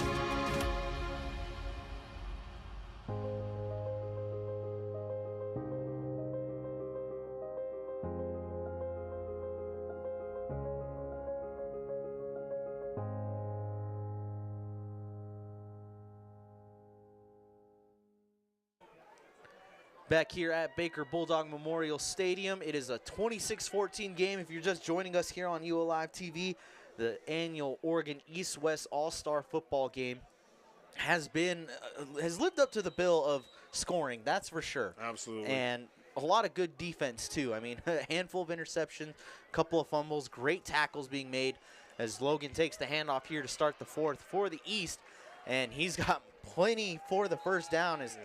I mean, that's the game plan right now, I feel like. Just you have to. Yeah, give the ball to pound, Logan. Pound. Absolutely. Shout out to the title sponsor of the game, the Baker County Transit Tax Committee. Like over and over again with them. They keep this game here in Baker, and Absolutely. They're a big reason why. Yeah, no, shout out to them, our title sponsor for this annual Oregon East-West Shrine game. So we got 14:34 left here to play in the final quarter. The East down by 2 scores, needing to put something together if they're going to try to get back into this, as Hobson makes a throw into the end zone. Well out of play, not really Looks like close. the East was looking for a penalty there. Yeah, it's not a catchable ball. That was not a catchable ball for receiver number 12, Paul Hobson making a throw. Looked like that was Hudson Spike, maybe? Trying 13? to make out the number, or it's number 22. On the far side of the field. Yeah, there, I believe that 22. was Johnny Brab was the intended receiver again. He was Redmond possibly High looking School for the kid. Yeah, I think he was looking for the penalty, but that was not going to happen. $3,000 sponsor, Willie Mack. Ellen Youngbluff, in memory of Noble Don Coyer. $3,000 sponsor right there. A big thank you to them and Ellen Youngbluff for that donation to Shriners. And it looks like there was a penalty. Don't know who it was against for the West defense, but Illegal substitution. Interesting. Yeah, so that brings up 1st and 5 for the East. Hobson rolls out of the pocket, looking down the right side of the field. He had a guy. Oh, man, wide open, number 34. That was Colton Stapleton, and just Stapleton. One of the few defensive lapses we've seen all game from Jackson Jr. Yeah. I mean, and he owned it, and yeah. Thankfully for him, the ball was overthrown. Yeah. And yeah, if you're Hobson, you want that one back because you definitely do. That was a free touchdown right there, and he just wasn't able to connect. $3,000 sponsor, Haynes Stampede Rodeo Association, July 3rd Shrine Night at the rodeo. $3,000 sponsor. Big thank you to them. Yeah, appreciate that as the East pushing their way forward. Logan, the ball carrier, once again. He's able to push his way forward, so he's got the first down. And this is where we've seen the East struggle, though. They've had good opportunities, 1st and goal in really short yardage situations, and they hadn't been able to punch it in the last few times. So hopefully they can figure it out here. Again, they're down by 2 scores. They got to get points on the board here early. Hobson rolls to his right, quick pass over to Logan. Logan dives in for the touchdown. East cuts into this West lead. We got a ball game. Logan being rewarded for the work that he has been putting in on the ground as he gets the touchdown pass there. and it is a 26-20 game now as we look at the replay, and Hobson just good recognition, getting it to him right away, and yeah, easy touchdown for him. We got a ball game, Willie Mack. Absolutely, 26-20, breaking 30 points overall, which we already had at this point, but Spike tried to cut it to 5 here. Extra point is up, and it is through the upright, so it's going to make it a 26-21 game. We'll stay here on the field as, again, the East team getting the score there from Logan to make it a 26-21 game. We're right back in it, and they are fighting. Good response from the East there. Bowman Trucking is one of the sponsors. At Bowman Trucking, their drivers are committed to safety, community, and accountability.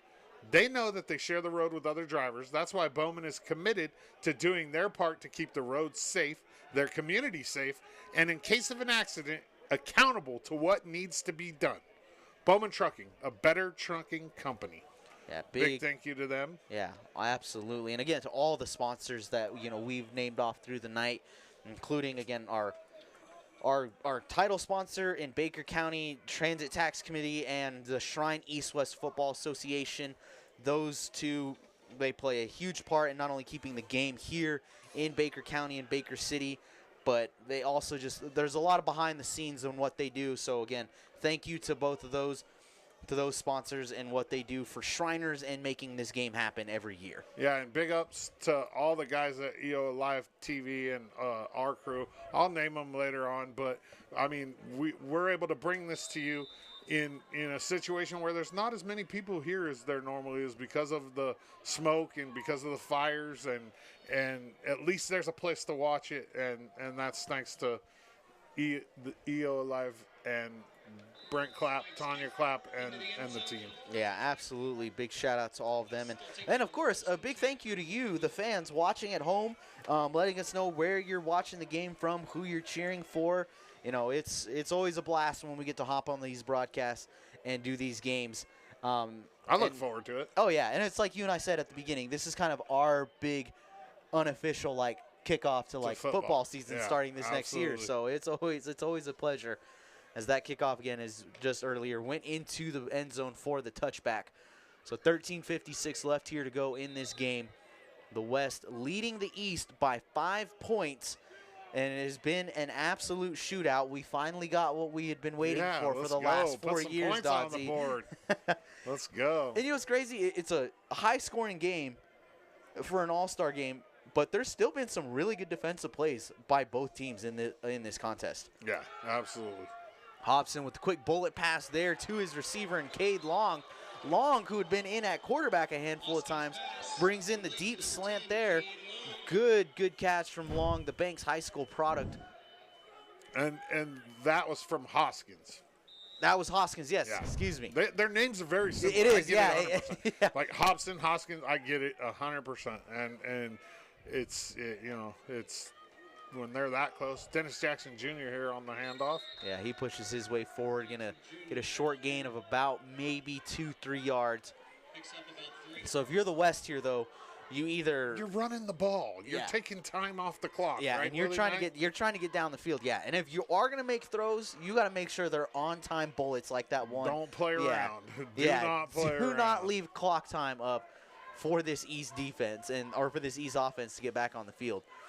Jackson Jr. taking it, goes to the left side, spin move, gets to the outside, but is held up, making the initial stop there. Number 22 for the East in Johnny Brab. Brab, good ankle wraparound tackle there to keep Jackson Jr. from possibly pushing his way forward for a first down. Absolutely. Fields comes in and finishes the tackle off, and it'll bring up a third down here for the West. 12:46 left in the fourth quarter. Yeah, we are at the final quarter of this contest, and the West needing 3 yards here to keep this drive alive and possibly eat up some more clock time.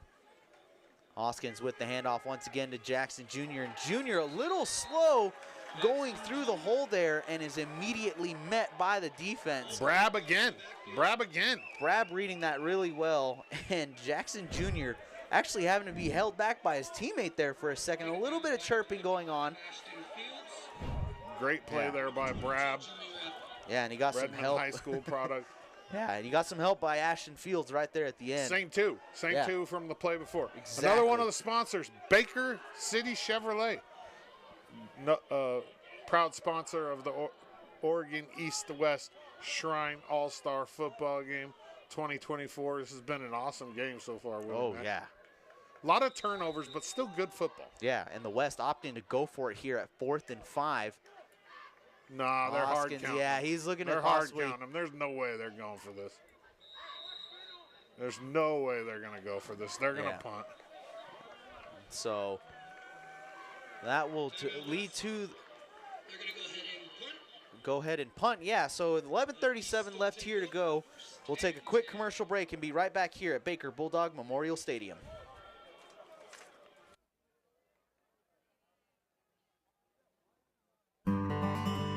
Welcome to Creating Memories for Disabled Children at beautiful Wallowa Lake, Oregon. Over the years, we have offered families of children with disabilities a free vacation at our beautiful camp properties. These getaways are a respite for families who often deal with an increased amount of emotional stress, financial hardships, and isolation. At Creating Memories, these families are able to relax in the knowledge that their child is loved and that their efforts are seen.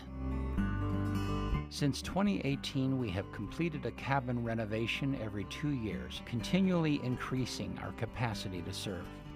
We have fully renovated 3 cabins to become fully accessible lodging for families, including full kitchens and wheelchair-accessible bathrooms. We are creating memories for disabled children, and our mission is to do just that. Back here at Baker Bulldog Memorial Stadium, the West opting to punt, so the ball spotted about the 21-yard line as Jacob Logan getting the handoff there, pushes his way forward after a gain of about 5 or 6. And, I mean, like you said, Dodzy, that's been the game plan that's worked. It's just ground and pound. Right? I mean, ground it has to be. You have to stay with that. I mean, you have enough time that you can just stay on the ground here. You're down by 5. If I'm head coach Corbin Hyatt of the East, I'm sticking with my horse right now. So Logan taking the handoff once again. Short gain here of about maybe 1 or 2 yards. And that's the nice thing, too. If you can manage this clock well with how you run the ball, you could put yourself in a position for the East where you could score and not leave a ton of time for the West. Absolutely. Yeah. If you run the ball, chew up the clock, punch it in with a minute or 2 left. Yeah. I mean, force that's a the tough West spot to be in if you're the West. Yeah, force the West to have to take timeouts early, as Logan is able to shed one He tackle, fumbled. but he's going to fumble the ball, and it's going to be recovered by the West. Caden Muir out of Philomath there for it. I believe he got the strip tackle. I think he got, and the recovery. Yeah. Absolutely. Oh, that is not what you want if you are the East, is Logan walking off the field, and we'll see here on the replay. And so, correction. So, Muir made the recovery. Looks like but it was number 2, it looked like, in Tylen Franks that made the tackle. Junction City High School product. Yeah, to force that fumble. So, good heads-up play, though, by both of them, by Franks and by Muir, to get that ball back for the West. And Logan walking off the field earlier, just defeated, as that is not what you wanted. Jackson Jr. now taking the handoff. Cuts to the outside, is going to push his way forward for a gain of about 4, maybe 5. And now you flip it back to the West. You run the ball, heat more clock time up, force the East now to possibly have to get in a situation where they got to burn timeouts, and give yourself a situation where maybe you can score and stretch this 5-point lead again. Yeah, absolutely. 10 minutes left in the 4th quarter here from Bulldog Memorial Stadium. Catch made by number 22, Carson Sandy, and he's going to be tackled by number 22 for the East in Johnny Brab. So the 22. Deuce connection. Yeah, deuces are wild, man. Deuces are wild. Big shout out one more time to Other Guys Auto Sales in LeGrand, Kenny, Chris, and Paul. Thank you guys for sponsoring. It's much appreciated. And now for the West, 3rd and 3, or what feels like 3rd and a mile, as they've struggled to make some conversions here late. As Jackson gets the handoff, he's got plenty of room to get up the middle. He'll make the gain, and that'll be a first down for him. Johnny Brad making the tackle. And for the West, some of the teammates for the West have been trying to corral Jackson Jr. Like, they're like, hey, buddy, like, we ain't won yet. Willie Mack, different players have different levels of, you know what I mean? And it's cool that the West has already realized that they need to reel him in sometimes. Yeah. And some people need that help. Johnny Brad making the tackle again as Jackson Jr. got the handoff. And, again, Jackson Jr. now going to make his way off the field. But, once again, just a good game, like great tackling on both sides, a lot of high energy for this East-West All-Star football game. Generally in these All-Star games like this, you see more people rotated in at running back and quarterback. Have you noticed that it's been pretty much, the same two on both sides? And Ashton Croston coming in at running back now for the West, pushes his way forward for a short gain. It'll bring up about 3rd and 6 for this West offense. And again, another tough situation where they've got to convert here to keep eating more clock time. And for the East, I mean you're in go for it. It's 2 down territory for them right now, though. Yeah, you're going for it here. Absolutely. There's no question. If you have a kicker, you'd kick a field goal, but. And off to Cross, and he pushes his way to the left side. Oh, great Has play. A little bit of daylight. Is thrown out of bounds by Johnny Brad. Brad really making his name known here in the later half of this game as a defensive vocal point. The Redmond High School product, as you see here on the replay, is able to just. It's the best thing that could have happened for the East there. Yeah. Is getting him out of bounds. It stops the clock. And it's 4th down. It is 4th down. They'll go for it here. Yeah. The East absolutely needs a stop. 4th and 3 here. And right now for the West, a little bit of confusion happening on the field as there's a player for the East that came running off. And so Hoskins double confirming with the officials that it's 4th down. Coach Hyatt all the way out onto the field for the East here. Officials are going to take a timeout. And in the meantime, I'll take a second to thank our guys at EO Live. Yeah, the crew. First off, Brent and Tanya Clapp, it's their 17th wedding anniversary. Yeah. Happy anniversary. Yeah, happy anniversary. They are Congratulations the to them. purveyors of EO Live Network and Brent Clapp Productions. And then Evan Humphrey in the booth. Benny Welch out on the camera, on the field. Benny does all the editing. Benny's just an all-around hand. You know what I mean? And Willie Mack in the booth with me. Gabe Yanez down in the booth as well. Lee Wright is our handyman. Taylor Scroggins, Justin Gardner, Jeff Heathman on cameras. Mark Claudson on sound. And then Brenna Strand, a local sports photographer from LeGrand, down on the field taking pictures for us. Big thank you to everybody at EO Live. And then, like Willie Mack said earlier, big thank you to all of you guys watching. Yeah. We appreciate it. If you have a second, go ahead and like this. Make a comment, like it on YouTube, and we would appreciate it. 8:03 left here in the 4th quarter. And it looks like we're finally going to have a timeout here by the West. So we'll take a quick commercial break and be right back here at Baker Bulldog Memorial Stadium.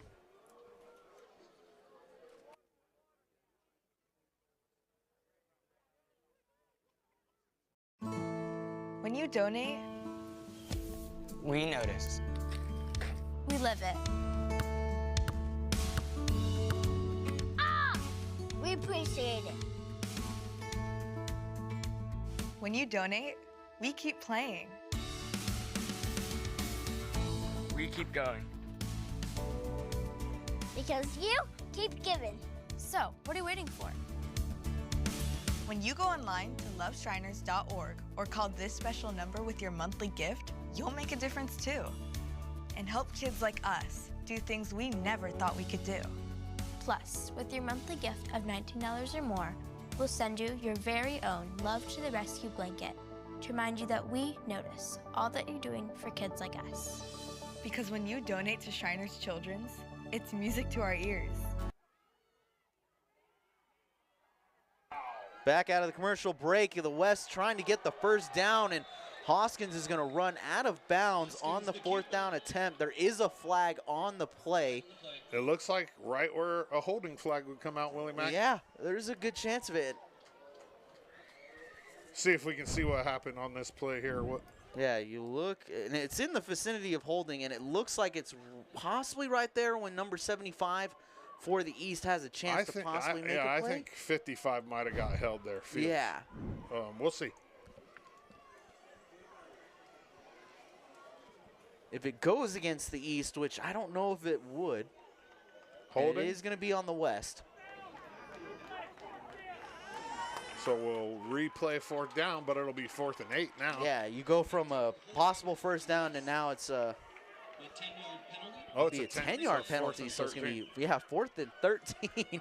Oh man, you go from just a little bit of yardage to get something going and keep the drive alive to now you got to convert here, or you give the East the ball back with just under 8 minutes to go. If you're the West, you have to throw the football here. Oh yeah, 100%. No question. 3 receivers there on the top side of your screen. Hoskins drops back to He's pass. Got Jackson in the flats. It's flushed out of the pocket. Hoskins going to keep it himself. Still looking, makes the throw toward the end zone. There is some contact there in the end zone, and incomplete pass. The West thinking they might have had a pass interference penalty there as the intended receiver, number 11, Chase McCall. If there was some contact there in the end zone, like no doubt about that, but the officials opting as basically a no call on it is hard to tell up here from the booth, but the West for sure thought they may have gotten a PI or defensive holding, but nonetheless, it's a turnover on downs.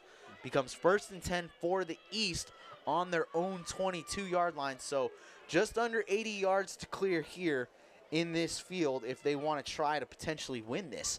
26-21 West, 7:46 left in the game, Willie Mack.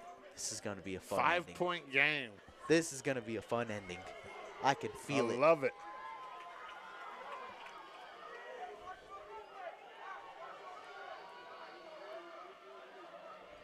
Hobson back in at quarterback with Logan as his tailback. Quick pitch over to him. He takes over to the left side. He's going to push his way forward for a gain of about 5, maybe 6. And so, yeah, again, this is all of it is now is a game of chess and how well you handle clock management, timeouts, and putting your team in the best position to try to win this in the final seconds. Corbin Storms and Zach High up front for the East they've been good, man. Logan's had a lot of big runs. And Hobson looking to go to his intended receiver in number 2 in Tyson Van Gastel, but just ball tipped right there toward the end.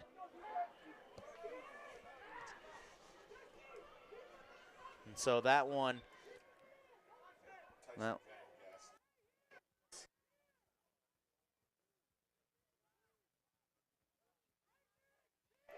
and so the intended receiver Van Gastel not able to pull that in. The handoff goes back to Logan, and he's met immediately from the West by Isaac Burning and Ashton Crossan to make the tackle there. So for the East, you're in a really tough spot here. Ugh, 3rd down. Yeah, 3rd and what looks like about 5 yards here. I mean, you go to Logan. Yeah. You have to. You go to Logan and you try to put yourself in a position where it becomes it's 4th and 5. 4th and 5. Yeah, I mean, I guess you got to throw, Willie Mack. Yeah, this is going to be interesting. We'll see. That's why we play the game. And we are going to opt to punt is what the East is going to do. They are going to punt the ball. I like that call. Yeah, your defense has done well. You've got 6.5 minutes here. I like that call. Yeah, you're not mad at that call because your defense has played well. Yeah, it'll be interesting how that plays out. For the West, you've got to figure out a way to keep the clock running. Yeah, you need a couple 1st downs. You got to keep the ball on the ground, inbounds. And I like that call by Coach Hyatt. I really do. I think that's the right call right there. Punt the ball away, put your defense on the field, and try to make a stop and hope you get the ball back, right? Yeah, I mean, that's really all you can hope for. And so as the punt sails, It's going to land at about the 37. And so the West will take over on offense. 6:30 left here to play in this Oregon East-West Shrine All-Star football game. And it's been a good one. I mean, you couldn't have asked for a better scenario in how this game's playing out. 1st and 10 here for the West. From their own 36, 37? About the 37, yes. Hoskins, he's going to drop back to pass, surprisingly, and finds an open receiver in Ryan Thielk, and he's going to push his way to about the 30 or 45-yard line, excuse me. Maybe the 46, so it's going to be 1st and 10 for Ryan Thielke and this West offense. And the Estacada product, great crab. I mean, surprising that they're throwing the ball still. I don't know why you throw right there, but yeah. I mean, it worked. Me personally, I run there. 6-10 and counting until the end of this game. The West clinging to a 5-point lead as Dennis Jackson Jr. takes the handoff. He'll get to about the 40-yard line. Will set up 2nd and 6 here for the West offense.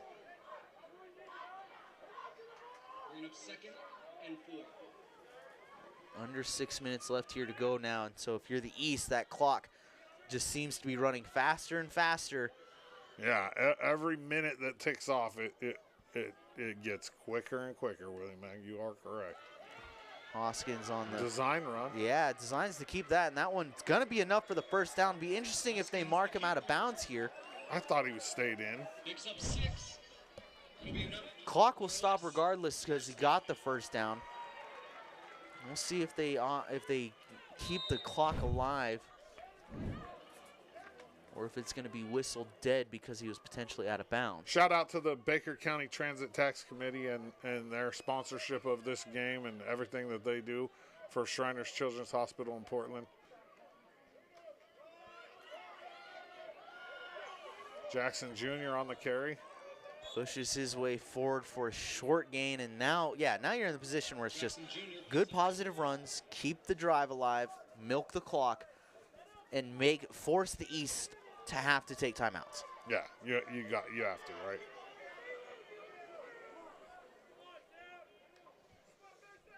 Play action pass here. Hoskins with the pass over to wide receiver number 22. There's a Carson flag out Sandy. on the play. Yeah, there's going to be a flag there. Let's see if that one's in the possible. It looks like it's going to be in the realm of holding. We'll get to see it again right here, Willie Mack. Let's check it out. Double check the replay for sure. Yeah, right there. Looks like number 5 in. Definitely. Jesse 34 Lee's was game. held. Yeah. Colton Stapleton from Vail got held on that play for sure. Yeah, good recognition there by the officials. So. Yep, they've done a good job. Yeah, Again, like you said, for a crew that doesn't work together during the regular season, they've done a really good job tonight. Called a really fantastic game up to this point. Yeah, absolutely. Big shout out to all the guys on the referee crew tonight.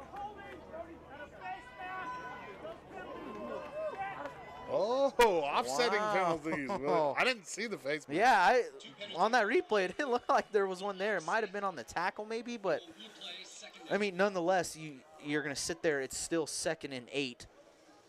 Shout out to 2024 Oregon East-West Shrine All-Star Football Game Queen June Wilkins and co-captain Julian Schindler. Thank you guys for coming over and supporting the game and just, being inspirations for these players. Jackson Jr. on the handoff, pushes his way forward. Yeah, short gain, maybe 3 yards there, so it's going to bring up. The clock's just ticking away. Yeah, and there's some confusion here because it's only supposed to be 3rd down. Okay, so they do have it right on the board. The sideline had it as 4th down. I was like, did we just miss an entire down? But I mean, that wouldn't be the first time. 3rd and 5 here for the West. 4:21 left in the 4th quarter. Handoff there to number 2, Tylen Franks. He's going to be short. That's not enough. Yeah. I mean, this is. Do you go for it here? It's 4th and not, short, right? Yeah. I mean, you have them pinned. Yeah. If you do turn it over, I mean, they got to go the whole length of the field. Yeah. I'm going for it here. And it looks like we're going to have a timeout on the field by the East as they're down 26-21, 3:59 left here to play. Take a quick commercial break and be right back. We all know that words have power, but there's one word that stands out because when people say it, lives are changed. It's not a big word, but when you say it, the life of a kid like me can be changed. It's yes. Yes.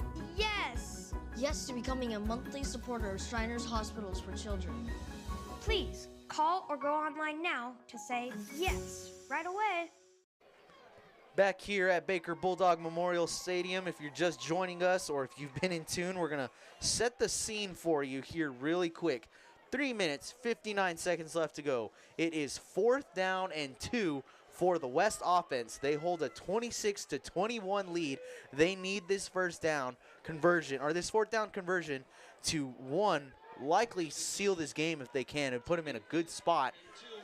And two, it would put the East in a really tough spot to where they could have to try to force another set of downs to try to get the ball back. But this is one of the best scripted setups you could have for the finish of a game. Crossan takes it himself. He's going to have more than enough for the first down.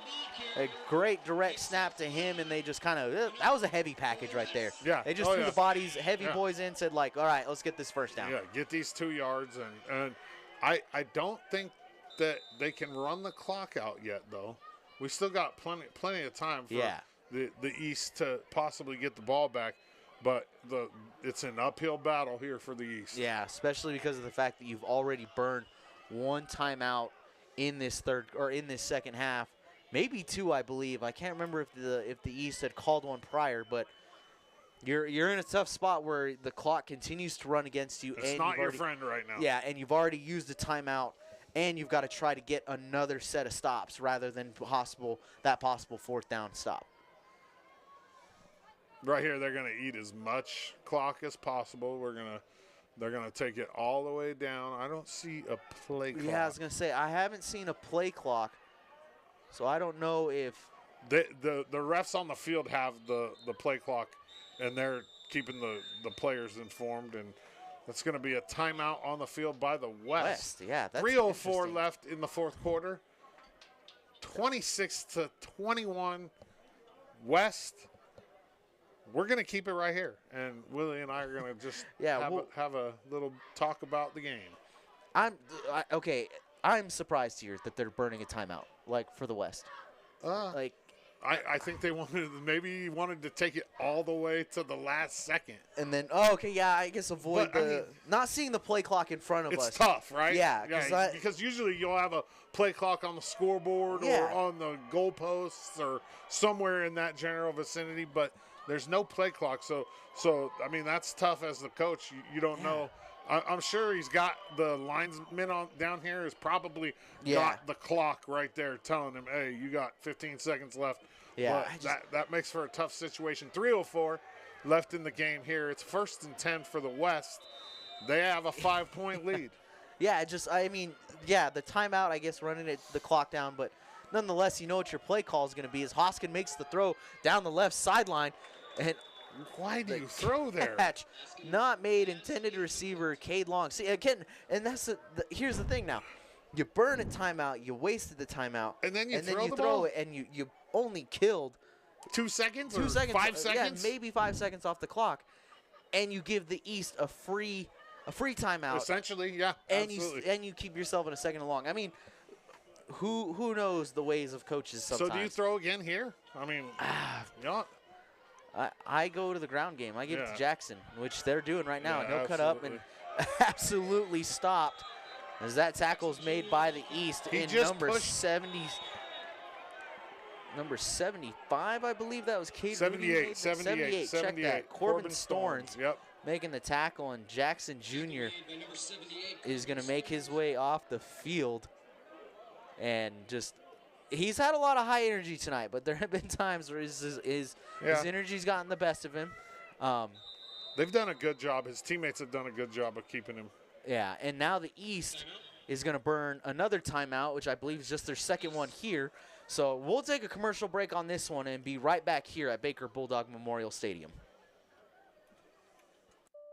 What does it mean to be a part of something bigger than yourself? The Oregon Freemasons have been answering that question for more than 150 years.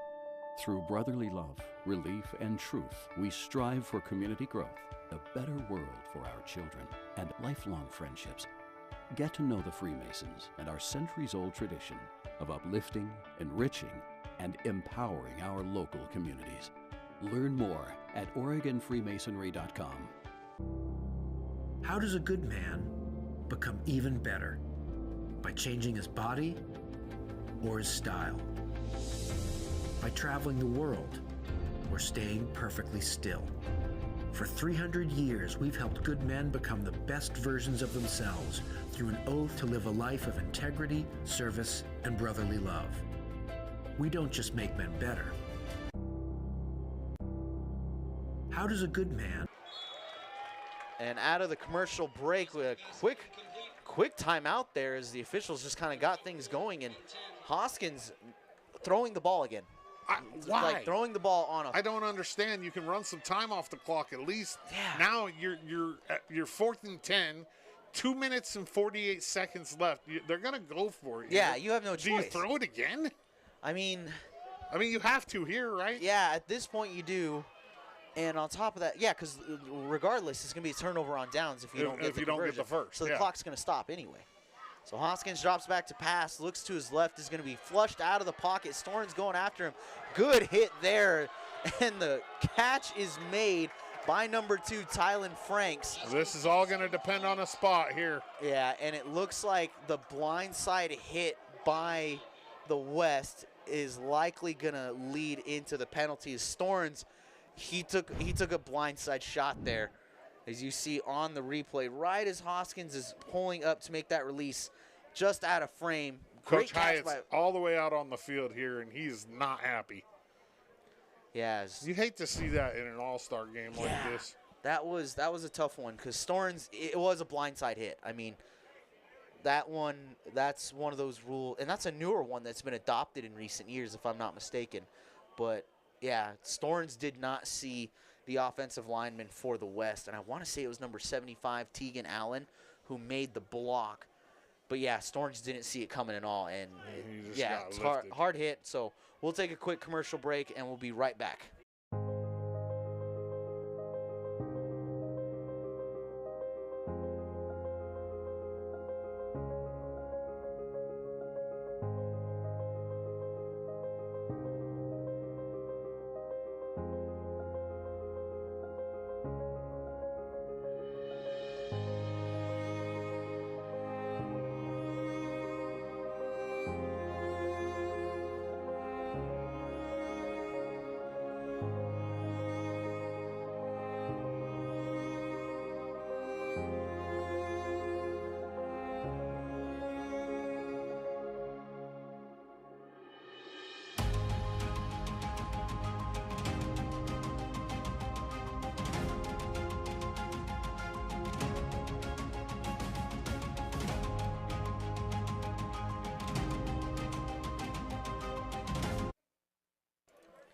Back here at Baker Bulldog Memorial Stadium is number 78 in Corbin Storns. He's able to get off the field on his own accord, which was great to see. Thankfully, he's okay. Punt. They're going to punt. Yeah, and so the ball was spotted at about the 45 after the dead ball penalty. Which brought up 4th and – that's not right. It was not 4th and 34. Yeah, so – it was 4th and 25. Yeah, 4th and 25. They ended up punting, so the West gives up the ball. And so the East now with a chance to win it, 2:39 left here to go. They trail. A lot of time. Yeah, 26-21. I mean, it's the big thing now for the East, though, is you've got one timeout. What do you do? You've got under 3 minutes left. You've struggled throwing the ball all game.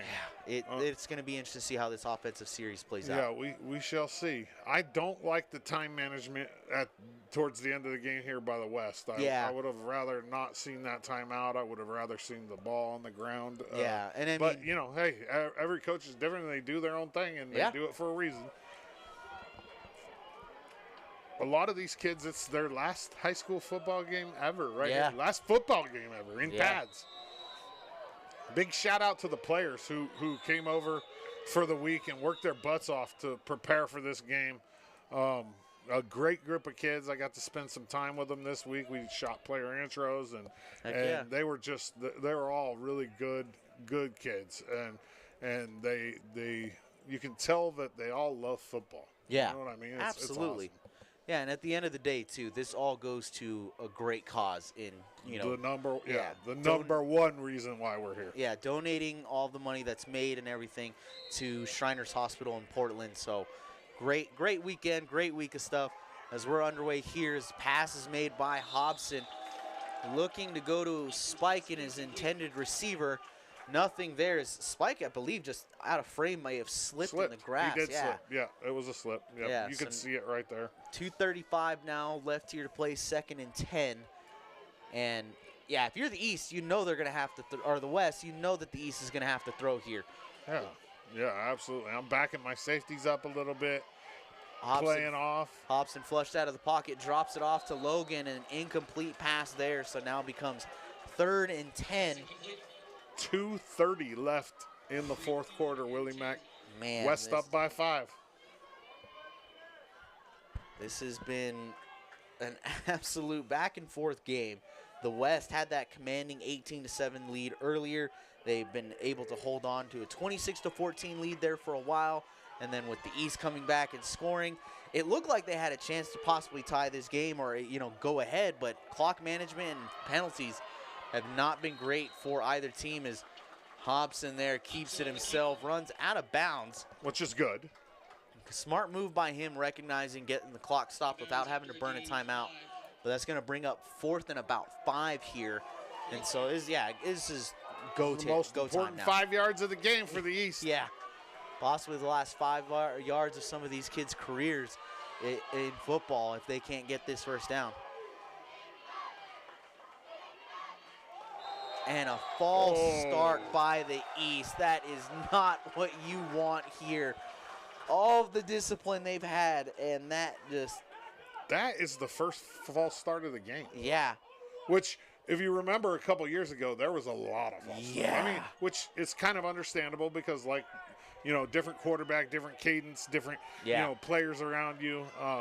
But that's unfortunate timing for the East because that'll bring up 4th and 10 instead of 4th and 5, and wipes away that run by Hobson earlier. Essentially, as he now drops back to pass, gets it over to Spike. He was able to avoid a tackle, gets the first down, and is brought down. Did he get out of bounds? Did he get out of bounds? He may not have. They got to move the sticks here. They got to get on the ball. Tackle made there by number 23.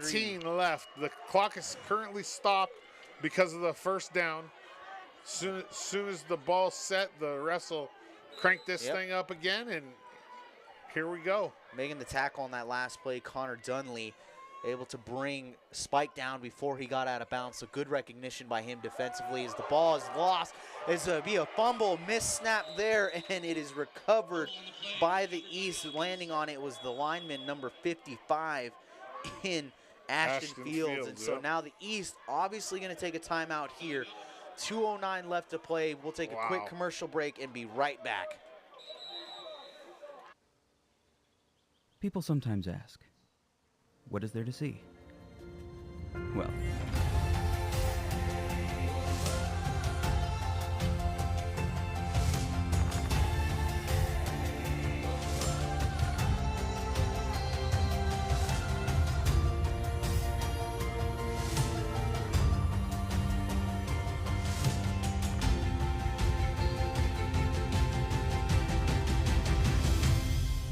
just look around.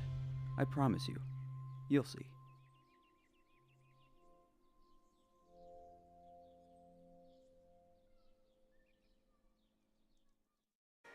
Back here in Baker City, Oregon for the 2024 Oregon East-West Shrine All-Star Game. It has been a wild one here coming down to the stretch, Dodsey.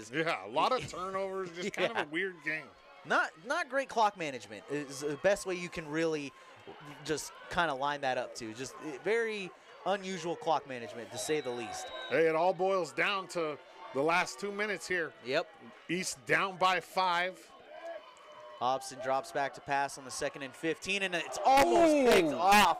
Oh, my gosh. And Hobson almost hand-delivered a free Highland touchdown. Franks wants that back, Willie Mack. Yeah, he's in the end zone. That's the ball game He right walks there. into the end zone right Yeah. now. Nobody near him. Yeah, his intended receiver was Jacob Logan, and just Logan wasn't even turned around yet, ready for the pass, and that one just was not in front of him well at all. So Hobson on 3rd and 15 now, looks down the right sideline, goes to his intended receiver in Hudson hand Spike. play there. Yeah, but Jackson Jr., great coverage one-on-one there. And, I mean, Jackson's done a great job of that tonight. He has done really well in that one-on-one deep ball coverage. So good. Against Spike, too. Yeah, great play by him defensively. Big thank you to Shrine East-West Football Association and the Baker County Transit Tax Committee.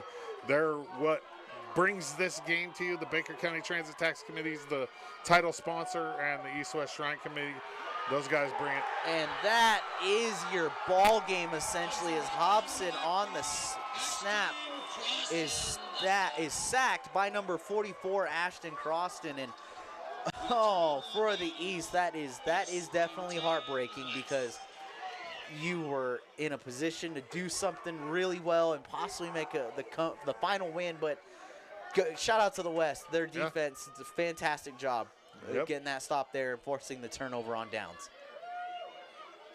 The East have one timeout left? No, they've burned all three. They're all out of timeouts. So yeah, now we just go through the motions. Victory formation is all you got to do for the West. Once again, big thank you to the team at EO Alive, everybody, all of our guys and ladies that make this possible. Big thank you to you, Willie Mack, man. Yeah. It's a pleasure sitting in the booth with you and doing these games. Yeah, it's always a blast. Every year when you guys have asked me to come back, I've just been so excited for it. It's one of my favorite games to call, just because, again, what it means, being a former Shriners patient. And shout out to these athletes, to their parents, everybody that has donated to Shriners, and that directly impacts Shriners Hospital for Children in Portland. So to everyone that has watched the game tonight too, thank you for tuning in. If you donated, awesome. If you have a chance to donate, definitely look into doing it. It is toward a great cause, as absolutely Hoskins takes a knee once again. We talk about to run. We talk about the players' dedication and them showing up, but the real heroes in that situation are the parents. Yes. They've driven these kids to countless practices for their whole high school careers, and even before that. Yeah. You know what I mean? So shout out to all you parents, everybody watching. Shout out to Baker County Transit Tax Committee, the Oregon East-West Football Shrine Association, and the team at EO Alive.